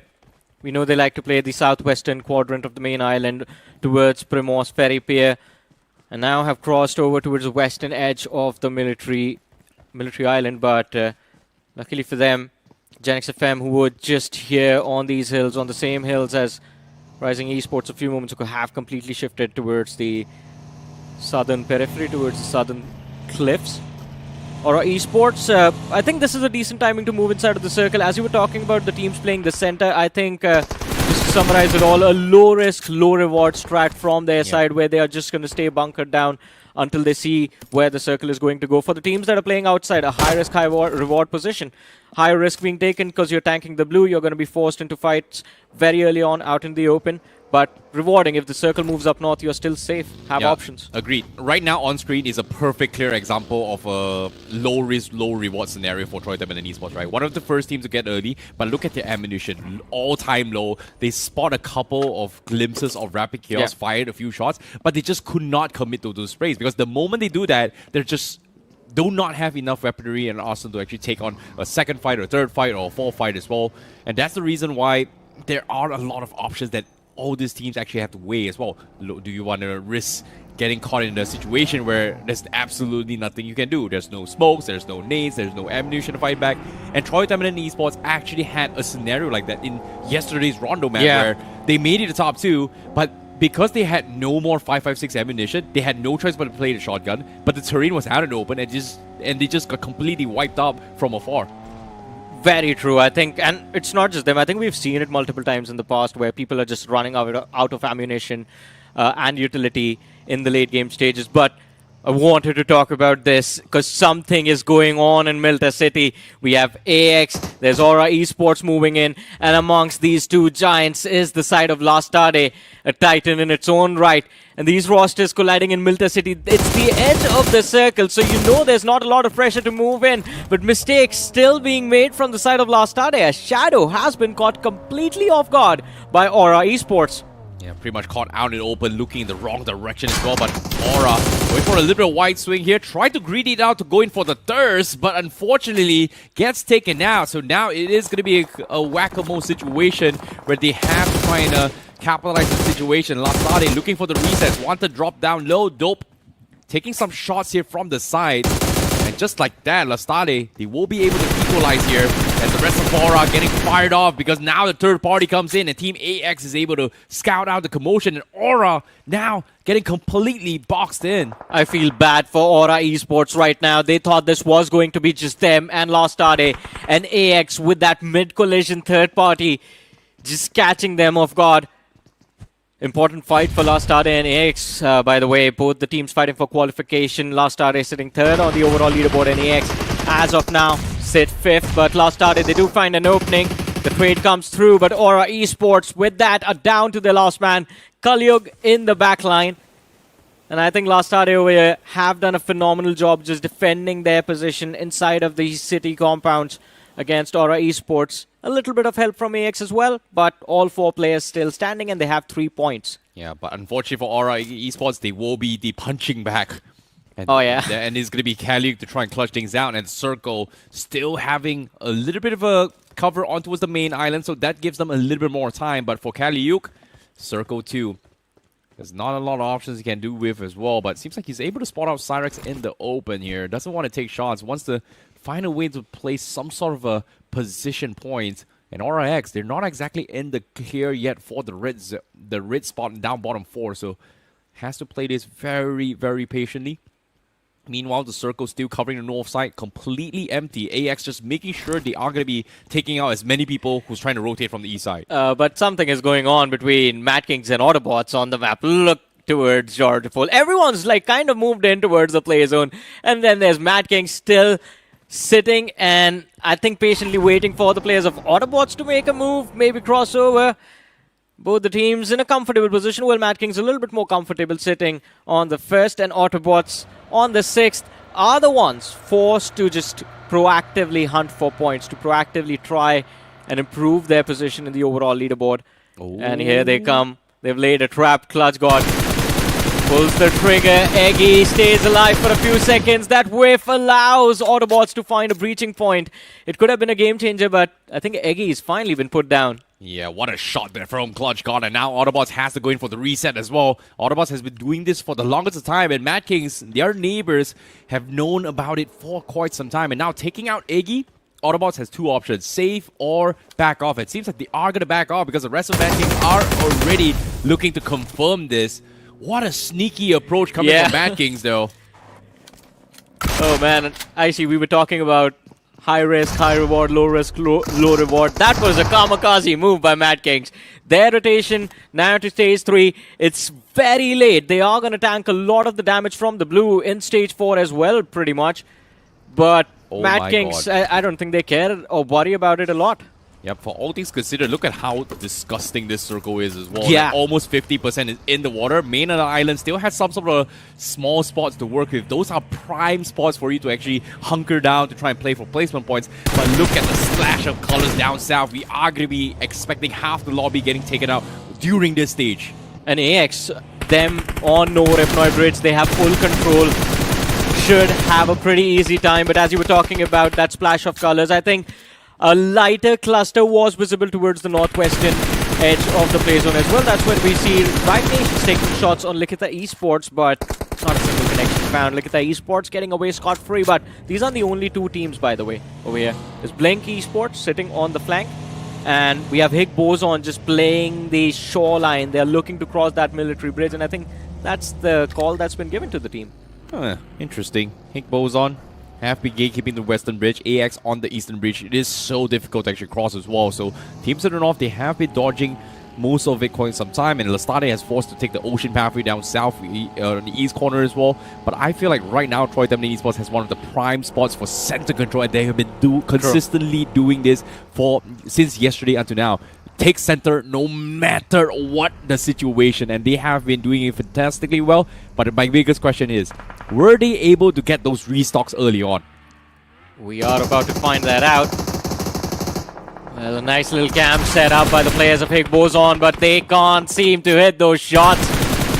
And Blink Esports, they do manage to get two players through that bridge. There's the third, but now finally Higgboson start finding those knocks. White Tiger getting involved. GODSENT as well does manage to find a confirmation over there. They've secured a point. Blink Esports, a mad dash to cross that military bridge, losing out on two players. Well, interesting enough here. Higgboson, they are opting to stay a little bit more, knowing that Autobots do tentatively rotate in during Circle 4. And of course, what is going on? Seems like we do have a little bit of hovercraft here, kidnapping Eclipse's vehicle and then forced to disembark and then, you know, get into the vehicle of vengeance. Nice little save, but what a thief. Yeah, man. Just an absolute daytime robbery over there. They just stole an entire vehicle with a hovercraft. Oh, man. Phoenix Esports. Quite unfortunate they are there on the 15th position with just 4 points. Oh, but Mad Kings now still spotting out the players of Higgboson, still choosing to fight. Awkward little run for ClutchGod as he gets knocked out. This is what we were talking about, a kamikaze move from Mad Kings earlier on, while they just waited to find one single pick against Autobots. Results in them just tanking unnecessary blue zone damage, being extremely low as they move in. Two players knocked out mid-rotation, no way for them to recover. And Simp, he's finding himself quite close, uncomfortably close to the players of Riot Nations. And Mad Kings, I don't think they're going to be alive in this game for long. But Phoenix Esports, they somehow do manage to get avoid getting noticed by Rapid Chaos. And well, Blink, they made that mad dash towards the same Wizard Tower. Unfortunately for them, they are the ones getting eliminated over here. Yeah, but seems to me, as of yet, the circle is going to be putting on towards the shorelines as well. Troy Tamilas Esports is going to be hugging on towards the northeast corner to try and gatekeep teams coming from the east side. And even for Team Apex Gaming, as of yet, they need to find a way to cross into the zone, but can't really do so with the backs here against the wall. Lestade making a lot of shots, even AX as well. It seems like Raiden now going to be a thorn for all these teams. He's trying to stick his way up on as high as he can. And only Lestade knows he's up there as well, so he cannot really afford to be picked off here for Raiden, but it seems like he is going to give up and actually drop down, give up the control of the high grounds here. AX, they are just eager to move in, and they just push into the side of Lestade. The opening has been found by Evil, and AX, they're left playing on that back foot. Raiden also gets confirmed, the third party from Apex Gaming in the distance. And AX, they might have just waited a little too long on that Overemployer bridge. For a second, I'll be honest about it, I just felt that AX had the God spot. They could have just racked up so many eliminations, but just running into face first as well, into the side of Lestade. It's resulted in two players knocked out. Apex Gaming moving in a little bit later to get advantage of just picking up a few easy finishes for themselves. Yeah, can't really blame AX as well with the circle actually forcing them down very, very quickly.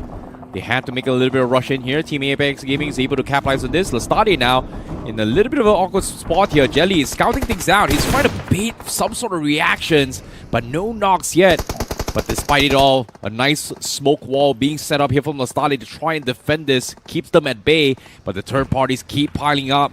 Spy now goes for a very nice aggressive nade, hoping to get lucky with this knock. It seems that Hydro is able to get off here as Team Apex Gaming actually disengages, looking for a different entry point, knowing that there is other teams available. Jelly looking to give up the control onto his Lastade. They are going to push down South, and they are going to run into his Gen X FM. Oh, and what a start to this fight instantly. It is 2 players from the side of Gen X FM down, but trades have been found. 2 versus 1, Gen X FM. I believe they're down to the last man, but look at the esports. They can make things a whole lot worse for the players of AX. Last man from the side of Gen X FM found out by Lastade, so he's not going anywhere. But he doesn't give up without a fight. Lastade also losing too, and from the distance now Troy Tamilas Esports, I see they can just third party and take away these finish points. Exactly, and at the same time they're forced to lick their way into safety as well. 2 players down on the back. It's going to be hard to pick them up with no vehicles here coming from Vasista Esports, but as of yet, they need to gather their bearings. And fortunately for them, Team Apex Gaming is so down in the gutter. They themselves needs to pick themselves up here.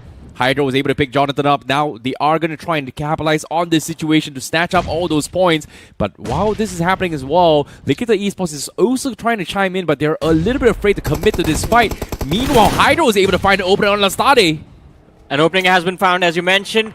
Shadow knocked out, but the trade was there as well. Jonathan dropped to the floor. And Evil, I think he should be able to get an easy confirmation on this door, says Hydro. HP chipped away, Evil down to just a pixel, but it doesn't matter. As we talked about it, Troy Tamilas Esports, that was such a nice spot to be in, just spectating the chaos that took place on that hill slope. But it's just 2 finishes they have been able to claim. I was expecting a little bit more, maybe 3 or 4 finishes racked up by the players of Troy Tamilas Esports, which is too far away for everyone else to get engaged in. But Lastade, they got wiped out. Apex, they got wiped out over there. Gen X FM were eliminated in the same fight. You know who actually walked away with the edge in that entire chaos? Look at the esports. They just stayed out. Exactly, but did they get enough points? Well, we got to see later on. But for now, Troy Tamilas Esports, we talked about this right from the beginning. Low risk, low reward scenario, right? Yeah, they have been poking with bare minimum efforts, trying to conserve as much ammunition as they can. And look at this. Lens only has 2 clips. Aiden only has technically 2 clips as well with the M24. Yeah. And again, they haven't been able to find opportunities to stock up. Yes, they're getting points, but they just can't stock up. But in case you guys were wondering as well, let's take a look at the recap what happened as well. Team Apex Gaming, they had a little bit of a run in here, dodging the initial skirmish with Lastade. Tried to go in for the save, but got taken down very early by Gen X FM. And while this was happening as well, Lastade heard the commotion, tried to third party, but instead ran into the last solo straggler for Gen X FM. But at the same time, Lastade could not convert those finishes because they made a mistake. They lost 2 players while mid-rotation.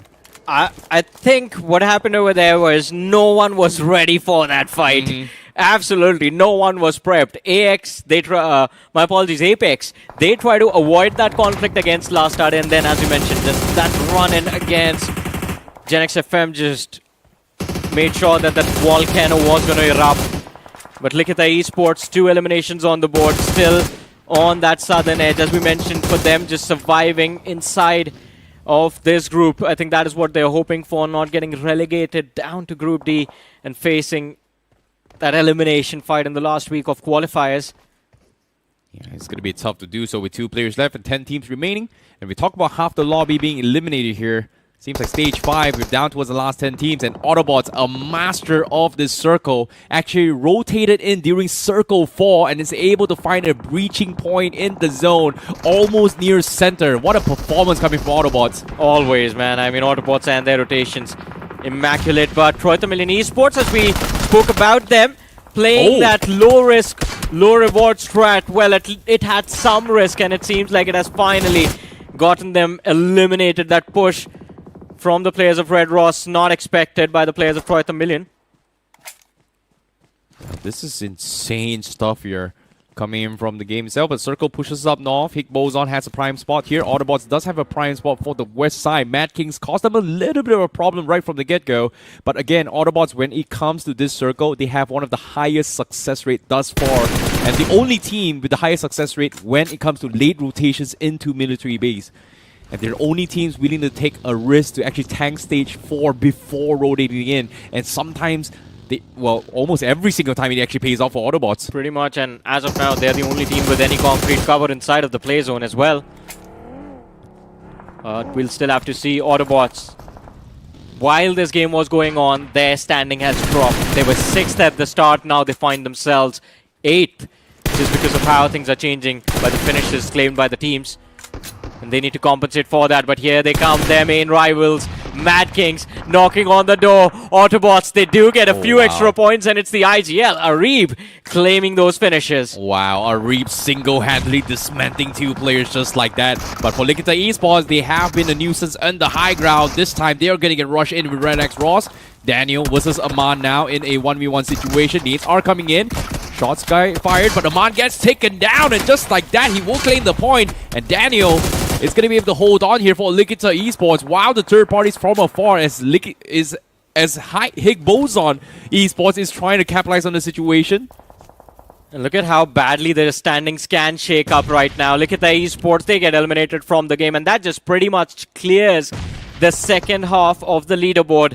And the top, it's very close. 39 for Rapid Chaos. They are still alive, but Lastade and Troy the Million getting eliminated very early. Well, kind of early inside of the game. Puts pressure on Higgboson, Autobots, AX. If they do well right now, they can just get inside the top 4 and start defending on those maps of Miramar, which can get quite slow. But we finally found ourselves inside of the top 6 of this match. 15 players still alive. Higgboson, they have 3 players still remaining. AX finally eliminated from the game. They get a few extra placement points, but losing out players early, they have no eliminations from this match. Exactly. Back towards the final 5 teams. Autobots needs a massive game to actually come back from this. And Rapid Chaos, one of the eliminators still alive. Druve going to be on the hunt. The whole team is doing really well. And Riot Nations now from the east side scouts them out, tries to box them in. And White Tiger from Higgboson is able to get the knock through. And Yuba was spotted out through the pixel of the smoke. Riot Nations are looking to try and claim up those points. But look at this. Higgboson, they are going to capitalize on Riot Nations' shots here. But Higgboson, they actually committed with just only 1 player. Riot Nations, you can see the paranoia is already kicking in on towards them. Yeah, they don't know what's going on. They have information of 1 squad behind them, 1 up front. And as you mentioned, getting paranoid as to where they are going to get shot from. That charge from Higgboson, unpredictable, and they're afraid that it could happen yet again. Look at that, nades being lobbed, Rapid Chaos pushed towards the edge, back against the wall. The Rove, in this moment, has decided to close in. If he gets in that range of utility, he can potentially just get a few extra finishes for himself. And he's fighting on that eliminator leaderboard as well. Let's not forget about that for a second. Exactly. Riot Nations now shifts their focus back onto his brawl. He is going to back off to patch himself up, so Higgboson, they have to play this a little bit careful here on how they want to approach. They do have the high ground. They are splitting up to try and get more cover, because as of yet, there's still 4 teams left alive. They're trying to wrap up against Riot Nations, but Riot Nations is just so difficult to fight off. And as of yet, it seems like they are going to stop pressuring onto his Riot Nations, as the biggest threat here is going to be Autobots. As you can see, a line of smokes has been set up here from Autobots, so they are going to regroup and focus on towards Autobots instead of Riot Nations, who currently is living in a little bit of paranoia situation, boxed in. Rapid Chaos now, they get the reset. They are going to try and pummel their way through Riot Nations. They lose 1, Easy gets taken out. That's going to be another point here for Rapid Chaos Esports. They have been quite phenomenal, the players of Rapid Chaos, extremely patient. Just forcing out mistakes from the opponent. But one thing that you mentioned, Higgboson and Autobots, man oh man, what a showdown this is going to be. There's a hill separating the 2 teams. We just saw the POV from the side of Bunny. But we'll circle back on that in a second. Riot Nations, I think at this point, Higgboson should just get curious and make that push. Yeah, but Higgboson, they're spread out so thin. They've used up so much utilities, and they can't really convert into these games. And on the right side, look at the sidebar. Autobots has not taken a single fight, and they've got 16 nades. This is a big concern here for Higgboson if Autobots decides to strike this time. But it seems like even Autobots, they are getting a little bit greedy. They are going to spread themselves thin to try and capitalize on the situation. And now Lobster, he has 5 nades, and I think he should have the line of sight of Rapid Chaos considering the amount of shots that has been made here. And this airstrike from Lobster is going to be a detrimental one for Rapid Chaos. Needs to be a little bit more careful. But like I said, biggest threat here is still Higgboson. And they haven't found the opener yet. I think Autobots just need to start dropping those nades now. It's stage 8, 30 seconds left. And finally, I think it is go time. Rapid Chaos piling on the players of Riot Nations. Easy eliminations claimed by Dhruv. But I think this is where the equilibrium between the 3 sides finally collapses. Higgboson, they realize there's just 2 men waiting on the other side from the side of Rapid Chaos. They want to see if they can put some pressure on them. And Lobster is moved in for him to be able to lob utility on Rapid Chaos. But with that last nade, it doesn't seem like he has information about where they are, Icy. Yeah, Drew's opener on towards the Riot Nations has given even more space now. Just like that, Autobots misses their timing. However, look at this. Higgboson, they have been one of the most biggest annoyance in this lobby. They're down towards the last few clips here. So Autobots might be able to get a little bit of free pass here. Unless Bunny fires those shots. He has the line of sight. He's waiting for the decisive knock here. He cannot afford to miss. As you can see, the hesitation coming from Higgboson. The amount of spread here finally gives Autobots a little bit of time to actually creep up into the endgame zones. Higgboson, once again, still spread very, very thin. They've got the space, but do they have enough to take out the competition? It's going to be a game of patience, game of who gets knocked first. As you can see, all 3 teams, they're just waiting for the first encounter to actually happen. But nobody's making a move just because of the fact that Higgboson is out of ammunition and Autobots is just waiting for Rapid Chaos to start the fight. And Rapid Chaos is just waiting Autobots to start the fight. Well, Higgboson, well, we can't start the fight anymore. Yeah, it's one of those old school Mexican standoff situations where you're just staring into the eyes of the man in front of you, and no one wants to be the first man to pull the trigger. But I think Autobots finally, they have had enough of it. The first few nades being lobbed. Fragger, he's been dropped quite low, and I feel like this one's going to be close as well, but no, a little bit off, and the players of Rapid Chaos do still stay alive. But Autobots, I see they've started to chip away on those HP bars, and I think even if it comes late stage of, well, it's stage 9 already, there's no later than this, but if they have the HP advantage as well, they can still try and walk away with the chicken. Yeah, and I think that's what they're hoping for. Yeah, this might be the last nades here coming from Higgboson. It seems like Bunny getting knocked in from Autobots is going to be the opener. That's the space that they need. And while this is happening as well, Drew gets picked off by Higgboson. This is exactly what Autobots has been waiting here. And this time is time for them to strike. Exactly. As you mentioned, this is what they were waiting for. White Tiger on the other side. Lobster knows he's hiding behind the tree. And the nade as well. Right on his feet. Autobots, they are cleaning it all up. There are 3 eliminations up until now, but now can walk away with the 3 more from the side of Higgboson. There they are. And then the last man waiting on the sidelines from the side of Rapid Chaos. Oh no. 1v2, I thought he could isolate those fights, but unfortunately that wasn't the case. The chicken dinner is secured by the players of Autobots.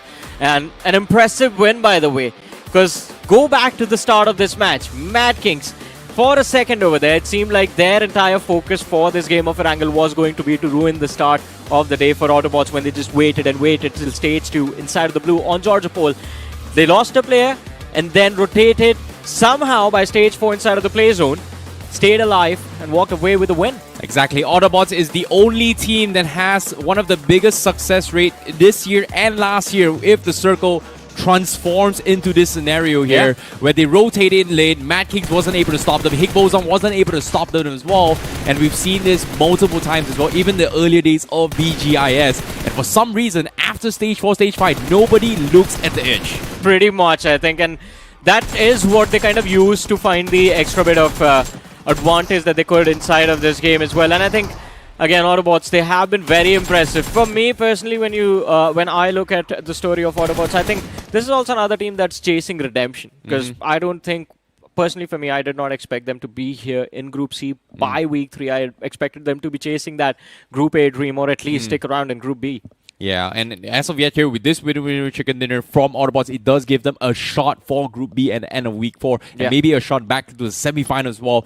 We haven't seen Autobots since BMSD. BGIS was a complete flop, which, again, kind of surprised the majority of us as well, for them to actually not perform at all, being one of the earlier known teams to be taken out during BGIS. And now they're fighting for survival, they're fighting to push their way up, and it's nice to see Ari back in the MVP list as well. He is now back with 5 finishes. Unfortunately, it's only 353 damage.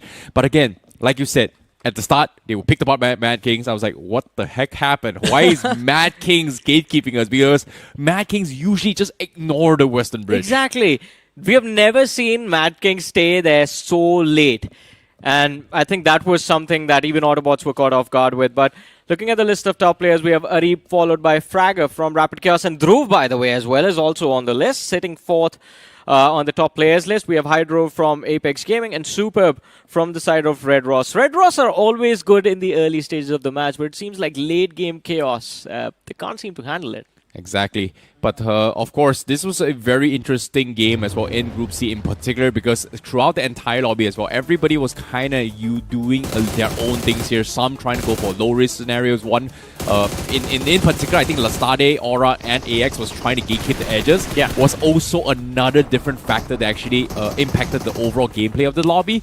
But all in all, because of how a lot of these teams are creating their own sort of plans to kind of win the game, it created a very balance of influx of points being spread out between almost every single team. That is exactly what I was thinking as well. Finishes quite evenly spread out. And I think that will cause a lot of chaos in the overall leaderboard as well. Mad Kings, before we started, they were first, but now Autobots, I think, could be right behind them. And Mad Kings as well were taken out comparatively early. But this moment towards the end, right after, in fact, including the time we had the top 4 inside of this lobby, such a beautiful display of patience. Exactly. I have to say, they waited for eternity. I agree. But at the same time here, this was a very interesting approach here coming from Mad Kings. But before we talk about the details of what changed between their playstyle, let's talk about the overall standings here. As of now, Autobots snatching away the chicken in here, gets themselves 70 points. Rapid Chaos surviving towards the end game here, gets themselves 14 points, a pretty decent start for them. Higgboson getting themselves 10 points here, position points, and 5 finishes, only because they were gatekeeping the Western side for the longest time, but unfortunately just could not convert points. And that was the reason why they kind of fell short. And again, ammunition lacking, so they got a little bit too greedy, they spread out too much, and just could not find those openers towards Riot Nations.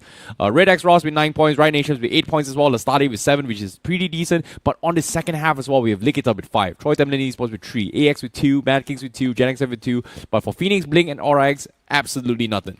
Yeah, I think chaotic exits were suffered, especially by the players of Aura Esports, that sandwich inside of Milta City, Blink just falling apart mid-rotation as well. But I think Troy Tamilan Esports, that was a surprising early exit for me, but it doesn't matter. That game, done and dusted. They should have the opportunity in the next 2 Miramars. We do have the overall leaderboard with us right now. The Rapid Chaos taking the first position away from Mad Kings, and Autobots moving in on the second. Mad Kings, they've dropped to the third, and we have Higgboson, who have moved themselves up to the 4th position. But I see, again, we find ourselves in the eye of the tornado. 36 points for Higgboson. You move down to AX. They're just 6 points shy.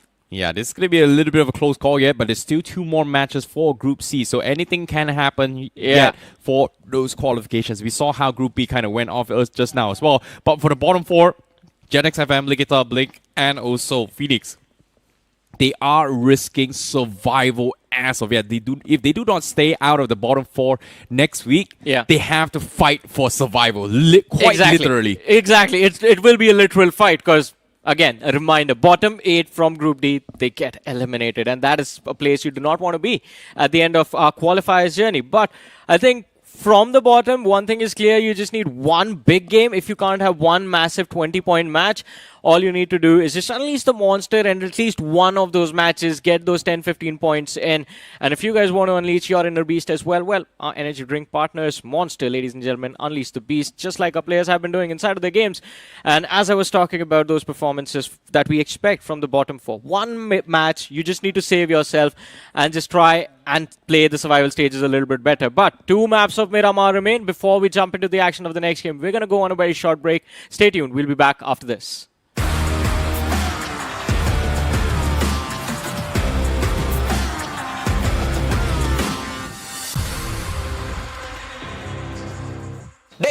Left रहा day push பண்ணுங்கடா अरे यार कुछ समझ में नहीं आ रहा है जाना किधर है वीडियो ஐயோ மச்சான் ரிவைவ் பண்ணு What revive? I don't understand, bro. No यार पहली बार कर रहे हो क्या तुम लोग shoot guys மச்சான் क्या कर रहे हो यार? நீங்களாச்சும் கொஞ்சம் தமிழ் கத்துங்களேன்டா अरे कोई ट्रांसलेटर बुलाओ यार ऐसे कैसे चलेगा உங்கறால தான்டா தோத்தோம் क्या करते हो तुम लोग भी?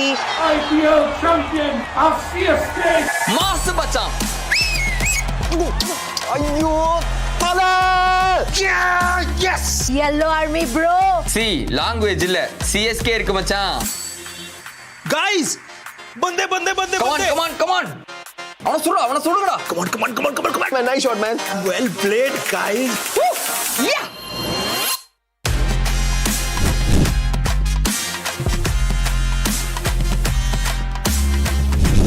bro CSK skins இது நம்ம கொலாபுடா Now we don't need call outs. Just whistle podu. BGMI ஆடு whistle போடு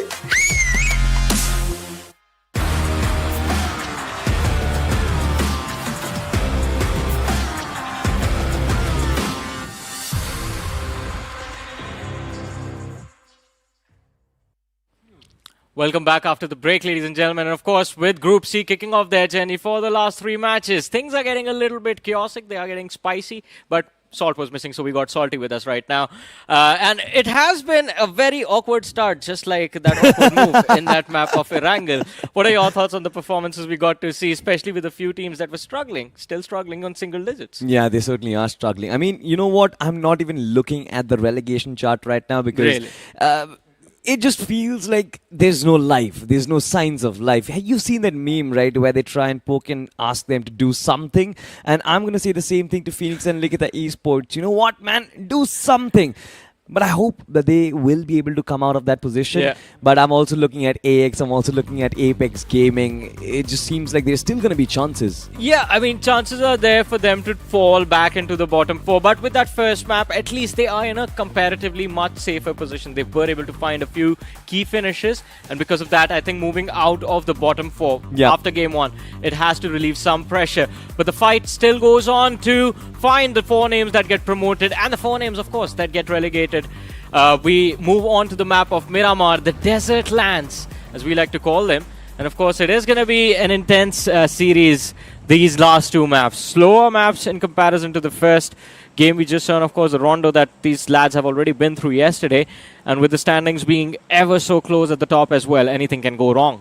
Anything can absolutely go wrong. But you know what? Amidst all of this chaos, I'm still very proud of the way Higgboson kind of handled that first game. Pushing themselves inside of the top 4, giving themselves a little bit of chance of maybe a promotion towards Group B, because we'll always have to remember this, keep this in mind, that inside of Group C, you are heading straight to the survival stages. You will not get a single shot at the semi-finals. So you've got to try everything in your power in the last 2 matches to try and qualify. I'm seeing that teams like Red X, Ross, Riot Nations, Team Apex Gaming, and even Aura X, who are somewhat out of that relegation zone. But Johnny, you were pointing at that map lineup, the flight path right now. It is very much deviated towards another side. Exactly. I mean, right before, the last thing I said was anything can go wrong.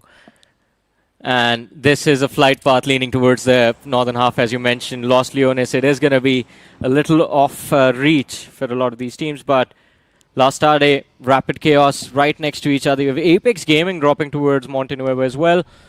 Pretty sure they should be able to spot out the squad of Riot Nations down south. I wonder how they will react. Is Apex looking for the early fight? Are they really going to go in for those early fights? I'm still finding out. There's a little bit of separation. Jelly is moving away from the rest of the squad on his vehicle and he's heading straight towards Phoenix Esports. Now, we've seen Jelly do that.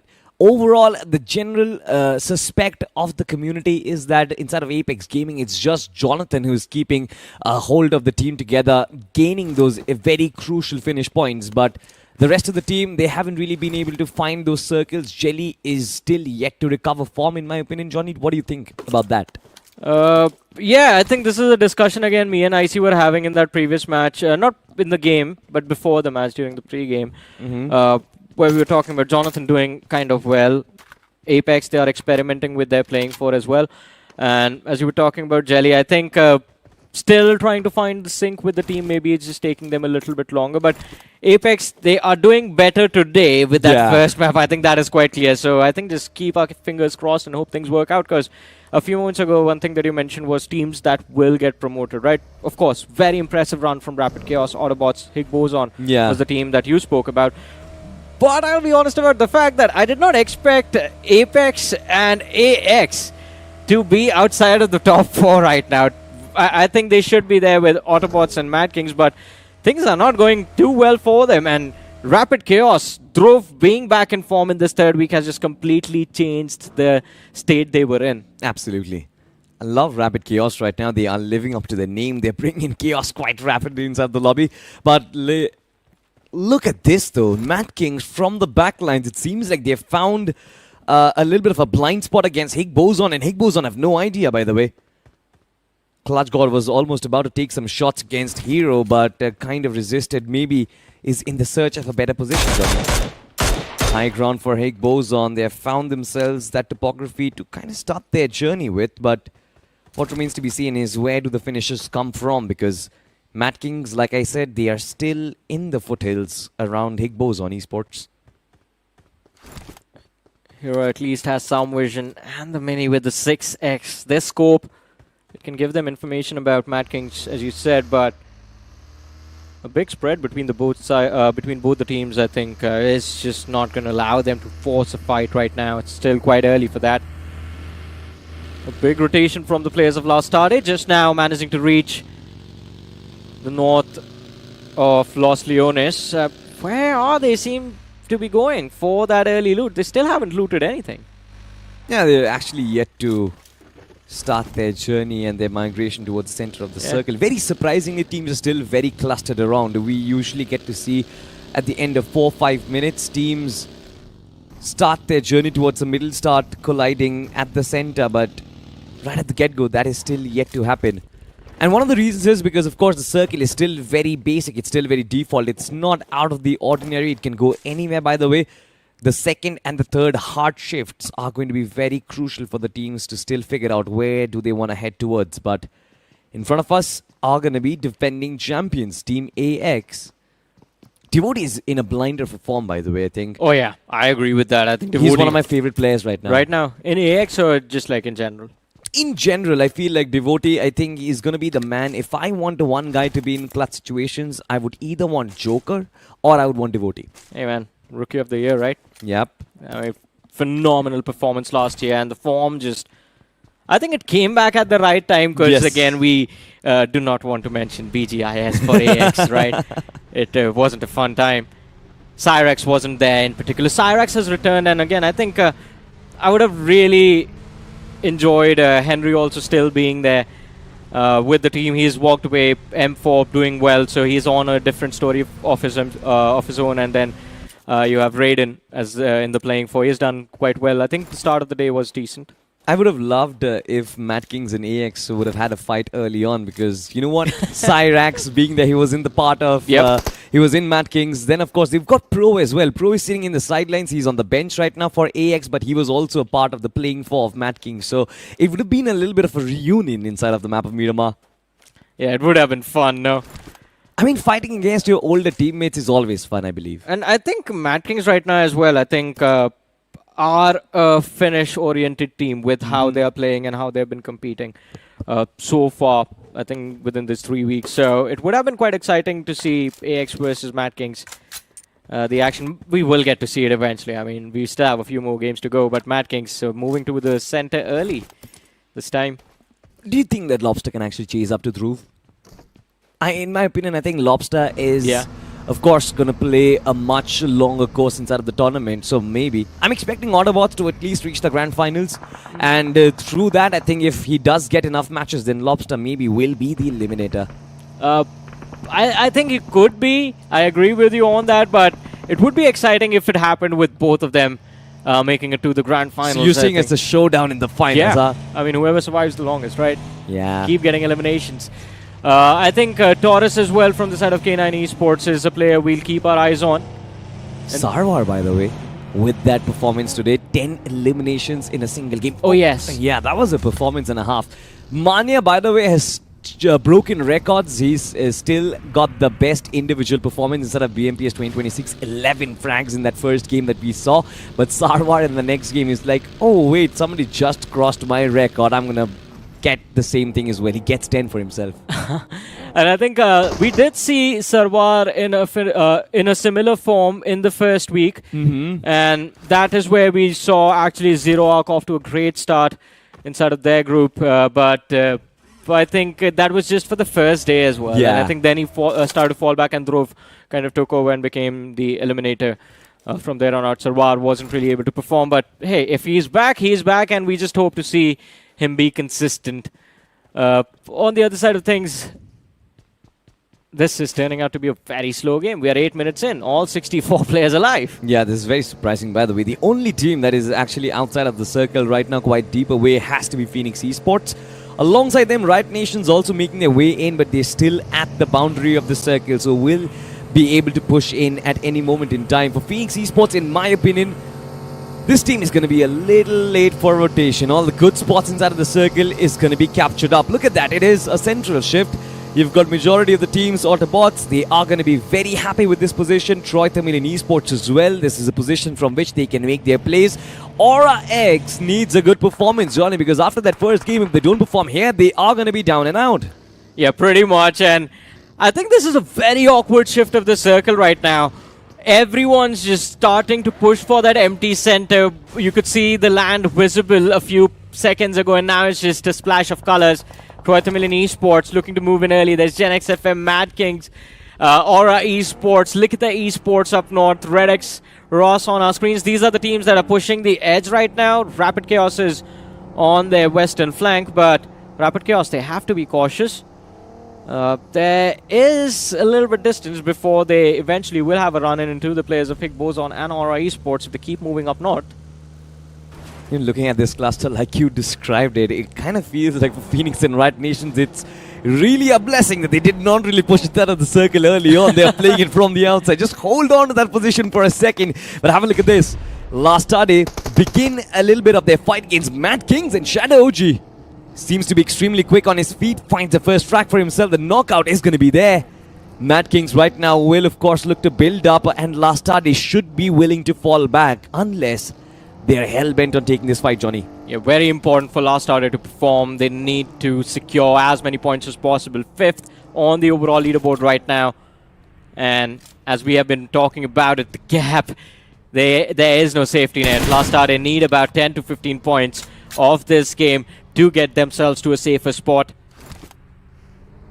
And unfortunately for them, this run-in against Mad Kings, there is no coming back from this. That player, he's gone. Spy finished off. Mad Kings find the first frag of this match.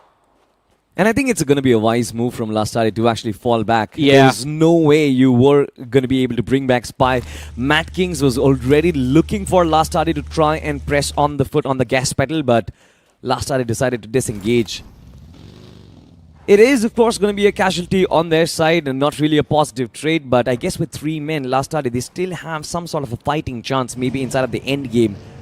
But this game, like I said, has to be extremely passive. Phoenix Esports barely making it inside of the circle right now. You mentioned Rapid Chaos on the southern flank. It seems like they are still going to be there. So Phoenix and Rapid Chaos might just be a collision happening in some time in the future. It actually could be. And Riot Nations, they're just west of that position, so if they do end up finding a hill, they could spot out that collision, spot out the chaos over there, and go for a third party with the circle.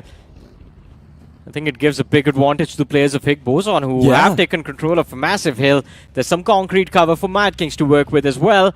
And everyone else forced towards the northern edge. Things just got a whole lot worse for them. This just takes us back to that first instance where we saw Clutch God eyeing those players of Higgboson. It kind of seems like Mad Kings were also trying to find themselves on similar hills, but Higgboson were a step further. So Mad Kings had to resort to those second peaks. Higgboson already taking in shots. They would know that Mad Kings is going to be there. In fact, a lot of teams will be around their periphery. If Higgboson can resort back to their firepower, I'm pretty sure a lot of finishes are on the line. But inside of the PIP, look at this, Riot Nations taking in shots, but they're still moving. Where are they heading towards is going to be my question. It seems like even they are moving to the hills north of Minas Generalis. Yeah, they just want to share that compound with Mad Kings, but the mad dash from Riot Nations. I'm just keeping my eyes pinned on that finish feed because I am very skeptical about it. Somehow Riot Nations have managed to make it through. Red Ross on the other side try to pull off a similar move, but finally falling casualty to the players of Mad Kings are getting taken out slowly and steadily. Down to their last two players. Red Ross get into a close quarter combat situation, and it's not really working out too well. Last Man also gets taken out, and Mad Kings just completely gobble up all those 4 points. From dominating Group D to getting dismantled in Group C, Red X Ross, their journey has been very, very shaky, to be honest. Why do you say it like that, though? I mean, you can't really blame it. Red X Ross, they're trying their very best, understandably so, but this was a panic move, Johnny. They could not deviate, they could not find and navigate their way around inside this lobby. But what is Team Apex Gaming doing? Jelly all by himself, but here comes the rest of the cavalry. Phoenix Esports, of course, they are going to be in those compounds. Arnav is still kind of isolated, and these three players from Apex Gaming will try and overwhelm him with numbers. A little bit of a regroup measure. Arnav falling out of this compound. I'm not really sure if that's the greatest of moves. He's quite exposed. Shot still yet to connect. Both the teams yet to find their first mark. But look at the radar. Salty Rising Esports, they're looking to move in. Jelly, he gets pushed by Arnav. What was that? A big blunder. And I think it's the same for Phoenix as well, as Arnav also gets taken out by his own nade. The advantage finally found by the side of Apex Gaming, and it's Kyo Lamau who drops Vengeance. Jelly, he should get a revive going, but this fight, it could have ended wrong for Apex Gaming. This was a save. This was almost...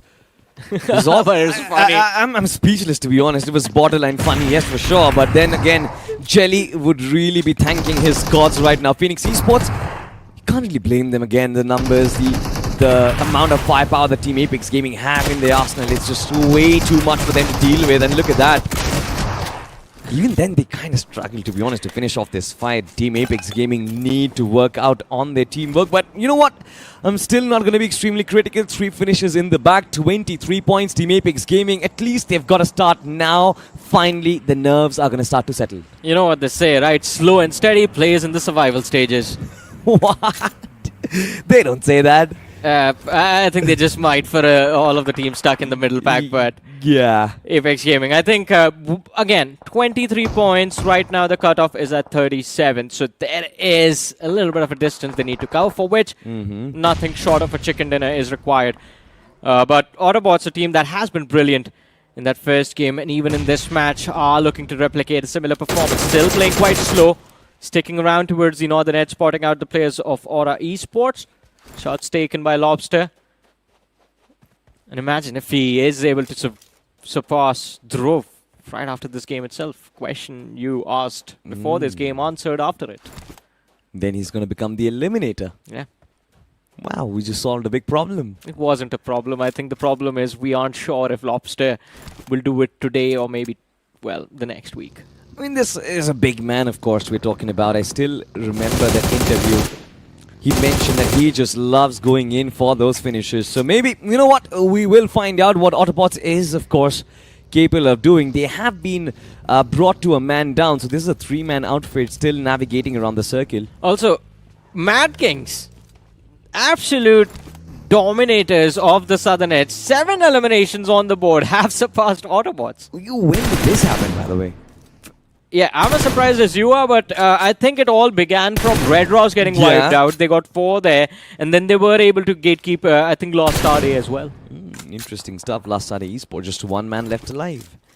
Unfortunate stuff. We saw that first finish come into the bag for sure, but after that, Mad Kings, they just keep on piling up the pressure. And it's very surprising because Higgboson have the high ground. They only have 1 finish for themselves. Mad Kings are playing in from the lower grounds around them, but still they are successful in at least getting these finishes in their bag.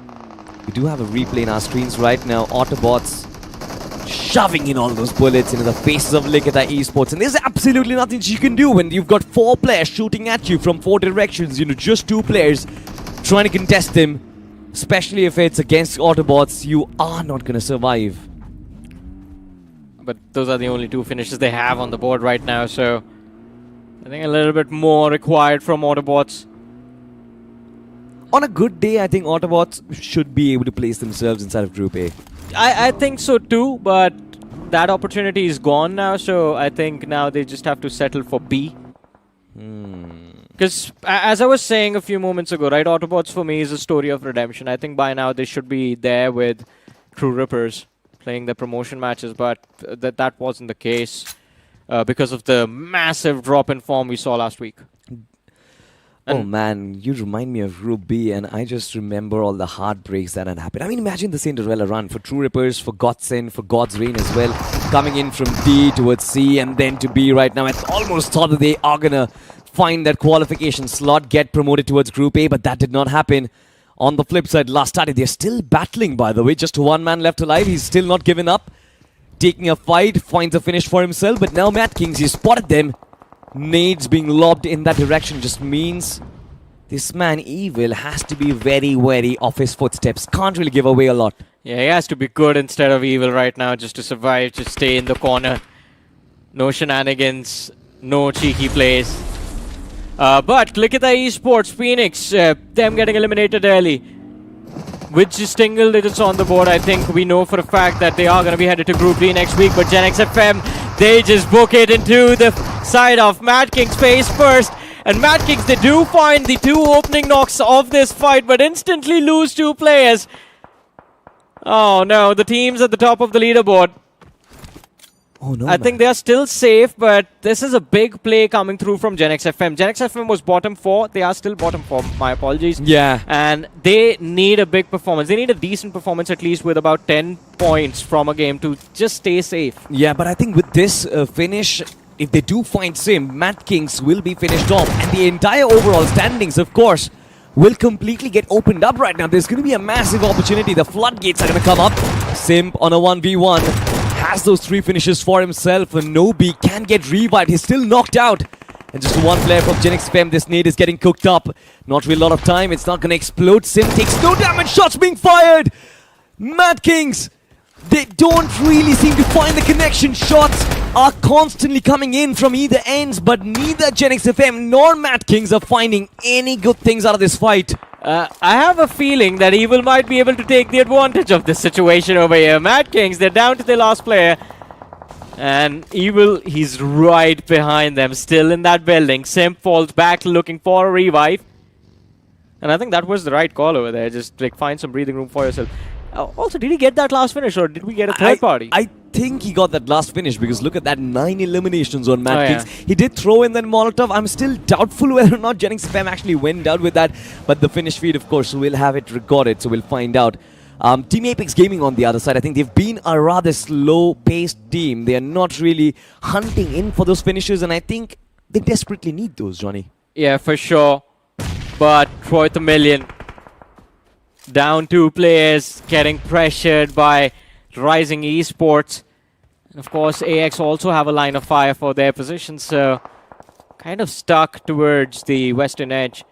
This stage is still fine. Late game could be trouble. Do end up spotting out the players of Riot Nations. And Rising Esports, they're just fighting everywhere, trying to pick up points wherever they can. Rising Esports sitting 6th on the overall leaderboard. And 6 points shy, 7 of surpassing Higgboson on the 4th. I'm so surprised that Rising Esports actually playing in from the edges. They never do that. They always sit in at the center and wait for the game to come to them. But this time, they are, of course, trying to take multiple battles at once. Autobots on the flip side, they are taking in fights, but they get shot at from the backlines. One band being knocked out. A Reeb in the backlines. Even he gets destroyed. Mind finds a two-piece for himself. Blink Esports. In a blink of an eye, all of a sudden, Autobots have been resorted down to just one man who is holding on to his dear life. Higgboson, they're having a phenomenal time just dominating this match from the center. Look at that, 7 eliminations racked up. And Autobots, they have to be a little cautious now. They're down in players, they've lost bodies. And Higgboson is catching up. Autobots, if they get pushed forth, then the target is on their back for that last map of Miramar. Very true. And I don't think Lobster's position right now towards that northeastern edge makes his life easy. Look at Aura, look at AX. Even the last man from Blink Esports is still alive. I mean, right now he's got to forget about the Eliminator badge. Right now he cannot play for individual accolades. He needs to find some position points. But as soon as I say that, Autobots get eliminated. You know what? A lot of people in the community has pointed out that every time I name a team, they go down. It's not my fault. I need a petition for that. Me and Necro today kind of ran an experiment, apparently. It's all of us. All the commentators have a little bit of that power, but so far I think Bunny on his knees is just asking for some backup from the side of Higgboson. AX, I think that should be an easy finish for them to claim, but look at the radar. Aryan all the way towards the northern edge, and the rest of the team forced into that centric position. Things are going to be interesting if you are AX right now. You have information to work with, but you have to be very patient and not get spotted out at all. That isn't really going to help them. I mean, 30 points, sitting on 8th position on the overall rankings. They've got one match left alive. You're defending champions. You need to find that aggressive spot. You need to find that sweet spot when you can find those finish points for yourself. Right now, Team AX, they are just trying to guard themselves from the shots that come in from up top. Higgboson has been a constant pain. For them right now. Look at that. Hero finds yet another one. Higgboson hit double digits, by the way. 10 eliminations for them, equaling the record of Mad Kings Esports as well. This time, I still feel like for AX right now, they will have to find a way to shut down Higgboson. I can't even tell you how weird the stats for this match are going to be. Look at Mad Kings and Higgboson, 20 eliminations on these two combined. The next highest is 6 on Rising Esports right now. And then the 4th highest is 3 eliminations. So a lot of players were just picked up by the blue as well. Points missed out. It is going to make life of the middle pack very difficult, but a very important game for Higgboson and Rising Esports. They need to try and at least chase down Mad Kings with this match itself. Higgboson, they need to go after Mad Kings, and Rising Esports, go after Autobots with everything that you have. You mentioned about Higgboson. I think if they do find the chicken dinner in this game, which should be very easy for them. They have the high ground. They have the circle advantage as well. If they do find the chicken, potentially reach themselves at around the 60-point mark, I guess they are going to be safe. They're going to be through. But if they do fumble, I guess, with especially those two players from AX extremely close to them, I think the floodgates, like I said, is going to open up once again. Higgboson, there's going to be a big question mark on whether or not they are proceeding towards Group B or no. If AX claim a few extra finishes from here on out and get that chicken, then I think if they get a 20 bomber, which should be possible, there are 21 players still left. I think AX can take a leap inside of the top 4 as well. Hypothetically, yes. Hypothetically, yes. Hypothetically, very true. But the problem is, there's 21 players left alive, and AX have 3. Yeah. So there's potentially 18 frags that you can get for yourself. You know what's the answer to this question? I mean, 18 frags they can potentially get, because defending champions, Salty, that's the answer. They have the potential, we know. But then this is what is going on with AX. And we spoke about this a few moments ago. Aryan was there on the northern edge, by the way. Since, I think, the starting of Stage 6, he was sitting there. Aura Esports, they didn't allow him to move in. And there was... the remaining players from the side of AX were in a position from where it wasn't really possible for them to provide any cover to him. They have lost one more man now, just down 2 players. And still no finishers on the board. It can be a good partnership. I'm still optimistic. Raiden and Cyrax, it certainly is a good partnership. They communicate well between themselves. We saw yesterday, not yesterday, I think the day before, or rather the week prior maybe. My memory is too bad, but I still remember that frame where Raiden and Cyrax had 10 eliminations shared between those two lads. So for AX, it's not impossible. They certainly can make it happen. It's just that this lobby and this position, it's extremely skeptical. Yeah, I agree with you on that, but I think I just got distracted by the overall leaderboard as well over there for a second. And with the kind of vacuum that we've just seen, Mad Kings also make 10 finishes from this map. They are also 50 plus points. There's Rapid Chaos with them. A brilliant nade from Flash, by the way. What a play. And Rapid Chaos move up to 55 points with that. I think the top 4 might just be solidified. Rising Esports is still there, but Autobots, they have about a 9-point difference. And Rising Esports are stuck outside the play zone. They certainly are. But you know what? There's one team that is actually quite comfortable amidst all of this chaos, and that is Team Apex Gaming. We haven't really talked about them. Still 4-man standing, by the way, Johnny. And they certainly can try and use that numbers advantage. Higgboson this time. They were fighting a downhill battle for ORAX. It was never really in question. Can they climb up this peak? The answer is simple. Higgboson says no. And now they stand at 13 finishes. It's almost a pile of bodies that Higgboson have found for themselves from this peak itself. And the circle just keeps on helping them do it. I think we might just have the highest cutoff for qualification out of all the groups across the 3 weeks so far. Yet, from this particular group today. I mean, look at that. 56 for Rapid Chaos. Higgboson moving up to 52. Mad Kings is there with 52. Autobots on the 4th right now with 47. And we have one more map remaining. What is the highest cut-up that we've seen so far? I think it's somewhere around 54. And that came in from Group D. 54, 55. I still remember. And ask me the question, why do I still remember? Yeah, because I know the answer. But why? Quantum Sparks missed out on that qualification. They had 50 points for themselves. And I was very sad that night. Well, I think a lot of people along with you. But let's hope Higgboson, they aren't going to be sad after this game is done. They've really, really given it everything that they have. 13 finishes on the board. And a beautiful position to work from. White Tiger is about to run out of ammunition. And there it is. No more ammo left for the M4. Switches to the shotgun. Wants a drop from his teammate. And he's not getting any. I'm still thinking of AX right now. These nades that keep on flying. There's a very big problem, right? You don't have smokes, you can't move away from this peak, and now this is stage 9. You will have to try and converge upon towards the center. And there's an entire squad waiting for you. Team TAG, look at that 4-man standing. Both Higgboson and AX will have fallen down. White Tiger, while falling, gets a man knocked out. Team AX has been finished off. What a jump it was! Yeah, all of that chaos. AX get wiped out. Rising Esports now the only team that can potentially breach inside of the top 4, but they need a chicken. But AX, they have all 4 players left standing. They have to take on the team that's sitting at the top of the leaderboard, Rapid Chaos, in this 4 versus 3 situation.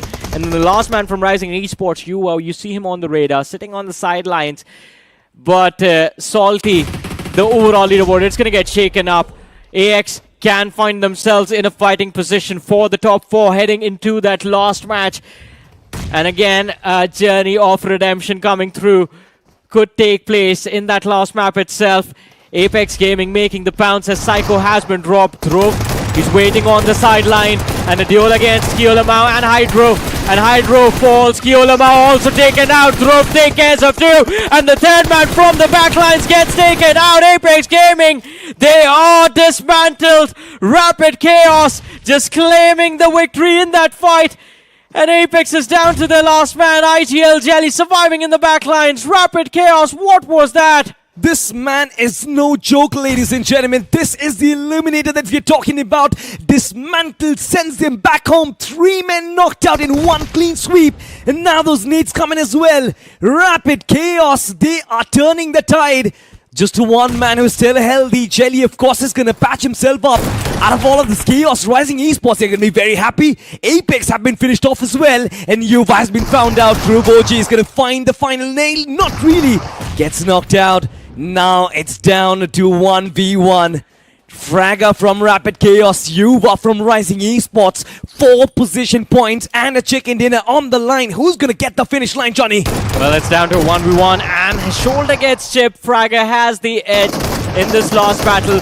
And I think just a flick towards anywhere on his body is going to be enough. But the blue zone damage, and now Rising Esports, what a steal! You are man, oh man, talk about getting all the luck in the world, utilizing the one instant.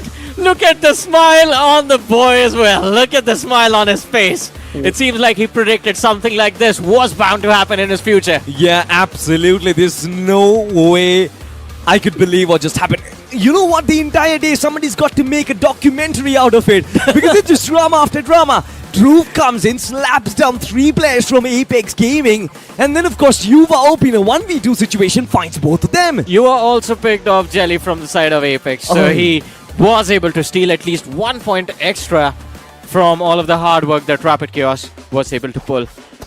You know what? A 1v2 clutch against Rapid Chaos to secure the win. We've got to talk about this one because what was Kyo Lamau and Hydro doing? That was not really one of the greatest plays. You have one man try and shoot him down simultaneously. But once again, teamwork from Apex Gaming is to blame, to be honest, once again. And I'm pretty sure all the boys in the drawing board right now, they're going to be extremely pissed at this result. They had the chicken dinner in their bag. I don't know how Yuva won this one. Back against the edge, both the players moving along with the blue zone. Didn't take a single extra unnecessary takeoff damage. Just perfectly moved in sync and found that win for himself. I was kind of putting myself in the shoes of Fraga in that last 1v1. Really? And I was imagining myself, you know what, I've got Anki or Johnny in front of me and I have chipped him with a shotgun first. I would not hesitate before, pre-firing around the corner with the M4. This is what I do against you all the time and I get all the finishes. But apparently it seems like it does not work in the pro circuit. Yeah, exactly. I think that's a very high-level mechanic that you need to understand.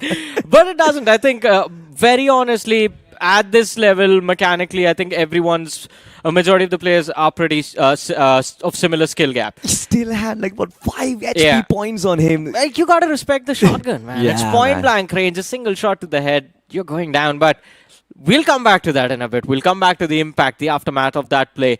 We have the MVP of the game, GODX from the side of Higgboson, 7 eliminations claim, and Higgboson were on fire throughout. I think as soon as it was stage 4, stage 5, they just started to rack up so many eliminations. If Higgboson make it to the grand finals, Johnny, I think GODX is going to be the transfer of this season because no matter what, Higgboson, they were a very strong team, but they lost the likes of Omega and Snowjot. They needed a very big assaulter to try and get back all of that responsibility on his shoulders. And GODX, out of everyone, just showcased that potential. He's been fragging out week in and week out, and I just hope that he carries on that this momentum.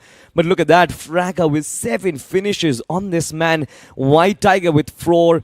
You've also got a hero from Higgboson as well with 4 finishes. It's just been madness coming in from these two teams. Mad Kings, Rapid Chaos and Higgboson. Yeah, I mean, these 3 teams have been absolutely insane. And of course, it was a slow game of Miramar, but man, oh man, Salty, it was one of the most entertaining end games I've seen in a long time on this map. So much chaos everywhere. You talk about the way Apex and Phoenix collided, the kind of aggressive push we saw from the side of Apex, and then things were kind of calm for a few seconds. We saw those isolated fights, players losing their lives mid-rotation, and then there was the collapse of the endgame, stage 7 onwards, stage 6, 7 onwards. You know what, amidst all of this chaos, there's going to be one team that will try and, go back and introspect on this game. I'm talking about Team AX right now. Oh yes. They definitely had a chance of making it big inside of this game. They were somewhere in the top 4.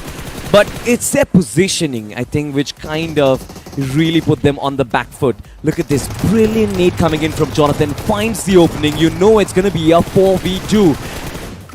There's no way that Dhruv actually walks away with 3 eliminations, 3 knockouts right there.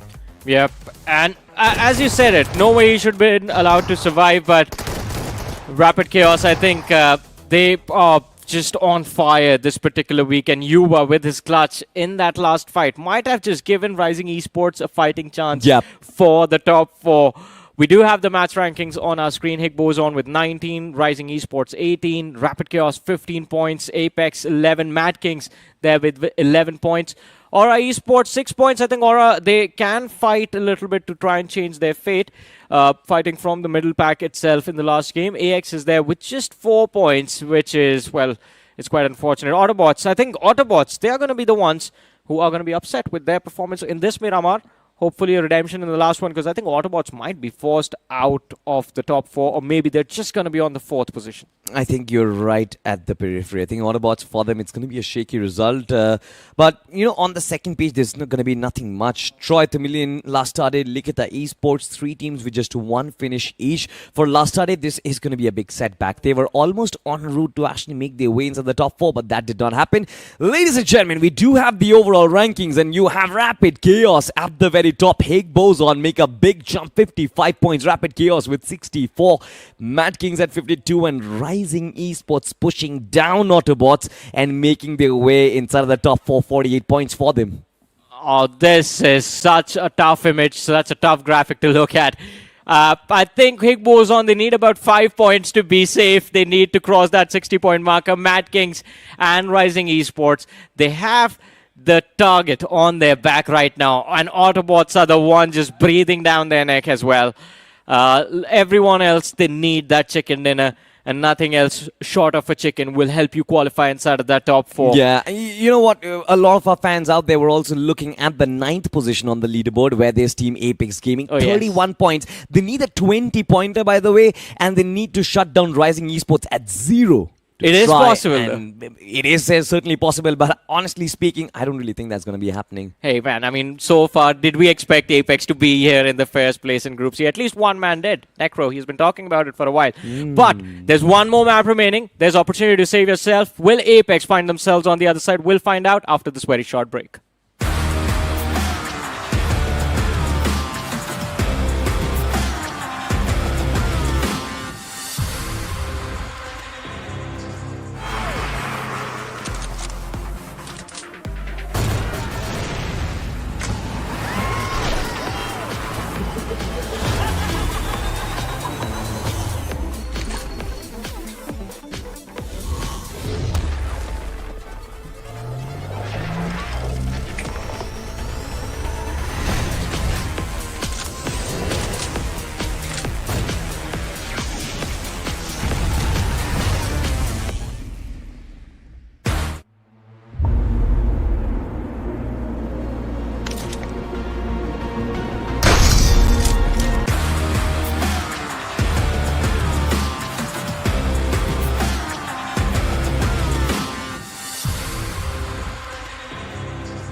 Welcome back after that short break, and now we've only got one more game left over for this entire group. Things are now getting way too intense, and still there's a lot of questions in our mind. Who is going to be relegated, and which is that one slot that's currently opened up, and who's going to take it over? Rising Esports right now still seems like they're in a big danger, while the top 3, they seem a little bit secured now.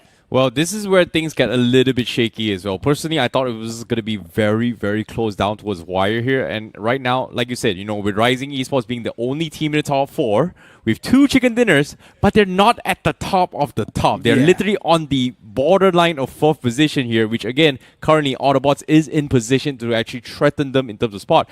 But technically, there is still a few more teams that has a shot to break past here, but they do need to get more than 47 points. We saw in overall standings, they were still in the mid-30s. But again, the only way a team from the bottom is going to be able to do well is that the top 4, being one of the first few teams, get eliminated, and that's where the free-for-all begins. I mean, we have seen some insane comebacks in the previous group, and 4TR is going to be a prime example of that. Maybe even TAG can get a massive chicken dinner and directly propel themselves in the top 4. I know I'm still dreaming, and that's what I sound like, but there's still a possibility. There's a world where that might just come through. But right now, Rising Esports is the only team that's currently in danger in the top 4, and the team underneath them, they're not too far away. You know, there's a saying in Gen Z terms, why are you being so delulu right now? You can say that, but hey, mathematically, it's still possible, right? Well, fair enough. Like, based on current conditions, a chicken dinner with 27 finish, probably they will stand a chance. 27 finishes. Yeah, okay, that's the realistic number, right? I believe like a 30 bomber is going to do it.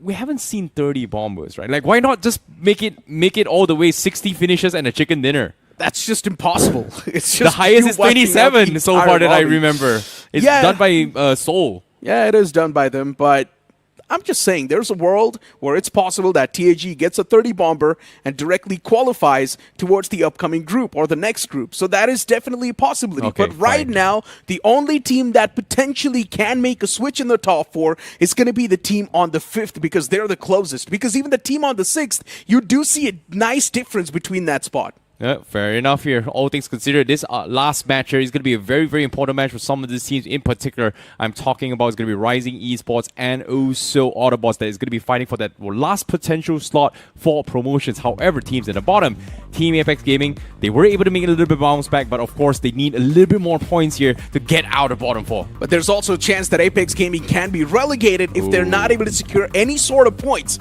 So there's also going to be that sword on top of the next. Without wasting any more time, let's just head on towards the final game of the day. It's also going to be the final game for the entirety of Group C, which means a final chance will be given to teams like Red X Rocks, Gen X FM, Likitha Esports, Blink Esports, and even Phoenix Esports from the bottom half of the board to push themselves at least around the safer spectrum.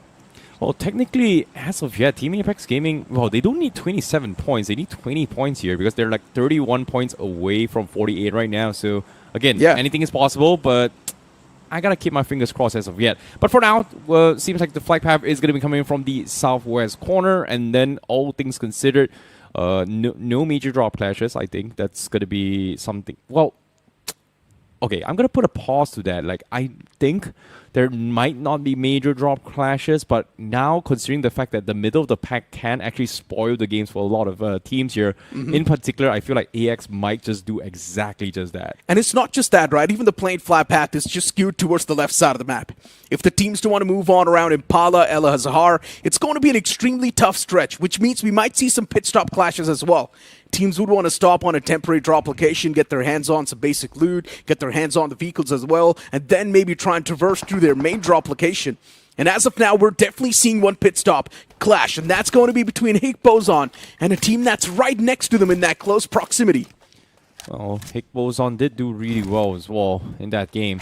Consistently for past 2 games, they have made it to his end game zones, but unfortunately just could not convert it into a chicken dinner. But that previous BGMI match was a little bit of a tricky spot here. Like, they were at the tippity top of the mountain for the longest time, but without lacking of ammunitions, they have been able to do something. But Gen X FM, as of yet, caught a win on towards where Bunny is. Goes for a couple of fadeaway shots, but Bunny is able to get out safely.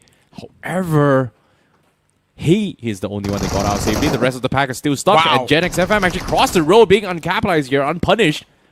They are going to go for a fight. 1-for-1 trade as for now. That was a crazy pounce from Gen X FM, just crossing out in the open like that. And now these 2 players from Gen X FM, they're already pouncing on top of the opportunity. First man taken down from Higgboson. Make it the second one as well. But even Gen X FM have lost out on 2 players themselves. The last man of Higgboson in this territory now lies behind a box, and even he's going to be put to sleep. 3 players already struck down for Higgboson. It's a bad news. Higgboson is already there in the overall standings with 55 points, and that is going to be the safety block in my opinion. But you still never know. Higgboson as well can slip down from the overall standings, but the one last man that's currently left over, he somehow squeezes those points, and he shuts down every last person left alive from Gen X FM. What and how did this just happen? Oh my goodness, Mowgli, he had a little bit of a jump surprise from above, but the moment he went for the wide swing, Bunny actually connected his final few shots on the head and took him out. What an unfortunate run here for Gen X FM. It seems to be they will be the first team to be relegated into his Group D. I was already assuming that Gen X FM have won that fight. Oh my goodness. And then this happens? Are you kidding me, Gen X FM? With such a momentum moving down to the group. Oh man. That's going to be a dagger in your chest. Let's have a look at the replay once again and figure out what exactly went wrong with Gen X FM. They pushed out in the open, things were looking pretty coordinated, but Higgboson somehow able to reply back pretty well. Initially, Gen X FM had the biggest man advantage in the fight, but then they somehow lost out in 2 players. In the end, the fight was taken down to a 1-on-2, and this turnaround from Bunny. Insane reflexes. The man was on point today. Yeah, he actually got the knock and the confirmation with his last 5 bullets. All of them was headshots. What a flick coming from Bunny there. But for Gen X FM, man, that's a highlight reel for Bunny right there. Damn. That is so unlucky of Gen X FM. Not even unlucky. It's just them messing it up. What a flick, though. The fact that they lost out on those 2 players out in the open was just devastating. They decided to cross out in the open. Initially, it worked out. But then later on, the remaining players, when they try to pull off the same shenanigans, the man in the back lines, he had the perfect cover fire setup. And Gen X FM just walked into that trap. Crazy stuff. Well, as of now, that's 1 team confirmed for relegation. We're looking for 3 more. And Legita Esports, Blink, and also Phoenix needs a lot of points to actually top of that score as of now. So Red X Ross is going to be next in line with 23 points. So for Legita Esports, Blink, and Phoenix, the only way they get out of relegation is that they need more than, well, 15 points, I would say. There's just no possible way we're going to be seeing any sort of changes in the bottom 4 now. Because they just need too many points to make any sort of changes in the overall standings. And I don't think it's going to be possible. If a team is already down in the bottom 4, they're already going up with a negative momentum. So it's not going to work out that well. Well, seems to me, especially for Gen X FM, it is pretty much a guaranteed fight for survival for Week 4. Whether or not can they stay in the tournament solely depends on their individual performance during the survival stages. Well, sorry, during Week 4, my apologies. But for now, seems like we are going to be taking a little bit of a slow start here. We are going to be seeing the endgame zones with 15 teams as of yet. As a lot of teams are slowly rotating their way into the zone here. 6 minutes into the game. And it seems like for Rising Esports, they are going for a little bit of late rotations here. And for Rising Esports, they are the only team with 2 chicken dinners so far out of the lobby. And they're sitting in top 4. So this could be a very important make or break situation for them.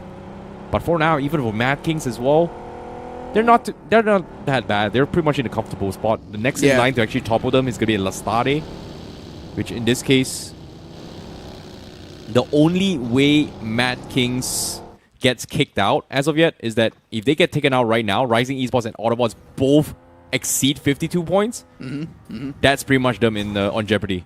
And we're still speaking about Mad Kings when they've got 4 players standing. So yeah, Mad Kings can anyways extend that lead. And let's be honest, right? Higgboson, Rapid Chaos Esports, they've already secured it. They're already getting promoted. 59 points from Higgboson. There is a world where Higgboson can still be relegated, or not relegated, at least kicked outside of the top 4.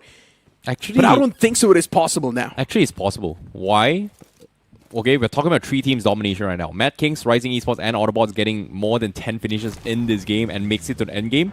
With Mad Kings getting taken out right from the get-go. With Higgboson getting taken out right from the get-go. The cutoff might be the highest ever we've seen. Yeah, but that's what I'm saying, right? Yeah.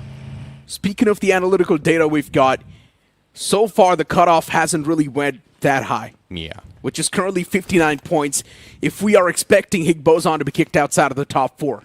And I don't think there's a world where it's going to happen. The only possible open slot's going to be that one slot where Rising Esports is currently staying. Because I believe Mad Kings is going to be extending that lead even more.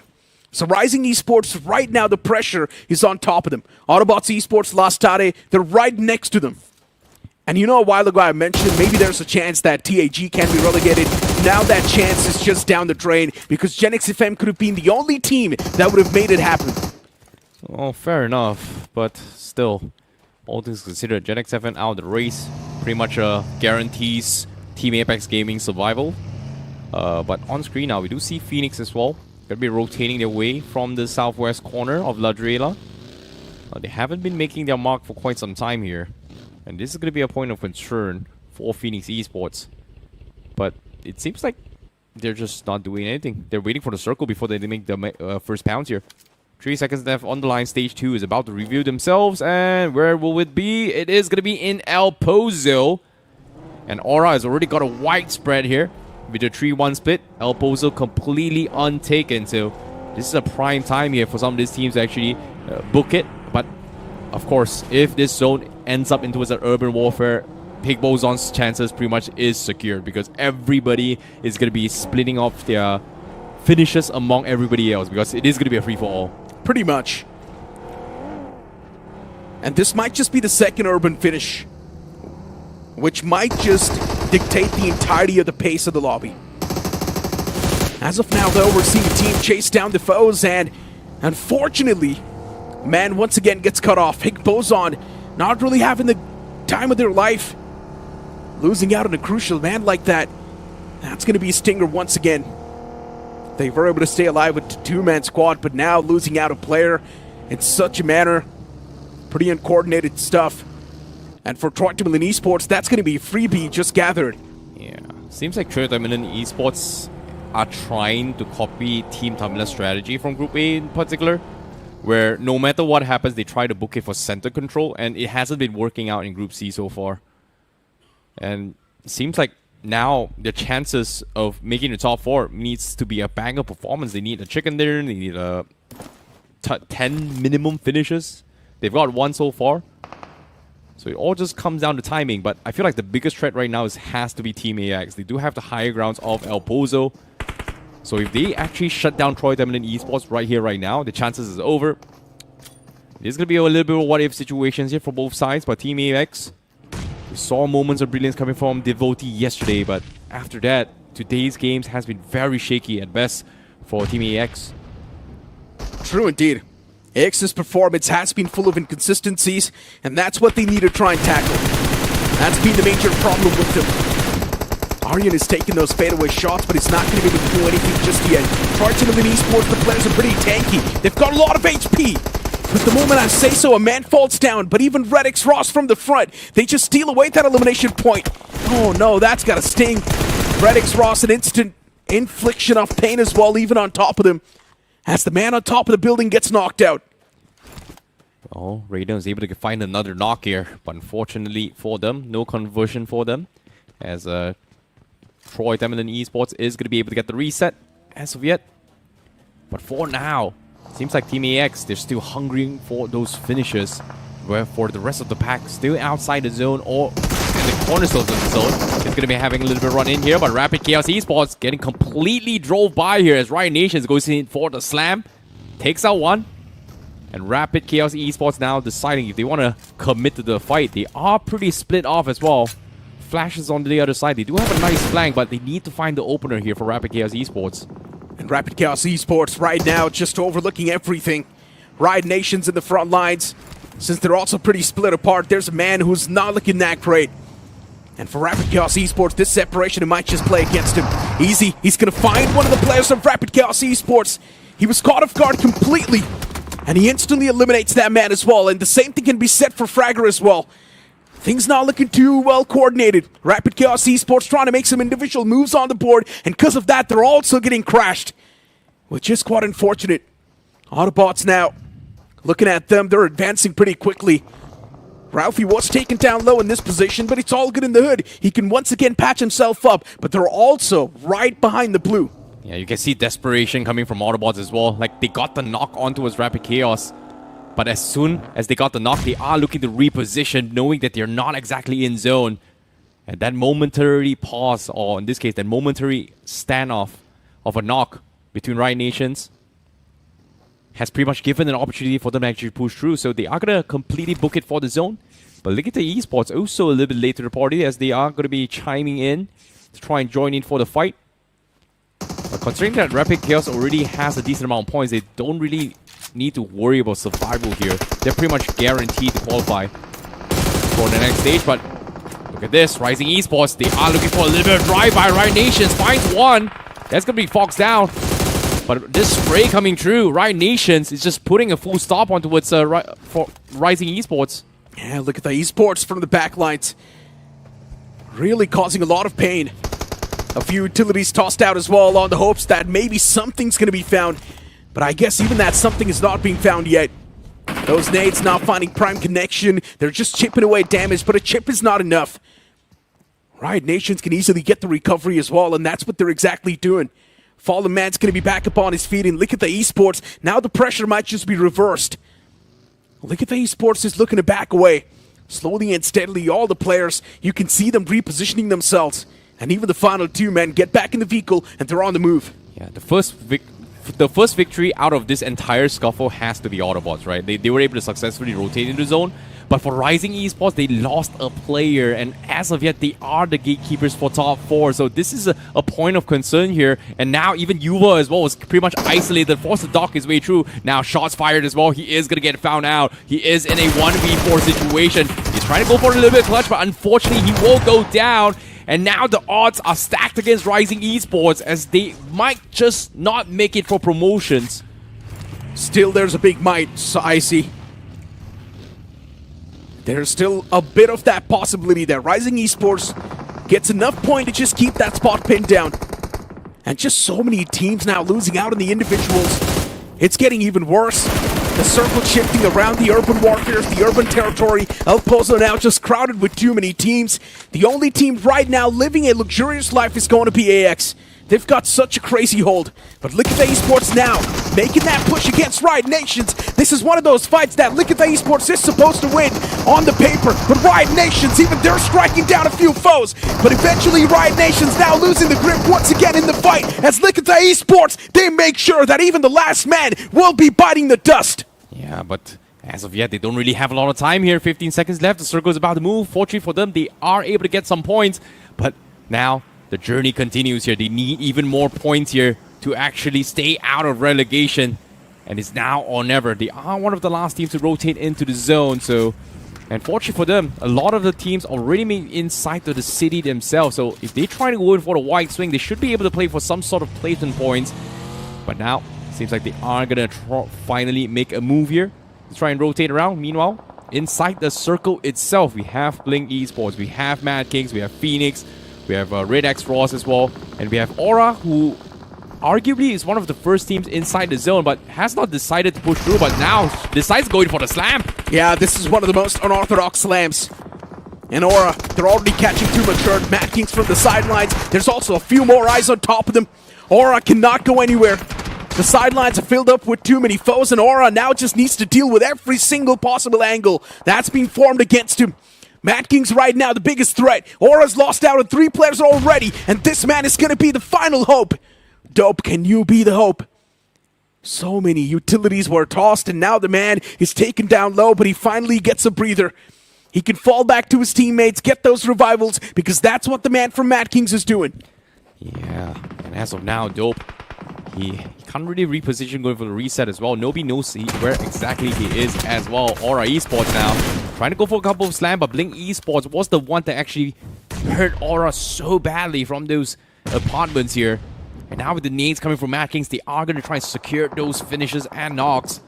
Fragger still hasn't been picked up. It's about to bleed out. Clutch God and the rest of the pack from Mad Kings has got Aura completely boxed in alongside with Blink on the far fray. They've got him pincered. And just 2 men from Aura left to defend. Too much pressure from the back as well. Dope is getting shot at. It's not a Dope spot, Dope. Oh no. Repositioning once again. Dope knows they're just trapped. They're pincered. Even Clutch God from the sidelines is now going to be closing in. It's just a matter of seconds. And Aura is just waiting to be slaughtered. That's what it feels like. Finally now making a few moves on the board as they finally break that deadlock. But Aura is not out of danger yet as Mad Kings now they march in against the remaining players of Aura Esports.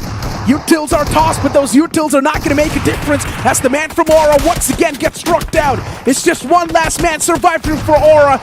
And even he's trying to stay anonymous as eventually even the last man, his head gets cut off. What a jump shot here coming from Clutch God. Mad Kings wrapped up that fight, not getting knocked here despite getting shot from AX and Blink. What a decisive push coming from Mad Kings. And just like that, Aura eliminated. Now with the circle forcing them in towards the east side. Look at this. TAG in the smack middle of all.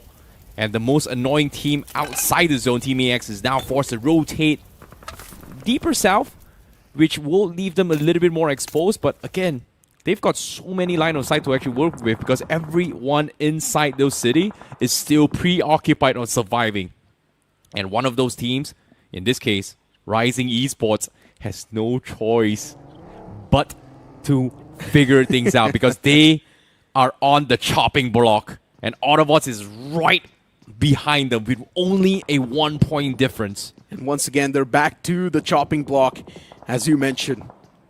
Back to the basics. That's what they like to play. And right now, Rising Esports is not going to be moving a single muscle. they can't do anything. They just can't take a head-on fight. Yeah, they can't. They don't even have the man number. And plus, there's also a bit of that separation amongst the players. So Rising Esports, it's probably one of the worst possible scenarios you can be in. And they're now once again going to start to play that passive gameplay. That's what they're known for. They know how exactly they can survive, and they know what exactly needs to be done to survive. While Mad Kings, they've got their own troubles. Blink Esports, a man tried to cross over as he gets knocked out. It's REDX Ross taking those shots from the far fray. Boy, oh my god. Ooh, close knock there coming in from REDX Ross. Joyash with the cover fire is able to buy a little bit more time. Seems like Blink is going to be looking for those resets. But the chances of survival out of relegation is still on the line. You need a big game for this. And REDX Ross needs to be taken out because as of now, Aura already done. 24 is the minimum for them if they want to try and stay out of relegations. Autobots now getting pushed through. Phoenix is going to be coming in. The rest of Autobots, they know what's up. But Reap is looking to try and reposition here. Ralphie is a little bit far off inside the zone. Has to be a little bit careful.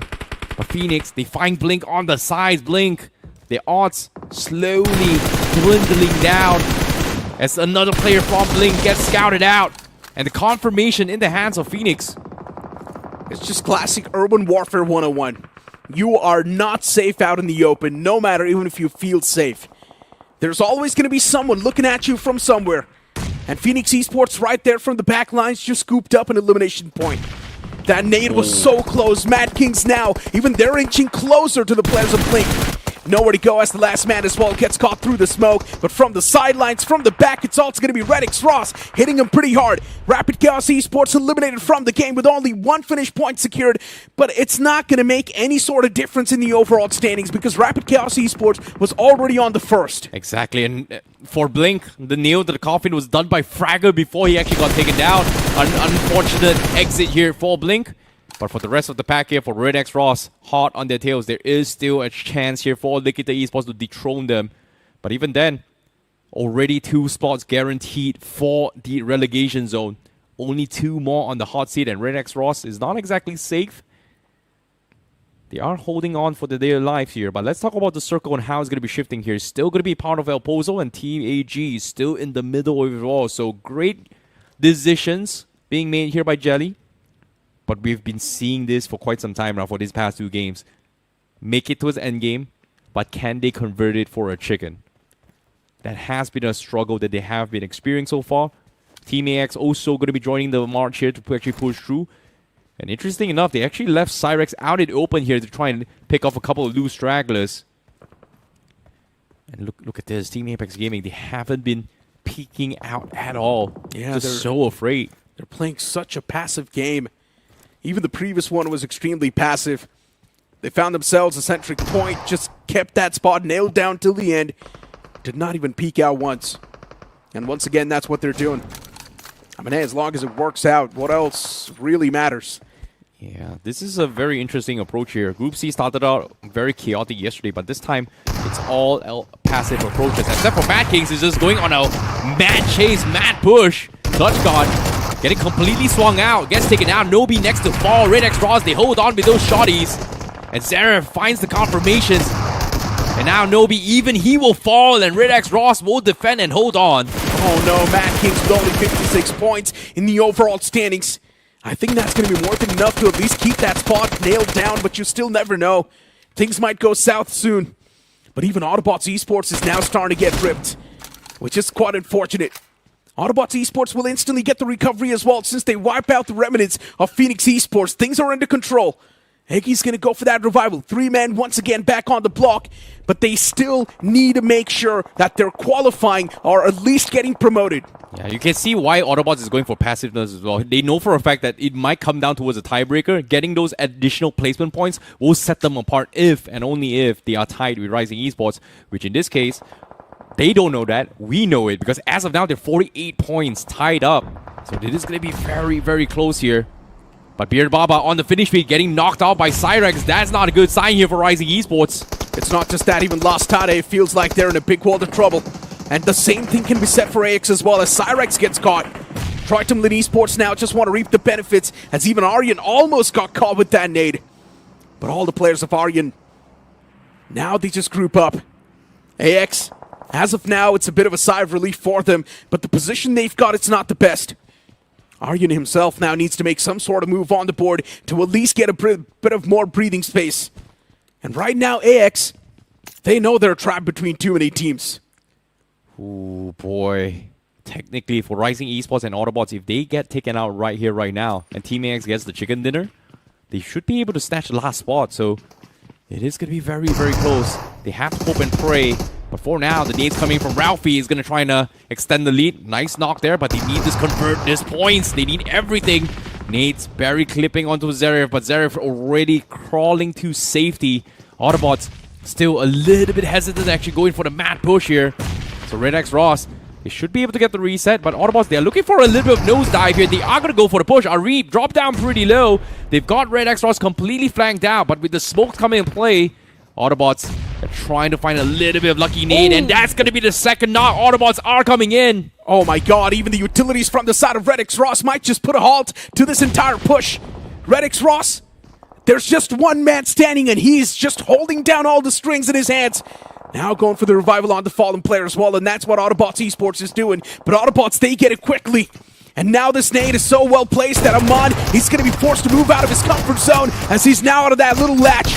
Aman is also getting pounced on by the entirety of Autobots Esports. He's able to isolate the first duel, but the second man instantly closes in and gets that trade.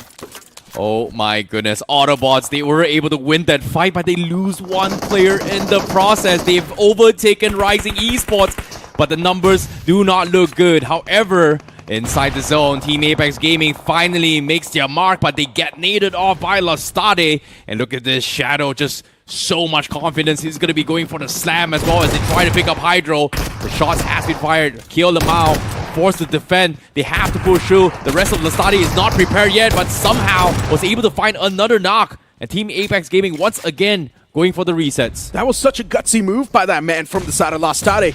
Not even sure what he was thinking there in that scenario. He wasn't thinking straight. He just pushed all by himself without even thinking twice. He had no backup of his teammates. Making a pounce like that, uncoordinated as well. Lastade, you just threw all the chances that you had to do anything in this game. And now you've only got one man standing. Can that one player really save the day for you? The answer is going to be no. You need too many points now. While Autobots Esports, they're continuing that rampage. This team is on a tear, ripping apart anyone that stands against him. And this time it might just be even the boys at Team Esports. Oh boy, Lens getting knocked here by Iggy, but guess what? The finish was stolen away by Higgboson, so Autobots did not get those points. It's only one player left. Lobster knows exactly where Hesperos is. And in this case, Arib with the zone and at the back here. Arib needs to find a way to try and push through, but it's going to be tough here. What? Sparrows, he's sneaking away from the zone. Oh. Nades are coming in. Arib doesn't seem to connect. A little bit off here, but he does have the Molotov. He's still thinking that Hesperos is still there. Great repositioning from Hesperos, but Arib now forced to play with a little bit of a whack-a-mole, and with the circle pushing through, Arib has no choice but to push into his Hesperos crosshairs. Did you notice Higgboson is right now on 10 finish points? Wow. And the crazy thing is, Higgboson literally lost 3 of their players early in the game. It's just this one man who's putting in every single piece of work. And man, props to Bunny. The way he's been carrying Higgboson on the back, it's been an insane run from him in just this one single game. Wait. Crazy stuff. Bunny started the game with like 2 players, right? Yeah. Wait, he's got 10? That's what I'm saying. That's what I'm literally saying. How? Exactly From my where? point. From top of this roof, he's been collecting scraps up till now. He's been knocking out every single player that's out in the open. He's been collecting those elimination points. And right now, he's got a lot of points in his arsenal. Team AX, not the best possible spot it is. Even the Flames are now going to start a spread, but Devotee's still lucky. The Flames are not spreading right underneath his toes. He's fine. TAG, a few more nades tossed out. This one, it's definitely going to connect, but that connection is not strong enough. TAG also taking those shots against the boys of AX, but AX as of now, they're just pinned. Devotee, another nade he needs to face off against, and now he gets caught. Devotee finally knocked out, and even the confirmation instantly gets taken.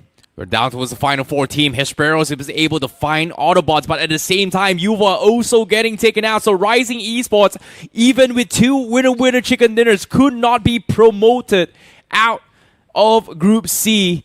And they will remain in Group C for week number 4. But Autobots, they somehow hang on and they push through. Once again, Rising Esports with another upset. And at this point, I'm not even surprised. It's just Rising Esports and their shenanigans. For some reason, they refuse to play an aggressive game, and that's why, once again, they're paying the price for it. Sometimes you just need to take those fights. Sometimes you just need to be brave enough. And they refuse to do it every single time. Oh, but hold on. This man from Lastade is definitely quite brave.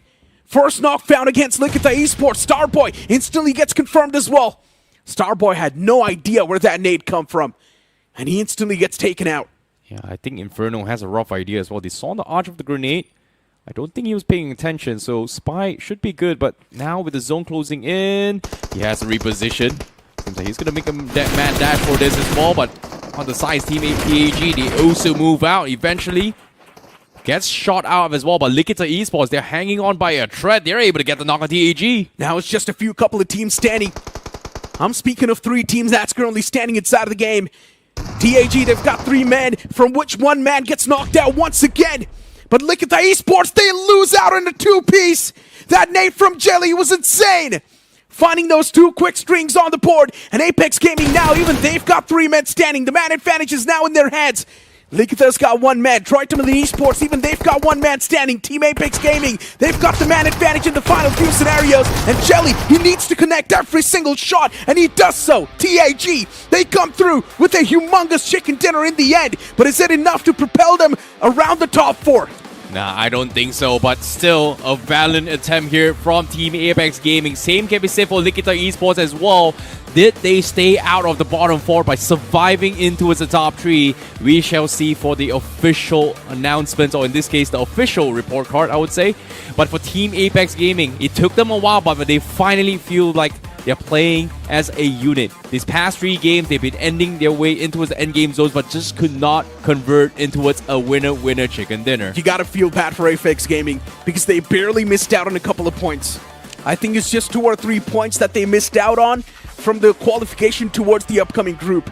But I think I should feel bad for Rising Esports. We've got 2 winner-winner chicken dinner. They got kicked out by Autobots with, again, a very, very unfortunate Group C gameplay here. But considering that now Group C is pretty much concluded, if you're still in Group C for week 4, you're guaranteed survival, I would say. Yeah, no matter what you do, there's just no slot from Group C towards the semifinals. You're going to be moving on towards the survival stage no matter what. But TAG, these final few moments were definitely nice. For a moment, I thought they almost messed up the moment Hydro pushed up and got knocked out. But that nade from Jelly really recovered things. And in the end moments, TAG once again, the nail in the coffin to get that chicken dinner. As I mentioned, they're probably missing out on the top 4 slot from barely a few points. But still, TAG tried their best. But I guess their best wasn't enough. Yeah, I think the only way TAG could have stood a chance to actually qualify for the top 4 was that, number 1, they need a chicken dinner, which they got. But the only thing missing was they need at least 10 to 15 finishes. So unfortunately, I don't think they were even close to Rising Esports as well. So yeah. Rising Esports and also Autobots, they were the last contentions. You talked about it as well, being one of the final 2 teams. In this case, only 1 slot was available for the top 4, which again, in that game as well, Mad Kings, again, they were able to lead the points a little bit higher as well, which makes things even difficult for a lot of these teams. But the MVP for that match is going to be Bunny, because that flick right from the get-go to shut down JAGUAR FM, to survive their way into the end game here with 2 players and somehow still finding finishes in this chaotic circle and still being the MVP of the game. I think he's also going to be the performer of the day. The way he performed in that previous game, it was just insane. He had that high ground to play with. He held it down pretty well. He was collecting scraps around him as well.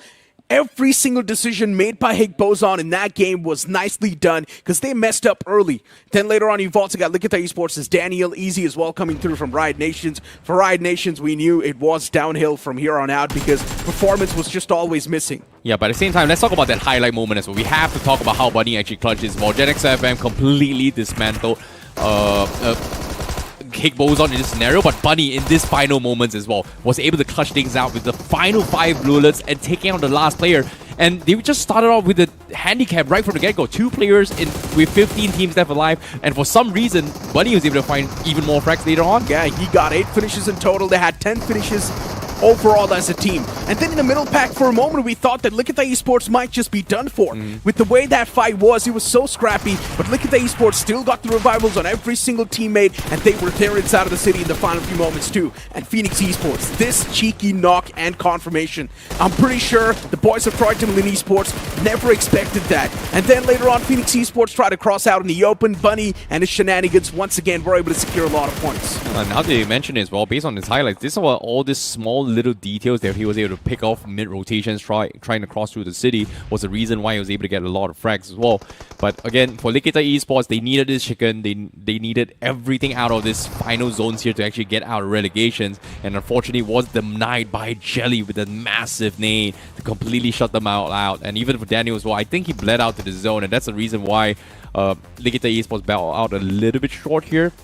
Seems like, no, he was actually scouted out by Team Apex Gaming, so nothing much could be done here. Likita Esports just messed up the moment those 2 players were playing grouped up, and one nade from Jelly was instantly able to find a quick 2-piece. TAG was supposed to play this way in the previous game as well, but since the previous game wasn't exactly too good enough, they were not able to close out with a chicken dinner. That's why now, even in the last game, even if they got a chicken dinner, it's still not going to make sure that the top 4 is going to change, because TAG is probably going to be around the 5th or the 6th spot. With 18 points on the board, it's not going to make a difference. Likita Esports as well with 14 points. At least they're going to be outside of the bottom 4, and that's something to celebrate. No, I think they're still in the bottom 4. Like, I don't think Likita Esports is going to be away there. Like I said as well, they needed a chicken dinner.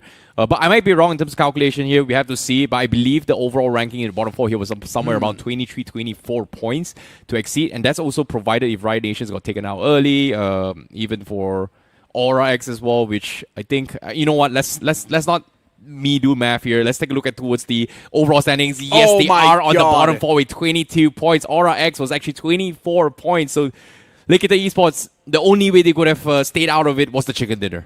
Well, I guess Likita Esports now back towards Group D and a chance to be eliminated from this entire tournament.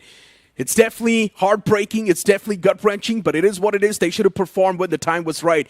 And you've already got your teams who are going to be promoted from this group to the next group, which is going to be Group B itself. Higgboson, the performance was insane this week. Rapid Chaos Esports, the performance just went up even more. Mad Kings, somehow, someway, they were able to perform so well, and we all were surprised. And Autobots Esports, this is one of those consistently well-performing teams. Yeah, congratulations to these 4 teams. They will have a shot for semi-finals qualification here for week 4 in Group B. However, there is a little bit of point that we have to talk about once again here. I know I sound like a broken record. Rising Esports, 2 winner chicken dinners could not make top 4. That is just very, very unfortunate. 2 chicken dinners out of the 6 games. Like, that is 25% win rate. And you're not even in top 4. But that's the point of a team that likes to play it extremely passive and aims for a chicken dinner, right? They're never going to be aiming for those elimination points. Even if they do get a chicken dinner, the maximum amount of points they might just get is 14 to 15, which is not enough even if you get a chicken dinner. If you see any other team that likes to play aggressive, get a chicken dinner, they will have anywhere around 19 to 20 or at least 21 points. Okay, my math wasn't right. It wasn't 25%. It was 33.3333%. It doesn't even matter, man. It doesn't matter, all right? Even if you get 2 chicken dinners in the span of 6 games, and if you're still not able to qualify, it's a big fault. Yeah, fair enough. But all things considered here, we had a little bit of fun game here. That's pretty much Group B and Group C done and dusted here. We saw a little bit of a heartbreaking moment, but let's talk about the eliminator from this game. Dhruv is still back at the tippity top here, and this time he's got himself 43 finishes in total. Right behind him is going to be Lobster as well with 40 finishes in total. And joining into the top 5 here, we have Savar OG as well with 36. Jonathan now sitting on 4th position with 36. And Taurus from King9 with 35. And this is where things get tricky because King9 was actually demoted. I mean, we're also going to be seeing changes in the elimination leaders, right? It's not even a question. Tomorrow we're going to have Group A and D back inside of the race. And since we know there's also going to be few players coming through from Group A inside of this entire elimination leaders, so there's definitely going to be few changes over here. Even the MVP rankings are going to be shifted since tomorrow Group A and D are going to be playing. Dhruv OG right now is still on top. It's not even a question. Lobster right underneath him. Sarvar from Zero Arc was able to do pretty good. Jonathan today wasn't as good as what we saw yesterday. I agree. Cyrex was able to do decently well as well today and yesterday. Sawar, definitely played a mind-blowing game today itself here, almost giving them a very, very decent shot for some of our promotions. But all things considered, MVP ranking-wise, these are your top 5 standout players throughout the entire journey. But let's talk about the IGL ranking here. Punk is still sitting at the tippity top, but unfortunately to say, True Rippers almost made the cut to qualify for Group 8, missing out by a few points. He did his best, but the Cinderella story actually ends right there. You know what? I'm not really upset. I'm still fine with True Rippers going to semifinals. I'm completely okay with that. Personally, I was hoping that 3 teams from Group D that made it all the way towards Group B would make it towards Group A, but unfortunately today itself, none of the 3 actually made it. True Rippers, GODSENT, and God's Reign, all 3 did not make the cut to actually to be promoted back into Group A itself. But hey, look at the performer of the day. It's going to be Manya from Godlike Esports with 14 finishes.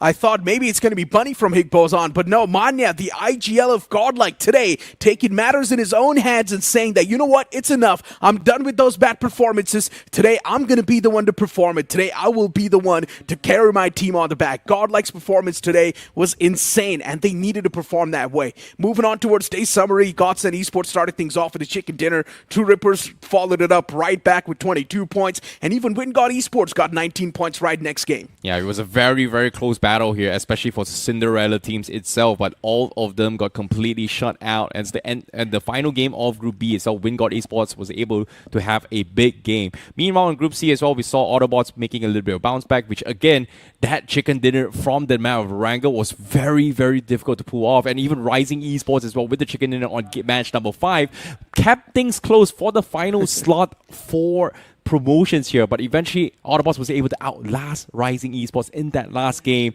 which gave them the shot in towards Group B now. And if you really think about it, Autobots Esports have been performing so consistently well, right? Every single round, every single week, you will see Autobots Esports getting that consistent point flow. And almost the same thing can be said for TAG since they were consistently in that same group for the longest. But you know what? Hopefully in the upcoming week, TAG might be able to make some changes. But unfortunately, to break it down to you, they're still going to be moving to survival stage no matter what. But right now, the day comes to an end. That's going to be it from me and IC. We'll see you guys tomorrow with new groups and D.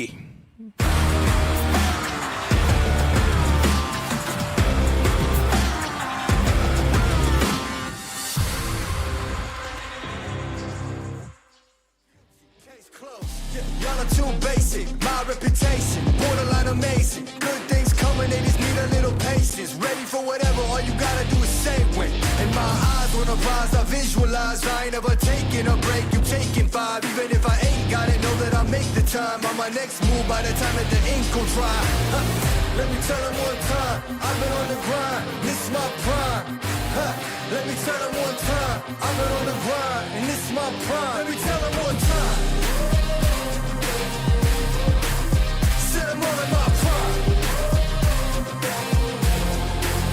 Let me tell them one time, I've been on the grind, feeling real good, yeah, all in my prime, it's about that time, say your goodbyes, cause ain't no match for the way that I grind, yeah, I'm all in my prime.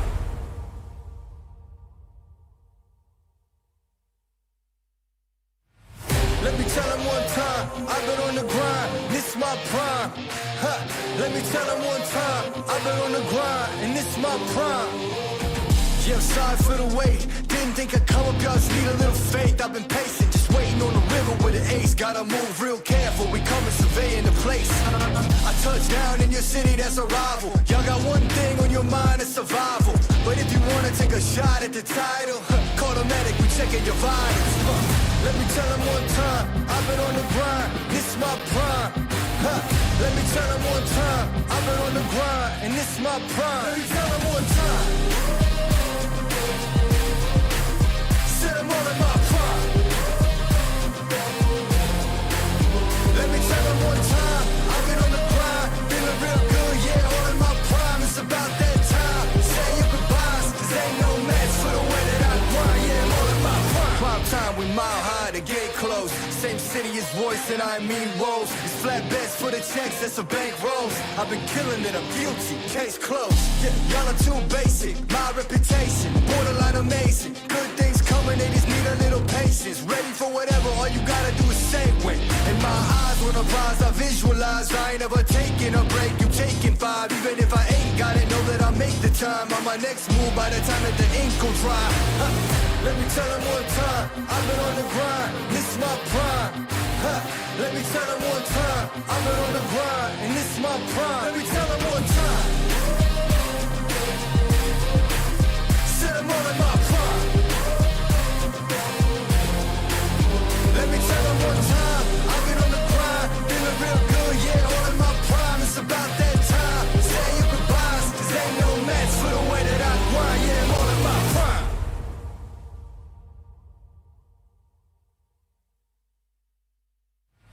Let me tell them one time, I've been on the grind, this is my prime. Let me tell them one time, I've been on the grind, and this is my prime.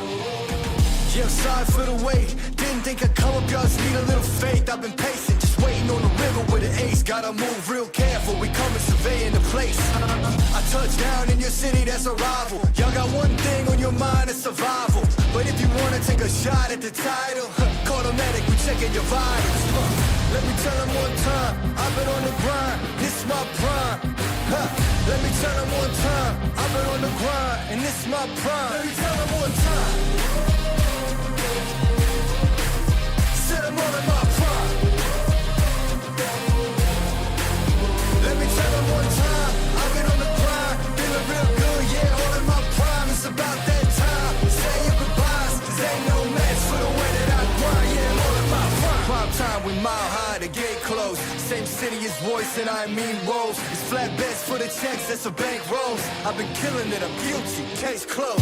Yeah, y'all are too basic, my reputation, borderline amazing. Good things coming, they just need a little patience. Ready for whatever, all you gotta do is say when. And my eyes wanna rise, I visualize. I ain't never taking a break, you taking 5. Even if I ain't got it, know that I'll make the time on my next move by the time that the ink gon' dry. Let me tell them one time, I've been on the grind, this is my prime. Let me tell them one time, I've been on the grind, and this is my prime. Let me tell them one time, said I'm all in my prime. Let me tell them one time, I've been on the grind, feeling real good, yeah, all in my prime. It's about that time, say your goodbyes, cause ain't no match for the way that I grind, yeah, I'm all in my prime.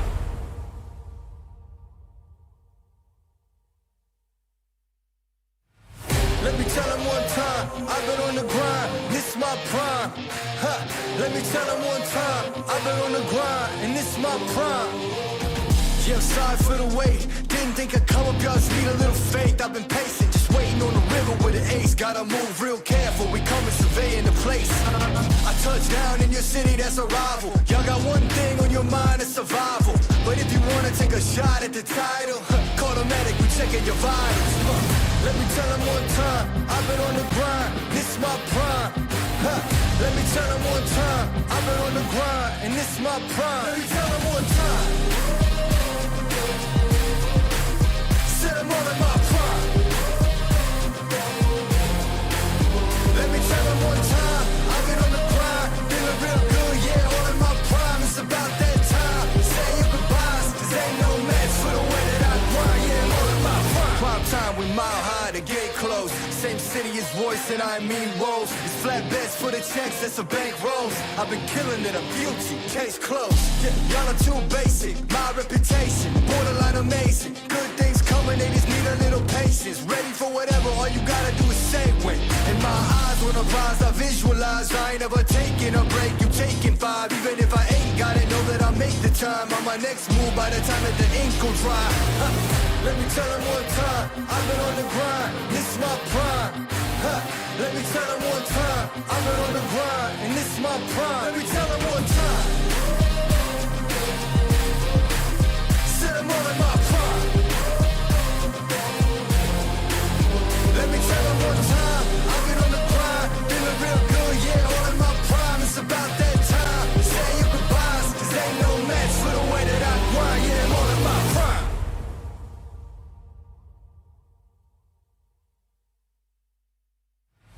Let me tell them one time, I've been on the grind, this is my prime. Let me tell them one time, I've been on the grind, and this is my prime. Yeah, sorry for the wait, didn't Didn't think I'd come up, y'all just need a little faith. I've been patient, just waiting on the river with an ace. Gotta move real careful, we coming surveying the place. I touch down in your city, that's a rival. Y'all got one thing on your mind, it's survival. But if you wanna take a shot at the title, call the medic, we checking your vitals. Let me tell them one time, I've been on the grind, this is my prime. Let me tell them one time, I've been on the grind, and this is my prime. Let me tell them one time, said I'm all in my prime. Let me tell them one time, I've been on the grind, feeling real good, yeah, all in my prime. It's about that time, say your goodbyes, cause ain't no match for the way that I grind, yeah, I'm all in my prime. Prime time, we mile high, the gate closed. Same city as voice and I mean rolls. It's flat bets for the checks, that's a bank rolls. I've been killing it, I'm guilty, case closed. Yeah, y'all are too basic, my reputation, borderline amazing. Good things coming, they just need a little patience. Ready for whatever, all you gotta do is say when. In my eyes, when I rise, I visualize. I ain't ever taking a break, you taking 5. Even if I ain't got it, know that I make the time. On my next move, by the time that the ink will dry. Let me tell them one time, I've been on the grind, this is my prime. Let me tell them one time, I've been on the grind, and this is my prime. Let me tell them one time, said I'm all in my prime. Let me tell them one time, I've been on the grind, feeling real good, yeah, all in my prime. It's about that time, say your goodbyes, cause ain't no match for the way that I grind, yeah, I'm all in my prime.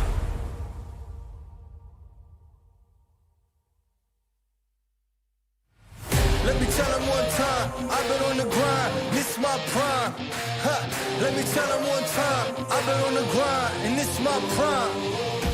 Yeah, I'm sorry for the wait, didn't think I'd come up, y'all just need a little faith. I've been patient, just waiting on the river with an ace. Gotta move real careful, we coming surveying the place. I touch down in your city, that's a rival. Y'all got one thing on your mind, it's survival. Faith, I've been patient, just waiting on the river with an ace. Gotta move real careful, we coming surveying the place. I touch down in your city, that's a rival. Y'all got one thing on your mind, it's survival. But if you wanna take a shot at the title, call the medic, we checking your vitals. Let me tell them one time, I've been on the grind, this is my prime. Let me tell them one time, I've been on the grind, and this is my prime. Let me tell them one time, said I'm all in my prime. Let me tell them one time, I've been on the grind, feeling real good, yeah, all in my prime. It's about that time, say your goodbyes, cause ain't no match for the way that I grind, yeah, I'm all in my prime. Prime time, we mile high, the gate closed. Same city as voice and I mean rolls. It's flat bets for the checks, that's a bank rolls. I've been killing it, I'm guilty, case closed. Yeah, y'all are too basic, my reputation, borderline amazing. Good things coming, they just need a little patience. Ready for whatever, all you gotta do is say when. In my eyes, when I rise, I visualize. I ain't ever taking a break, you taking 5. Even if I ain't got it, know that I make the time. On my next move, by the time that the ink will dry. Let me tell them one time, I've been on the grind, this is my prime. Let me tell them one time, I've been on the grind, and this is my prime. Let me tell them one time, said I'm all in my prime. Let me tell them one time, I've been on the grind, feeling real good, yeah, all in my prime. It's about that time, say your goodbyes, cause ain't no match for the way that I grind, yeah, I'm all in my prime.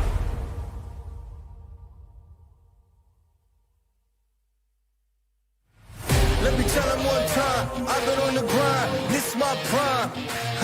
Let me tell them one time, I've been on the grind, and this is my prime.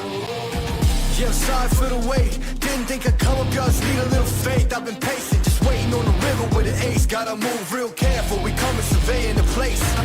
I touch down in your city, that's a rival. Y'all got one thing on your mind, it's survival. But if you wanna take a shot at the title, call the medic, we checking your vitals. Let me tell them one time, I've been on the grind, this is my prime. Let me tell them one time, I've been on the grind, and this is my prime. Let me tell them one time, said I'm all in my prime. Let me tell them one time, I've been on the grind, feeling real good, yeah, all in my prime. It's about that time, say your goodbyes, cause ain't no match for the way that I grind, yeah, I'm all in my voice and I mean woes. It's flat bets for the checks, that's a bank rolls. I've been killing it, I'm guilty, case closed. Yeah, y'all are too basic, my reputation borderline amazing. Good things coming, they just need a little patience. Ready for whatever, all you gotta do is say when. In my eyes, when I rise, I visualize. I ain't never taking a break, you taking 5. Even if I ain't got it, know that I'll make the time. On my next move, by the time that the ink will dry. Let me tell them one time, I've been on the grind, this is my prime. Let me tell them one time, I've been on the grind, and this is my prime. Let me tell them one time, said I'm all in my prime. Let me tell them one time, I've been on the grind, feeling real good, yeah, all in my prime. It's about that time, say your goodbyes, cause ain't no match for the way that I grind, yeah, I'm all in my prime.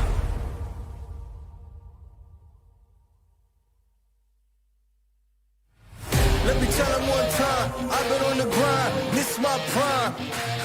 Let me tell them one time, I've been on the grind, and this is my prime. Yeah, I'm sorry for the wait, didn't think I'd come up, y'all just need a little faith. I've been patient, just waiting on the river with an ace. Gotta move real careful, we coming surveying the place. I touch down in your city, that's a rival. Y'all got one thing on your mind, it's survival. But if you wanna take a shot at the title, call the medic, we checking your vitals. Let me tell them one time, I've been on the grind, this is my prime. Let me tell them one time, I've been on the grind, and this is my prime. Let me tell them one time, said I'm all in my prime. Let me tell them one time, I've been on the grind, feeling real good, yeah, all in my prime. It's about that time, say your goodbyes, cause ain't no match for the way that I grind, yeah, I'm all in my prime. Prime time, we mile high, the gate closed. Same city as voice and I mean woes. It's flat bets for the checks, that's a bank rolls. I've been killing it, I'm guilty, case closed. Yeah, y'all are too basic, my reputation borderline amazing. Good things coming, they just need a little patience. Ready for whatever, all you gotta do is say when. In my eyes, when I rise, I visualize. I ain't never taking a break, you taking 5. Even if I ain't got it, know that I'll make the time. On my next move, by the time that the ink will dry. Let me tell them one time, I've been on the grind, this is my prime. Let me tell them one time, I've been on the grind, and this is my prime. Let me tell them one time, said I'm all in my prime. Let me tell them one time, I've been on the grind, feeling real good, yeah, all in my prime. It's about that time, say your goodbyes, cause ain't no match for the way that I grind, yeah, I'm all in my prime.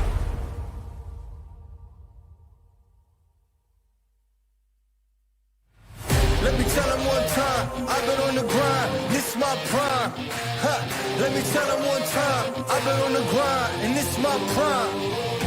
Yeah, I'm sorry for the wait, didn't think I'd come up, y'all just need a little faith. I've been patient, just waiting on the river with an ace. Gotta move real careful, we coming surveying the place.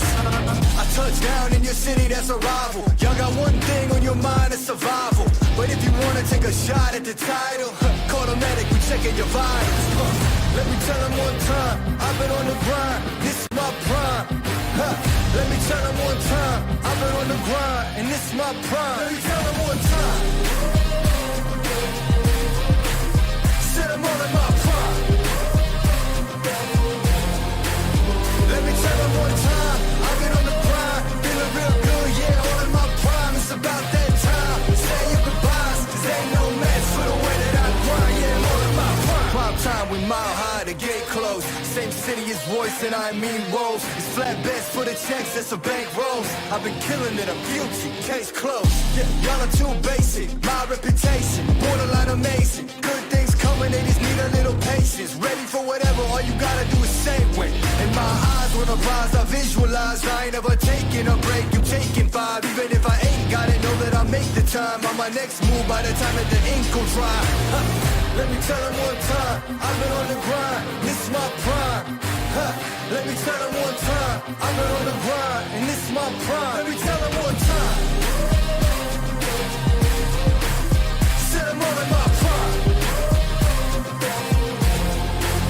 Let me tell them one time, I've been on the grind, feeling real good, yeah, all in my prime. It's about that time, say your goodbyes, cause ain't no match for the way that I grind, yeah, I'm all in my prime.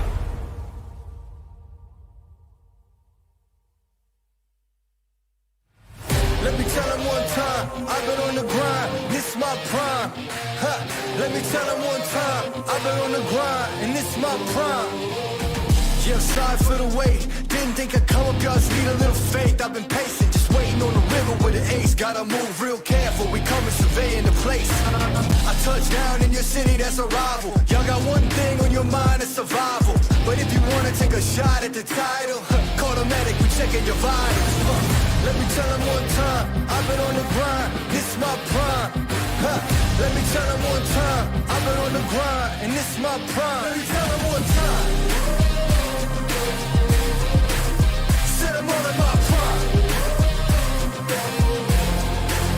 Let me tell them one time, I've been on the grind, feeling real good, yeah, all in my prime. It's about that time, say your goodbyes, cause ain't no match for the way that I grind, yeah, I'm all in my prime. Prime time, we mile high, the gate closed. Same city as voice and I mean rolls. It's flat bets for the checks, that's a bank rolls. I've been killing it, I'm guilty, case closed. Yeah, y'all are too basic, my reputation, borderline amazing. Good things coming, they just need a little patience. Ready for whatever, all you gotta do is say when. In my eyes, when I rise, I visualize. I ain't never taking a break, you taking 5. Even if I ain't got it, know that I'll make the time. On my next move, by the time that the ink will dry.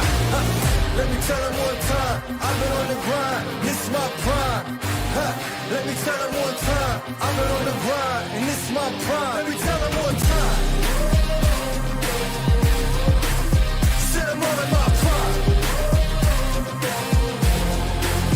Let me tell them one time, I've been on the grind, feeling real good, yeah, all in my prime. It's about that time, say your goodbyes, cause ain't no match for the way that I grind, yeah, I'm all in my prime.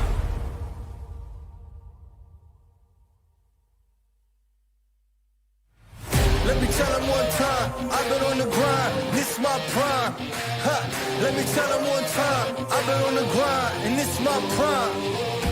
Yeah, sorry for the wait, didn't think I'd come up, y'all just need a little faith. I've been patient, just waiting on the river with an ace. Gotta move real careful, we coming surveying the place. I touch down in your city, that's a rival. Y'all got one thing on your mind, it's survival. But if you wanna take a shot at the title, call the medic, we checking your vitals. Let me tell them one time, I've been on the grind, this is my prime. Let me tell them one time, I've been on the grind, and this is my prime. Let me tell them one time. Said I'm all in my prime.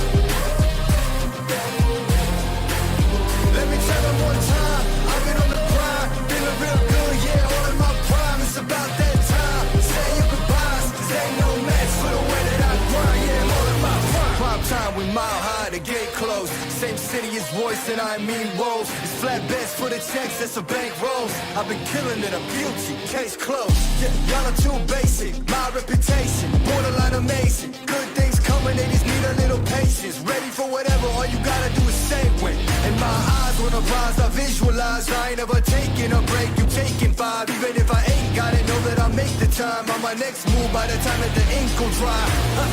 Let me tell them one time, I've been on the grind, this is my prime. Let me tell them one time, I've been on the grind, and this is my prime. Let me tell them one time. Said I'm all in my prime. Let me tell them one time, I've been on the grind, feeling real good, yeah, all in my prime. It's about that time, say your goodbyes, cause ain't no match for the way that I grind, yeah, I'm all in my prime.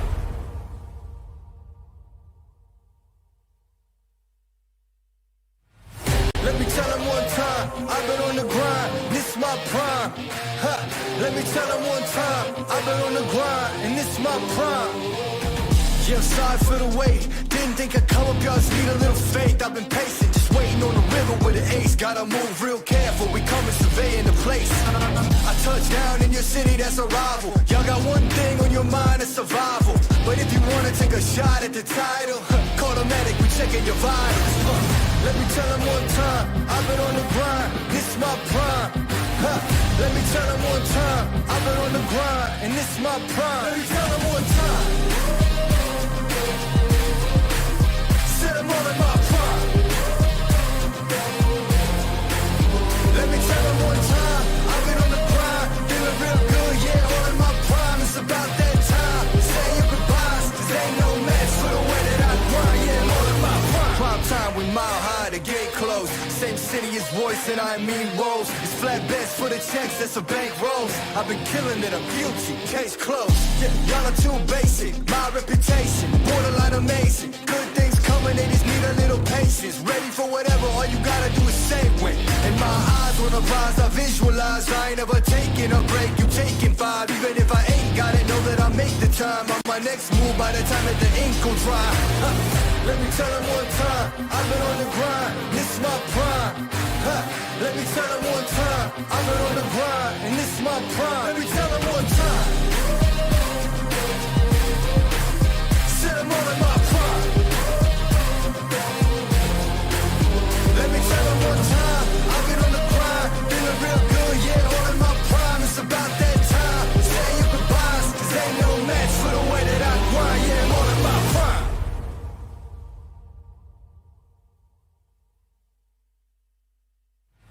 Let me tell them one time, I've been on the grind, this is my prime. Let me tell them one time, I've been on the grind, and this is my prime. Yeah, I'm sorry for the wait, didn't think I'd come up, y'all just need a little faith. I've been patient, just waiting on the river with an ace. Gotta move real careful, we coming surveying the place. I touch down in your city, that's a rival. Y'all got one thing on your mind, it's survival. But if you wanna take a shot at the title, call the medic, we checking your vitals. Let me tell them one time, I've been on the grind, this is my prime. Let me tell them one time, I've been on the grind, and this is my prime. Let me tell them one time, sit them all in my prime. Let me tell them one time, I've been on the grind, feeling real good, yeah, all in my prime. It's about that time, say your goodbyes, 'cause ain't no match for the way that I grind, yeah, I'm all in my prime. Prime time, we mile high, the gate closed. Same city as voice and I mean woes. It's flatbeds for the checks, that's a bank rolls. I've been killing it, I'm guilty, case closed. Yeah, y'all are too basic, my reputation borderline amazing. Good things coming, they just need a little patience. Ready for whatever, all you gotta do is say when. And my eyes on the prize, I visualize. I ain't ever taking a break, you taking 5. Even if I ain't got it, know that I make the time. On my next move by the time that the ink will dry. Let me tell them one time, I've been on the grind, this is my prime. Let me tell them one time, I've been on the grind, and this is my prime. Let me tell them one time, sit them all in my prime. Let me tell them one time, I've been on the grind, feeling real good, yeah, all in my prime. It's about that time, say your goodbyes, 'cause ain't no match for the way that I grind, yeah, I'm all in my prime.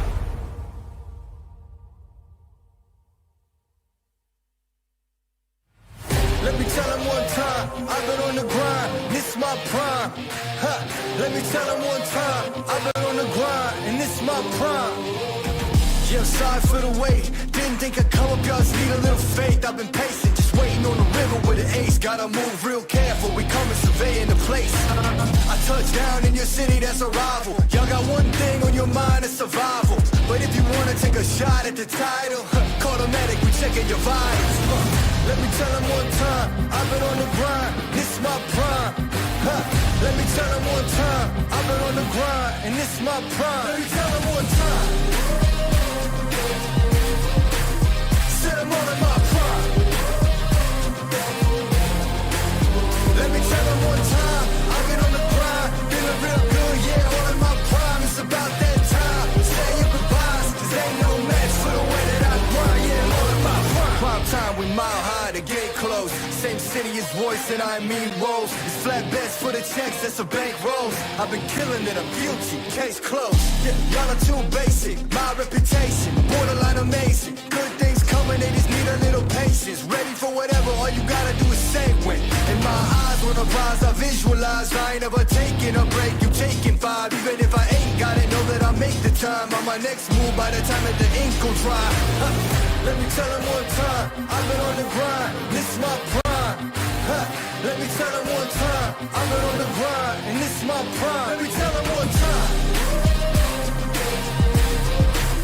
sit them all in my prime. Let me tell them one time, I've been on the grind, feeling real good, yeah, all in my prime. It's about that time, say your goodbyes, 'cause ain't no match for the way that I grind, yeah, I'm all in my prime.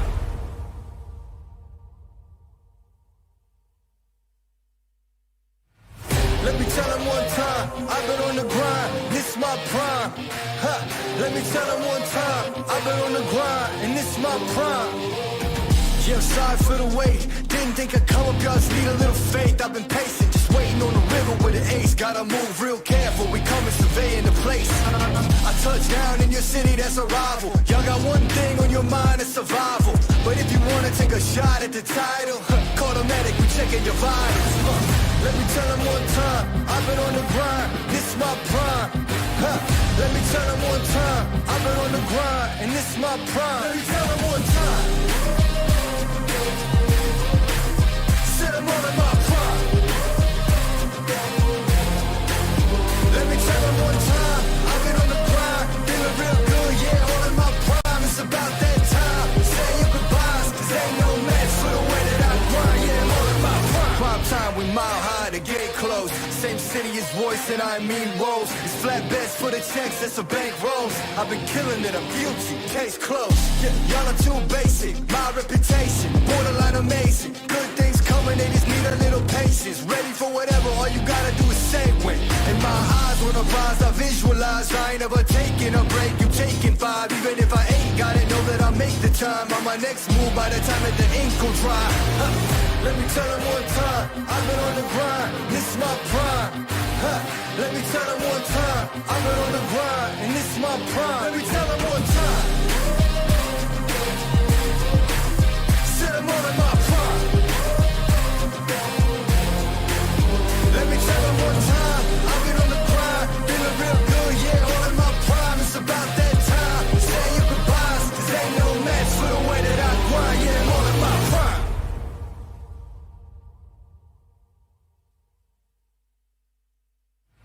Let me tell them one time, I've been on the grind, this is my prime. Let me tell them one time, I've been on the grind, and this is my prime.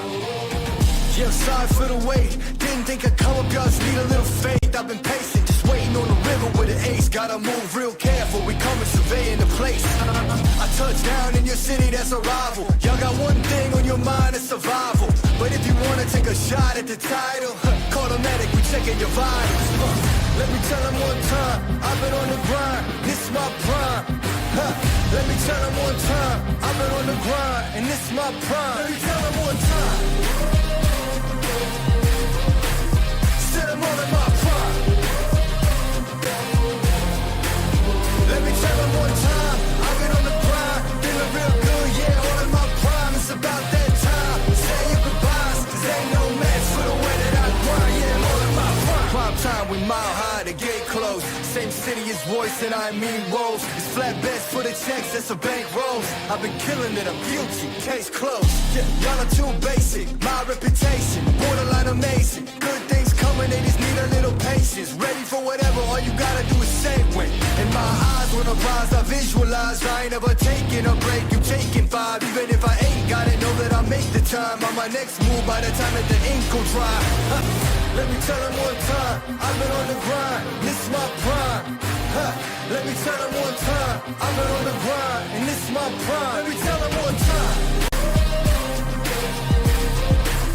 Said I'm all in my prime.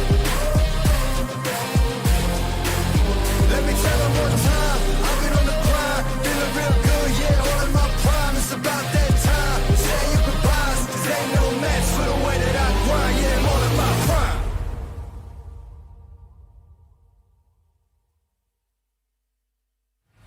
Let me tell them one time, I've been on the grind, this is my prime. Let me tell them one time, I've been on the grind, and this is my prime. Yeah, I'm sorry for the wait, didn't think I'd come up, y'all just need a little faith. I've been patient, just waiting on the river with an ace. Gotta move real careful, we coming surveying the place. I touch down in your city, that's a rival. Y'all got one thing on your mind, it's survival. But if you wanna take a shot at the title, call the medic, we checking your vitals. Let me tell them one time, I've been on the grind, this is my prime. Let me tell them one time, I've been on the grind, and this is my prime. Let me tell them one time. Said I'm all in my prime. Let me tell them one time, I've been on the grind, feeling real good, yeah, all in my prime. It's about that time, say your goodbyes, cause ain't no match for the way that I grind, yeah, I'm all in my prime. Prime time, we mile high, the gate closed, same city is voice and I mean woes. It's flatbeds for the checks, that's a bank rolls. I've been killing it, I'm guilty, case closed. Yeah, y'all are too basic, my reputation borderline amazing. Good things coming, they just need a little patience. Ready for whatever, all you gotta do is say when. In my eyes, when I rise, I visualize. I ain't never taking a break, you taking 5. Even if I ain't got it, know that I'll make the time on my next move by the time that the ink will dry. Let me tell them one time, I've been on the grind, this is my prime. Let me tell them one time, I've been on the grind, and this is my prime. Let me tell them one time, said I'm all in my prime. Let me tell them one time, I've been on the grind, feeling real good, yeah, all in my prime. It's about that time, say your goodbyes, 'cause ain't no match for the way that I grind, yeah, I'm all in my prime.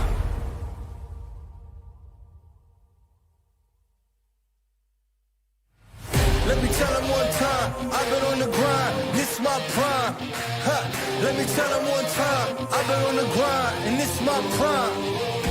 Yeah, sorry for the wait, didn't think I'd come up, y'all just need a little faith. I've been patient, just waiting on the river with an ace. Gotta move real careful, we coming surveying the place. I touch down in your city, that's a rival. Y'all got one thing on your mind, it's survival. But if you wanna take a shot at the title, automatic, we checking your vitals. Let me tell them one time, I've been on the grind, this is my prime. Let me tell them one time, I've been on the grind, and this is my prime. Let me tell them one time, said I'm all in my prime.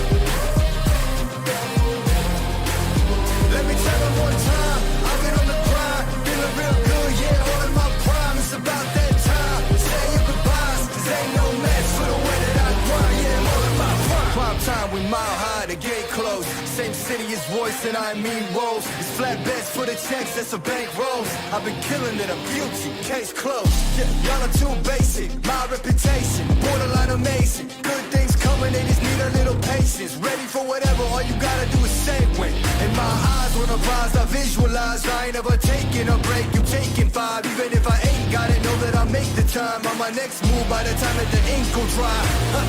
Let me tell them one time, I've been on the grind, this is my prime. Let me tell them one time, I've been on the grind, and this is my prime. Let me tell them one time,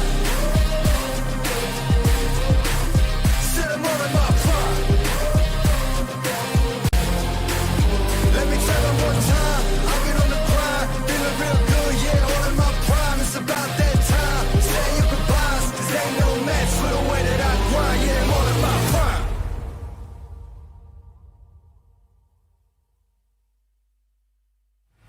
Let me tell them one time, I've been on the grind, this is my prime. Let me tell them one time, I've been on the grind, and this is my prime. Yeah, sorry for the wait, didn't think I'd come up, y'all just need a little faith. I've been patient, just waiting on the river with an ace. Gotta move real careful, we coming surveying the place. I touch down in your city, that's a rival. Y'all got one thing on your mind, it's survival. But if you wanna take a shot at the title, automatic, we checking your vitals. Let me tell them one time, I've been on the grind, this is my prime. Let me tell them one time, I've been on the grind, and this is my prime.